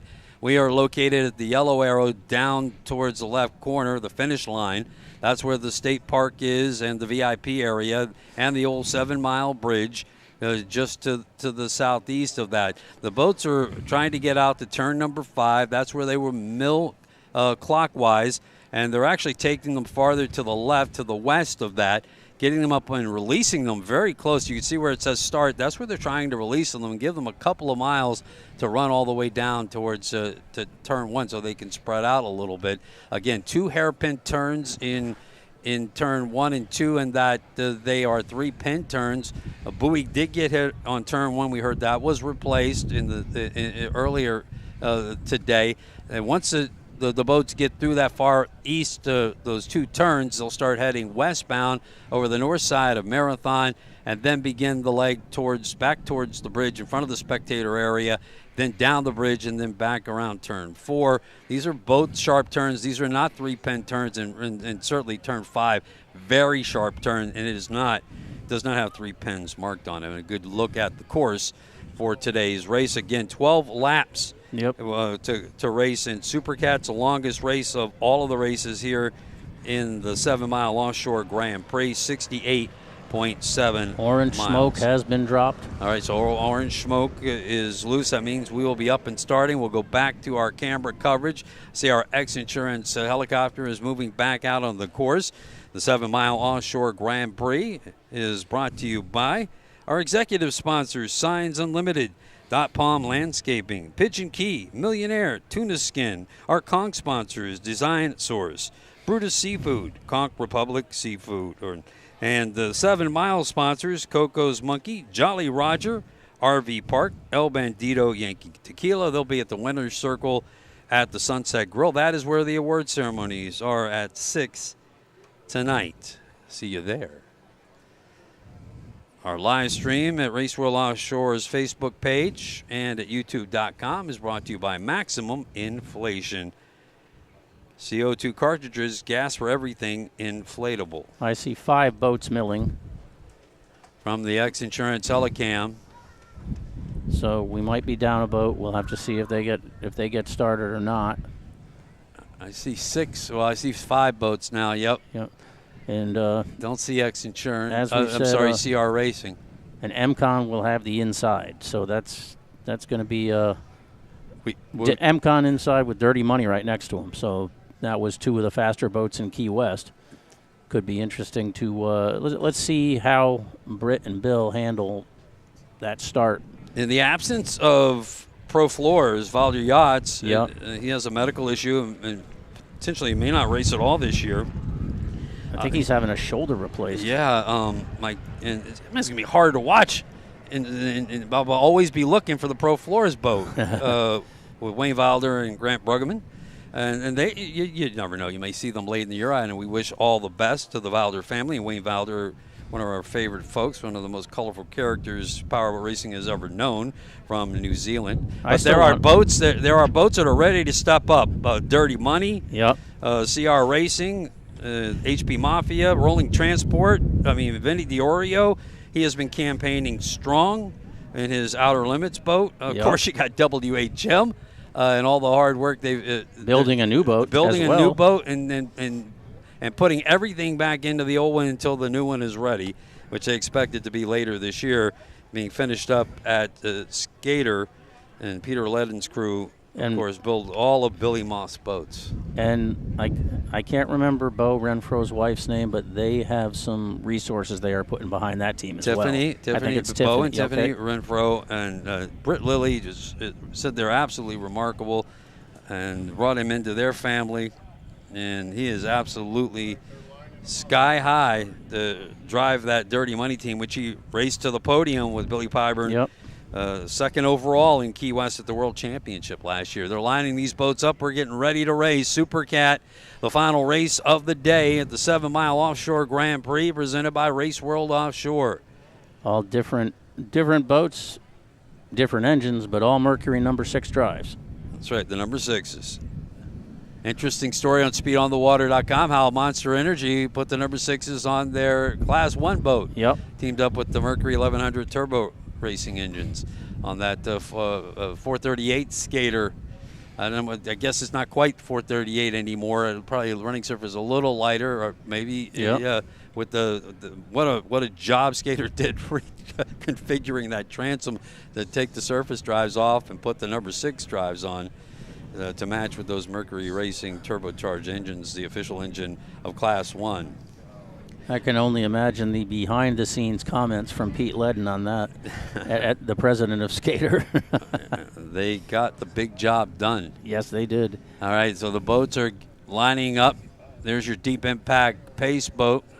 They want them to be more alongside each other when they can get them there. They want it to be as clean and fair a start as possible. WHM looks like the flag is already up, though. Yeah, he went and and here goes Horsepower Mafia. On the outside. They show great speed early in Key West before getting their engine compartment got so heated up it just smoked everything out. Kind of warped a little bit. It warped everything, and it really never it caught fire. But we certainly thought it had, and it looked like it did. As WHM, Rolling Transport, Dirty Money, all in a pack in the middle. That's IMCON on the inside. They have the inside lane. Supercat racing is underway. Our final race of the day, 12 laps in Supercat class off of Marathon in the heart of the Florida Keys. We look through the front window of the X-Insurance Helicam. Yes, and indeed. you can throw a blanket over the second place line here. HP Mafia just nailed that start. We got to throw a big shout out to Parker Lindsay. He gets that camera through the front window. His dad Rick flying this helicopter for us here. Great coverage from the APBA season opener. And there's the turn. HP Mafia. Whoa. Wow. That is, oh, my goodness. Everybody just came out of their lanes because it looked like HP Mafia came across. And yeah, you're supposed to hold your lane through the end of turn 1. Look at Rolling Transport there, barely hanging on. We're going to have a scoring situation there, ladies and gentlemen. And now, is that MCON that moved to the lead? No, that's Dirty Money by the looks of. I think that's Dirty Money in the lead. Lane 3. Dirty Money is in Rolling Transport first, is but inside. Second lane, they're all the way to the inside. Rolling Transport is. WHM is now in lane 4. There's HP Mafia. They're back to the outside, and I thought my eyes saw them dive all the way to the inside. All right, so it's IMCON and Dirty Money deck to deck coming down towards the fans at the start-finish line. Lap number 1 looks like it's going to be maybe too close to call. Let's see. Yeah, let's let it come to us like they do in NASCAR. Let's just listen to it. Looks like MCON is pulling them. Yeah, MCon is just pulling ahead. Just edges forward.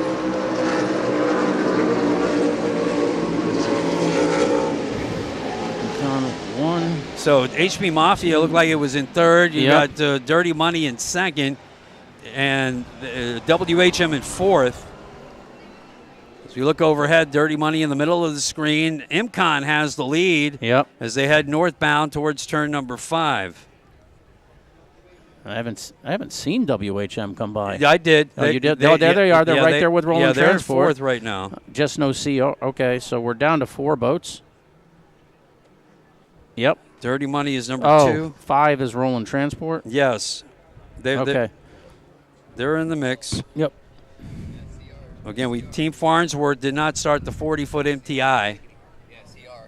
It's no CR racing. They did not make the start. Thank you, Joey Cook from the Citizen. And Key West Citizen. MCon is your leader in Supercat class. Now, I'm thinking Tyler probably prefers this to the Aqua Quash ride he went on in the celebrity race a couple weeks ago on the personal watercraft. But look at this boat just kind of doing what Jackhammer did, just picking up where they left off last year. yeah, you were asking if he might get into that, and Lindsay said no. No. No. But I don't you think know, so. And this is another team that just tests and tests and tests. And, of course, My Recoil has that boat right at his place of business. Performance Boat Center. Part of the partnership at Performance Boat Center, Lake of the Ozarks. Osage Beach. MCon, Dirty Money. You can see them. Yep. Just you can see them just in their just rooster. off the rooster. Yep. Just trying just to keep the them within outside. reach. Staying in the clean water. Good start for Dirty Money. Yes. And here's WHM and Rolling Transport. Yep. They're running fourth, battling for fourth and fifth. Yep, HP Mafia to the right of the screen, holding on to third. I have to believe there's going to be some sort of penalty and infraction for the way they came from the outside, and it appeared, at least from the camera angle we saw, that happened, and it caused everybody to break out of their lanes heading into the first turn. That was a bit of controlled chaos for a few seconds there because it looked. I don't know if anyone touched, but it looked close. It was dangerous. But here comes the two skater. These are both 388s, correct? 388 skaters. Yep. MCon on the left. Incredibly dominant. Dirty Money on the right. All skaters at the racing right now, I believe, except for the outer limits of Rolling Transport. Here comes MCon after lap number 2. So our first lap will get their average speed. It'll be hot. 113 miles an hour for MCon. WHM has pulled past HP Mafia for third, but they're just about side by side, and Rolling Transport's in fifth. So let's see how third place plays out. It would be good to see Billy Moff get back on a podium. They got that boat running fantastic. Yeah, they do. We look overhead at MCon, Monster Energy Racing Team. Monster Energy, the official energy drink of the APBA National Series and the World Championship. Dirty Money, keeping them in. Keeping them close. Yep, they might have an angel on their shoulder in the form of Mr. Lilly Sr., Art, who we recently lost, and they had a wonderful celebration of life for him in early April. Something like 600 people showed up. Not hard to believe. And Bo and Tiffany Renfro's passion is Dirty Money. What they've put together last year, a fantastic season that ended up in a World Championship podium finish. They're chasing Yes, MCon. they are giving chase. And Bill Pyburn knows how to run a boat fast. He is a skater loyalist, and they're not going to go away. No. MCon's going to have to beat them. About the same distance as they were on the last time they passed through this area, heading towards turn 1 on the eastern edge of this course. Out on lap number 3 of 12 in Supercat Racing. My Recoil, Tyler Miller on board. MCon, Monster Energy with Sterling Power. Being chased by another 388 skater with an in-house engine builder. for the Renfros in Dirty Money Racing. Yeah, WHM in third with Sterling Power and a 40-foot skater. I heard a mention of a partnership with Dirty Money, but I don't know that we're allowed to say it yet. So as we look into the turn. But look at that. Dirty Money is right there. Wow. Right off the stern, but MCON has the inside lane. Dirty Money had to go a little bit longer way around, but they pulled even side by side, deck to deck. On lap number 3, 388 skaters. Now the level of trust that Britt and Myrick have to have in each other right now is very high. I mean, you're looking at 120 plus, probably approaching 130 miles an hour there, fans. Yep. Watching here locally, this is amazing. You can almost touch them, it seems, here from the shore. And through lap number 3, Incom just a half boat length lead, and maybe at the finish, Dirty Money goes by on the outside. Still running about 112.8 miles an hour. I've got to give Dirty Money the edge as they went by on that lap, and as they head towards 4 on the outside, Dirty Money does have the bow in front. WHM in third. I haven't seen HP Mafia back through. HP Mafia did come through. They do, so they are in fourth. Yep. And Rolling Transport, SV Offshore in fifth. Thanks, Eric. What a race. Wow. Atop the Supercat class. Yeah, that was... WHM, Jay Muller. Oh, CR's up and running now. CR, so, okay. Good for Rob Understall and Casey Boaz. Another 388 skater. This with HP Mafia power. Spent the money to get here. If you can get it started, you might as well go for a few laps. Absolutely, and they're another podium finisher. They finished third overall at the World Championships in Key West. Hey, missing Chris Grant and Billy Moore. And they will be at Coco. And on the far side, you can't see it on the live stream, but Dirty Money has taken a big lead in Supercat class, probably a 7-boat length lead over MCON. There's your new leader in Supercat class, Dirty Money. Britt Lilly on the wheel, Billy Pyburn on the throttles. Wow. Go, Dirty Money, go. And when the people see this split at the start-finish, I think they're going to be like, what? Because that's a pretty big interval. You know, we try not to talk too much about stuff that you're not seeing on the screen, but when you see the boats come by out of turn 1, they have pulled away a little bit at least. Yeah, and the boats are running great. They're stuck to the water. Mm-hmm. And obviously we haven't been able to follow them all the way around. Don't know if something went askew briefly for MCON, but they're back up and running strong and steady as we look at HP Mafia. Yeah, I'm looking around at some flags on boats to see if the winds have, because they almost feel like they might have subsided, but they're still whipping pretty good on the boats. They're blowing. Yeah, they are blowing all of 20, 25 miles an hour with just a steady gust of wind. We're almost down in a gully here. Oh, we're protected. We're behind the embankment up to the bridge, and got some trucks in front of us, so it's good for us, and our papers aren't blowing all around. But I can tell you the flags are standing straight.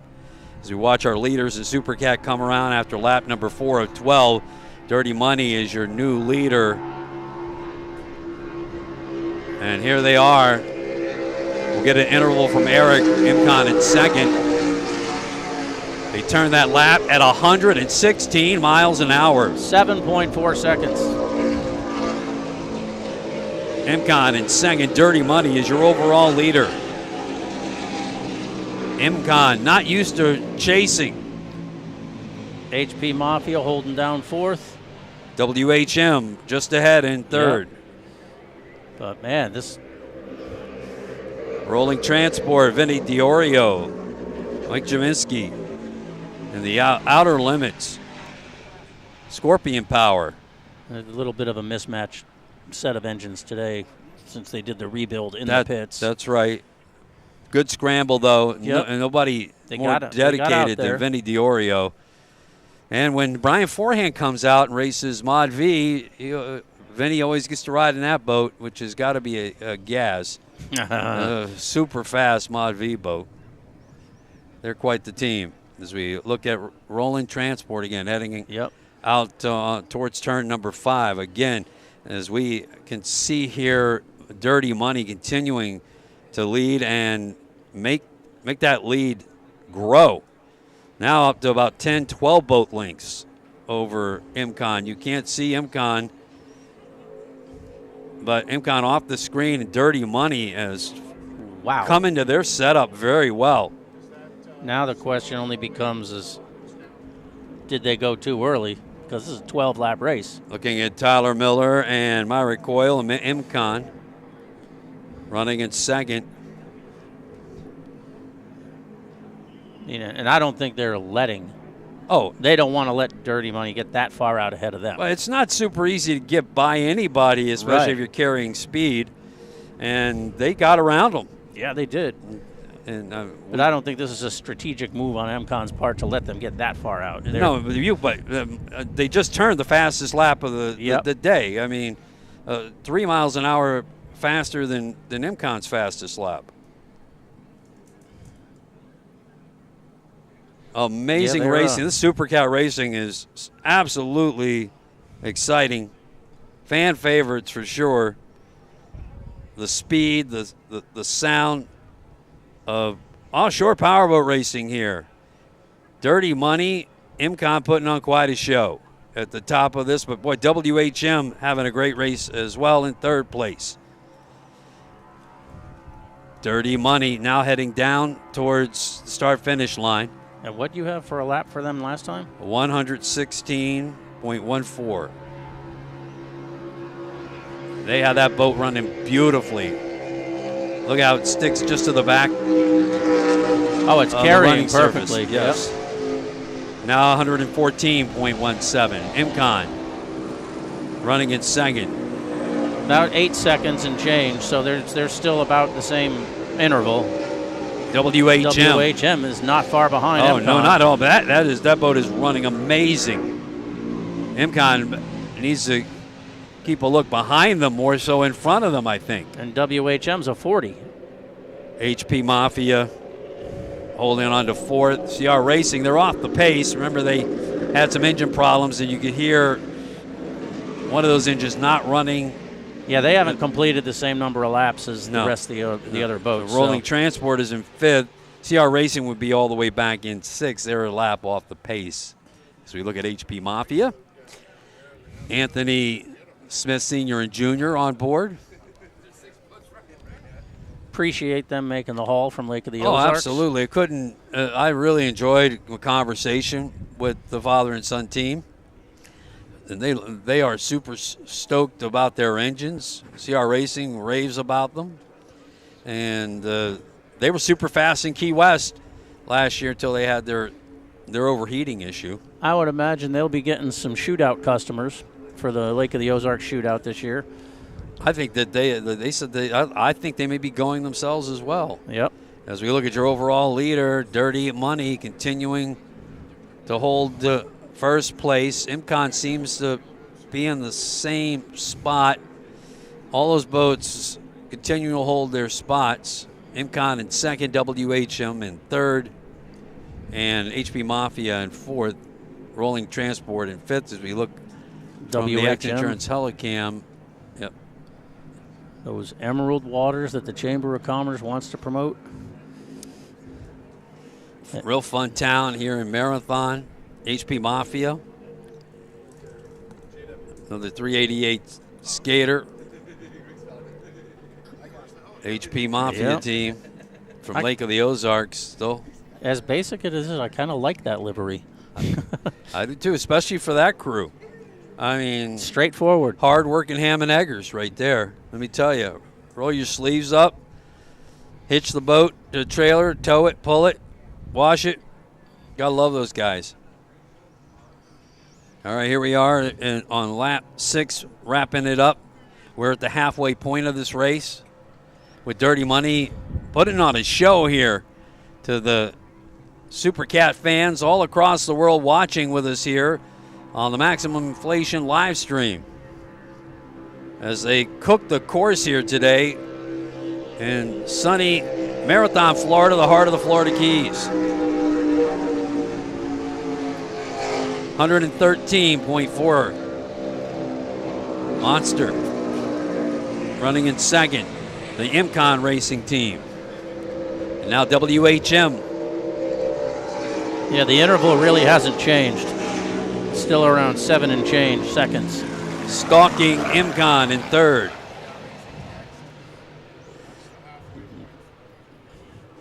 Probably want to check the interval between MCon and WHM next lap. I agree. They're making good time. So Myrick and Tyler have 2 issues. Yep. Now CR Racing, again, still something missing with that one engine. As we watch, just missed the action there. Rolling Transport does pull through here. I'm not sure I saw HP Mafia. I did. You did, okay. Yep, thank you. They're right, but It's they're good behind. to have a second pair of eyes, bro. WHM is, well, HP Mafia might be sneaking up on WHM while they're trying to sneak up on MCon. Yeah, okay. Because MCon's stretching out now, and here's Dirty Money way stretched out. I was looking away from the camera, but yeah, I guess HP Mafia is still chasing WHM. Get a great shot of the far side of the course. That's the back stretch, the long leg. It's got to be close to 2 miles. Yeah. And I think the interval's still holding from first to second. Great shot from the X-Insurance helicam of Dirty Money. Hard to keep up with that boat, I imagine. Oh, yeah. When you're in the helicopters, you're not keeping up with when we were in like a Jet Ranger or something like that years ago, we would cross the course and fly to the corner to get the still photo because we weren't doing video at the time. But, yeah, most of the time you couldn't just run them down. Good shot of the Smith boys aboard HP Mafia. Trying to chase down WHM. And that WHM, there you go. Carrying as it traditionally does. They seem to carry a little higher in the front. That's just the way they like to have it trim. Billy likes the little bit longer skater, and his new boat's going to be 40 as well. Yep. Be interesting to see if they trim the profile at all. It will. He's had so much success in Key West over the years, multiple championships with the bigger boat. And Dirty Money. That's the money shot there, ladies and gentlemen. Powerhouse Recycling is the company, right? Yep. And they've got the tractor pipes, making it nice and loud. But, God, the work they did last year to get this boat after the accidents? Yep. Dirty Money.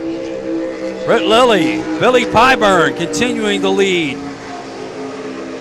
Past the halfway point, 112.9 miles an hour on that lap. Imcon continuing to run in second. WHM in third. MCon's about 10 seconds, but look at Horsepower Mafia coming. Still trailing, but close in fourth behind WHM. And this, of course, is still going to be pending whatever gets handed down from that first turn. We will tell you these are unofficial results based on what we saw on screen from our camera shots. And but I would be surprised if we don't hear something from that first turn. Yeah, it surely looked like there will have to be some scrutineering of that in terms of rules and how the course was run, how those lanes were carried out. And I really think some of the teams had to take evasive action. Yeah. I mean, honestly, what I saw. All right, so we have 5 laps to go as we watch our leader, I believe, continuing to stretch out. And they've got that boat running flawlessly. The setup has been just right. And, I mean, I can't say that MCon's was horrible and WHM's looks good. And HP, I mean, they really all look like they're running pretty well. But I think you'll probably hear from Tyler Miller and Myrick that they felt like it was a little off. MCon, though, I mean, well, they do look good. Britt has said that they have done some a lot of testing so far. Yeah, he was doing everything but backflips about how good that boat had been running. I think he called it a weapon in your interview, right? Yes, he did. Well, that's a very good description of when you're feeling good about your equipment if you call it a weapon. And then you go into testing yesterday and they had some hiccups. Yeah, they had the fuel pump that they had to replace, but that's a testament to a great crew. Well prepared. Yep. Had the part, swap it out. Good strong turn in second there by Imcon. Yep. But right now, Dirty Money in command, finishing up lap number 8. Yep. A little early to start worrying about hearing things yet. 4 more laps at close to 6 miles, so you still got over 20 miles to race. And for all the guys who yearn for the old days of boats going offshore, you don't get this view. No, sir. You don't get this course going out there and waiting for them to come back after 100 miles. Dirty Money. Listen to that. Turn that lap again around 114.5 miles an hour. Monster Energy Imcon running in second. Your interval's still about the same, and then I think Imcon has stretched out a little bit on WHM. HP Mafia trailing WHM, but in fourth and in competition. Should something happen?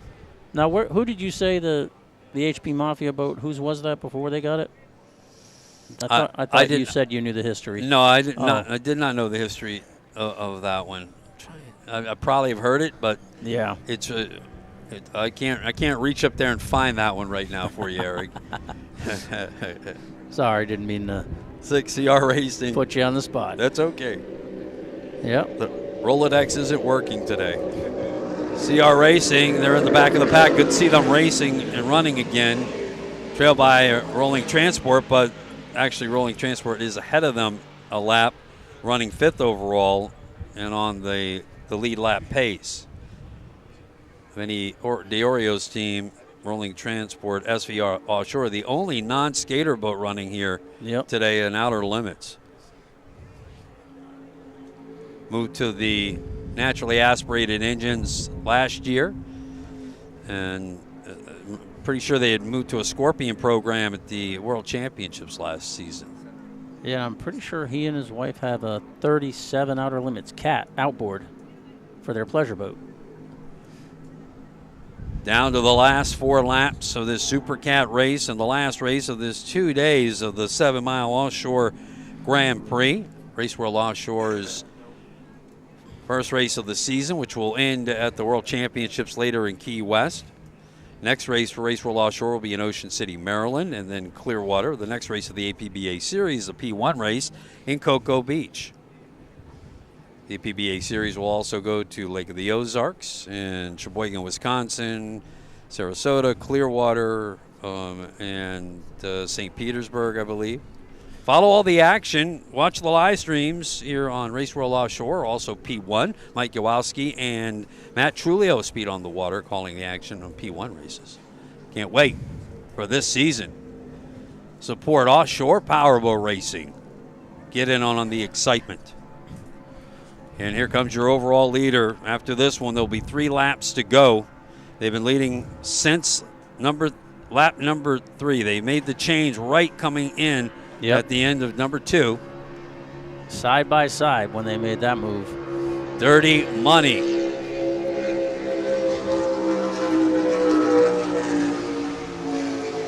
Continuing to hold that lap speed of 114.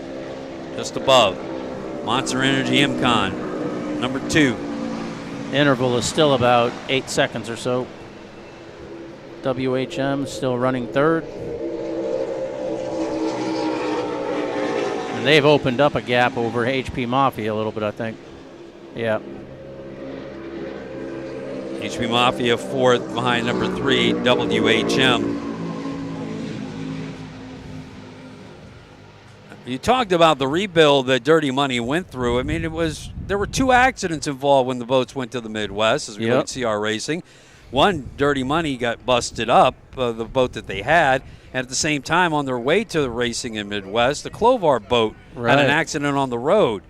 And Dirty Money acquired the Clovar boat, but had to get it rebuilt so it could be raced in Key West. Yeah, they took the canopy off, put the two-person canopy on, reinforced a bunch of stuff, and the effort that went into that project. And when they unveiled it in Key West, it was just like, oh my gosh. But the commitment to race and to win by the Renfros played out into a podium finish, and then they even took more work to it in the off season. At least they put it on a diet, put a two-man cockpit on it, and the hard work is paying off in an overall lead here at Supercat. There's your number 3 boat. And Jay Muller said that this boat was running fantastic. Yep. Billy Moff. Very happy with the re-rig at CK Motorsports in Michigan. On the wheel, and a multi-time world championship team. Billy Moff has won up and down the ranks. And he and his wife just rescued 2 more Huskies. He told me this morning. So they love their dogs. But gosh, Bo and Tiffany have to be, I don't know if they're on pins and needles right now or if they're just ecstatic. No, you got to be high. It's super high, but at the same time, let's get this race over. There's still got 3 laps. Two after this one. Yeah, but they still continue to look strong. Oh, looks great. Carrying well. This is when you start looking at the gauges. You start hearing stuff. They made the right prop selections. Yeah, the setup call was dead on right so far. And, it really helped that the conditions yesterday were pretty static to today. Same tides. Tides are hugely important here in the Florida Keys and in most races around certainly the state of Florida. And so they had whatever they had yesterday, they knew they were going to have today. 2 laps after this one, here's Dirty Money, Pyburn, and Lilly. Got it going on. 113.12 on that lap. Monster Energy, Tyler Miller, Myrick Coyle, your reigning world champions 2-time. They're going to have some work to do this year to make it a 3-peat. WHM. Muller and Moff will have something to say about it for sure this year. HP Mafia. This has been a great Supercat race. Yeah, because this isn't the water that Billy and Jay want. Of course, they want Cocoa Beach water, and like you said before, Great L's not even here. That's right, Great L, and we're missing you guys in one of my favorite groups from Canada, Chris Grant, the Too Much Racing team, and of course the great throttle man Billy Moore. They'll be in Cocoa Beach. This is a 2-drop race format for the Supercat series. So this year, this is one that Great L will use as a drop race. And some teams just need a little extra time to get ready for the season.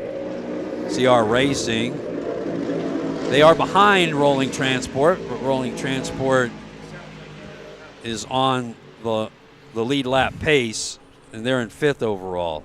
So Billy Moore has been putting in some time testing the DeFalco Class 1 boat, the Victory. Yeah. And what jumps forward they made last year ended up on the podium, but they're racing a Victory Hull this year and away from the outer limits. And I know some early speeds he ran in testing, but I want to survive the next time I see him, so I can't tell you. Dirty Money. Just a lap and a half left to go to take the checkered flag here at the Marathon 7-mile Offshore Grand Prix. Live coverage on the Zone 97.7 Sports Radio from the Lichty Marine of Marathon Broadcast Center. Lichty Marine, new and pre-owned boats, inventory and financing available in a brand new partnership with Yellowfin. And our live stream presented by Maximum Inflation CO2 cartridges. One more look back towards the island. Yeah, this is MCON on our camera now. See if we can chase them down, see if they can do anything. little bit of a glare on our screen. Bear with us. We are out in the open elements. We're not too far from the shore. This is Dirty Money. They are with the leader. Money. Yep. Dirty Money. You've got that almost looks like the Intimidator 3 on this for the number on the boat. Tremendous livery as well. Beautiful coloring of this boat on the livery. Down to 111 miles an hour, and IMCON is a little bit closer, but they've only got one lap to catch Dirty Money. WHM pulls through in third. HP Mafia fourth.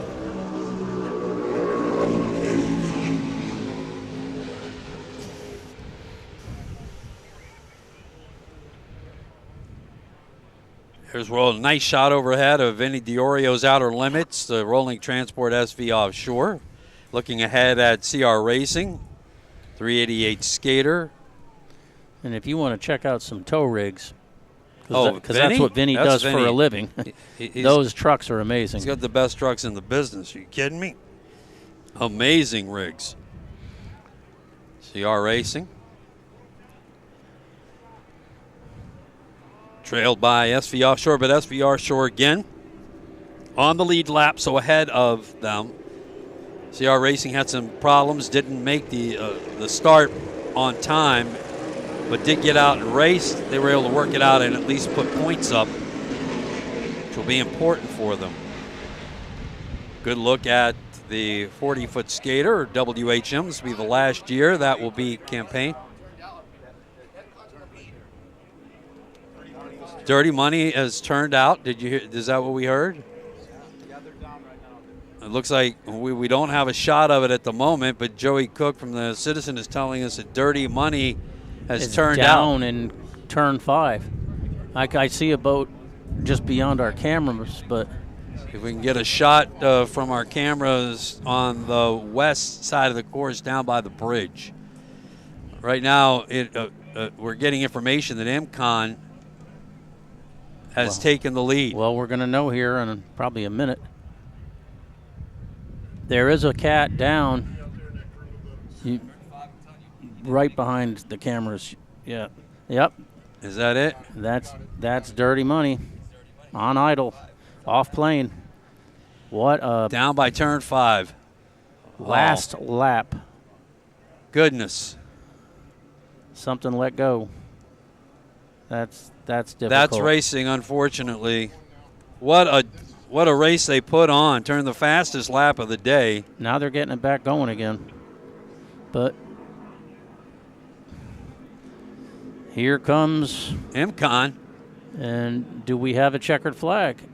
Yes. Checkered flag is out. Oh IMCON. My gosh.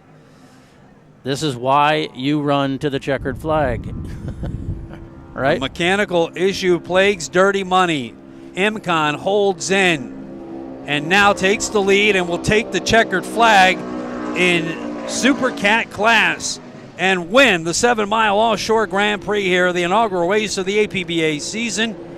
WHM Motorsports will take second. HP Mafia unofficially third because we need to hear if there's going to be any penalties from the first lap melee. But wow. He had no power. We're getting a report from Joey Cook of our Key West Citizen that they made the turn and then lost power. They did get back up and run again. We may see them here in just a moment, but disappointing. What a run that was. What a story. But I'll tell you what, they have put everybody in Supercat class on notice that they are a force to be dealt with after finishing on the podium second in the World Championships and taking the lead here and leading all the way up until the final lap. Dirty Money. So CR Racing coming through again. They're a lap off the pace. And it'll be interesting to see if Dirty Money does come back around. SV Offshore would be fourth, potentially in line for a podium if there were some penalties. And SV Offshore was a lot closer to CR Racing before, and we haven't seen. Yeah, SV Offshore is off power. They are off now. power, so they had their own issues. Vinny Diorio and Mike Sheminsky in the outer limits. Yeah, and well, let's see now what happens. We'll stay with this shot because if Dirty Money gets back around, yeah, they could still podium potentially if there were if any something penalties. happened in that first corner. Any transaction. So limping across, SV Offshore would hold on to a 4th place. Could we try to find Dirty Money if they're still trying to run? They would be on the far side of the course, probably away from our camera shots. Yeah, so let's see if they come into the. Although they usually we're off screen. Just bear with us. We're trying to look through the field as they pull on the back leg. I would think they would be up by where they're making the turn by the islands. Well, they did get back up on power a little bit. Yeah. But they may have just gone straight to the cranes. If there was an issue that was concerning them. Which I think it potentially might have. Oh, there they are. They're back off power again. Yeah. Trying to get it going to see if they can make it to the finish. Yeah, this is something you don't see a whole lot of. 2 boats having some mechanical issues and making it for the start finish. They're holding the checkered flag for these boats, and SV Offshore in a much better position now. Dirty Money is not under power. They're not able to move forward, and SV Offshore is rolling transport. And CR Racing is actually running up at speed, and now on the back stretch is SV Offshore is now, I would say, about 70 yards away from the start-finish line. They're trying. From our vantage point, and they should come across number 4 here today with some scrutineering, some needing to be done, looking at what happened in turn 1 on the first lap of this race. But from that point, what a race it was. Yes, and this here, when you look at the big picture, these points are important. Absolutely. People would be like, how come you're like running it, maybe hurting the equipment even more? Just want to get across the finish. Yeah, rolling transport, Vinny Diorio's outer limits team. So they're Matt, 4th. Let me correct myself. I apologize. Matt Jaminski. Matt, my apologies, my friend. You can smack me next time you see me. They'll finish 4th. Yeah, and again, MCon's heading back in. They didn't. I don't know if they didn't get a checkered flag or. They're just heading back to the pits, and that's the race, I think, ladies and gentlemen. It looks like the Deep Impact boat potentially might be moving away from the start-finish area. So an end that we didn't quite expect, ladies and gentlemen. Yeah, that was. It looked like it was going to be a big win for Dirty Money, but the mechanical gremlins, I mean, they're always out there, and you got to finish it to win it. And that did not happen today for Bill Pyburn and Britt Lilly in the Dirty Money, but they put on the fastest lap of the day at 116 plus. And I'm sure at times, MCon has been on the other end of these situations too, so they know. You don't know until the last lap is done, so. Well, that's going to be it for racing here in Marathon, the 7 Mile Offshore Grand Prix Race World Offshore's event. Coming up, the Porte Performance Mid-Race Report, our final edition, as we'll wrap up coverage here from Marathon. We got to get going, my friend, start covering and getting your story ready for speedonthewater.com. We look forward to seeing you. We're saying goodbye to Scott Porte from Porte Performance. Great to see him as well. And look forward to seeing your story on speedonthewater.com. Fantastic race there. Got to feel bad for the Dirty Money team. They surely put on a show. I think they're gonna get kudos from Tyler Miller and Myra Coyle on that performance. But MCon gets the win in Supercat class. WHM with a big day. finishing in second unofficially, HP Mafia third, and Rolling Transport in fourth. It was a big finish to this first race of the APBA season. Yeah, we may not, until APBA officials get hold of helicopter footage and things like that, it could be overnight before we know the result of this race, the Supercat race. It's possible. They're definitely going to be looking for that video coverage, but there definitely was some issues going on there, and they're going to have to take a look at that video. Based on what we saw, I do believe there will be some potential of penalties handed out there. Eric, great job. You'll join me next, Ocean City, Maryland. Yes, sir. In first weekend in June. It's the next race for Race World Offshore. But the racing is going strong in between that. P1, part of the APBA National Series. Next race coming up is in Cocoa Beach. It's also the kickoff of the Class 1 season. And Lake of the Ozarks race is the Lotto race. It's coming up in between Cocoa Beach. And that race is now being put on by the people who P1. produced the shootout. Yeah, No. Well, yeah, it's being organized there, but those guys correct, I think, but it's on the P1 website as well. Yep. And you can go there, get all the details, check out their live stream as well, as we mentioned. Follow live stream action and support offshore powerboat racing, whether you go see it live, which we highly recommend, or watch it on the live stream, because it's a ton of fun. And it's great to bring you this coverage on Race World Offshore's Facebook page and at YouTube.com. You can go back and watch it at any time. As well, our local station for live radio coverage, the Zone 97.7 Sports Radio. All of our interviews and all of the race coverage, if you want to listen to it in your car, you can go to the Zone 97.7 Sports Radio, click the Powerboat tab, and you can hear the broadcast in its entirety as you're driving from spot to spot if you want to go back and listen to the radio coverage. Or your boat. And your boat's always a great place to listen to the radio.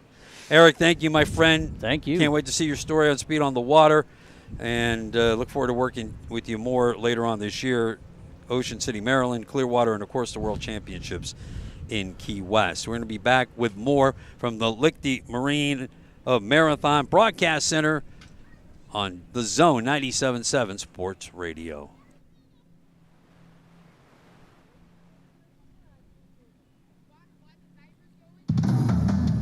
Fisheries on 35th Street in Marathon is a proud sponsor of the Marathon 7-Mile Grand Prix boat races this weekend. Keys Fisheries sits right on the racecourse and invite everyone to come in and dine at the restaurant and grab a table to watch the races, or grab a cocktail and watch the races upstairs in Shannon's Shuckers and Shakers. For the freshest seafood in the Florida Keys, it doesn't get any fresher than in Marathon at Keys Fisheries. The sound of performance, that's what drives us. When Scott Porte set out to build the most technologically advanced hydraulic transom lift system, he pulled out all the stops. The Porte R-Series high-performance hydraulic transom bracket is the world's most advanced outboard transom bracket. After Scott won another world championship, the race governing body declared the Porte R-Series an unfair advantage. The Porte R-Series cockpit-controlled hydraulic transom bracket has the same DNA as our industrial commercial series. Maximum horsepower 750 per engine. Maximum weight capacity 900 pounds per engine. Maximum number of engines unlimited. Besides numerous national, world, and sanctioning body championships, the Porte R-Series just won Top Gun status by setting the open cockpit outboard powered catamaran class at the 2022 Lake of the Ozarks shootout. The unfair advantage keeps on winning everywhere it goes. Let us design one for you. Visit us online at porteproducts.com. The Zone 97.7 Sports Radio returns to coverage of the American Powerboat Association season opener from Marathon, Florida, RWO's 7-Mile Offshore Grand Prix. From the Lichty Marine of Marathon broadcast booth, Lichty Marine of Marathon, new and pre-owned boats, lots of inventory, financing available, full service and parts department, Suzuki, Pioneer, Avenger, Bulls Bay, Seabourn, and proud to announce their newest partnership with the Yellowfin. And also the live stream, we'd like to certainly thank Maximum Inflation Live Stream, our presenting sponsor since 1965. Leland Gas Technologies has made CO2 cartridges that inflate the life jackets used daily by fighter pilots, NASA astronauts, naval seamen, the United States Coast Guard, and offshore powerboat race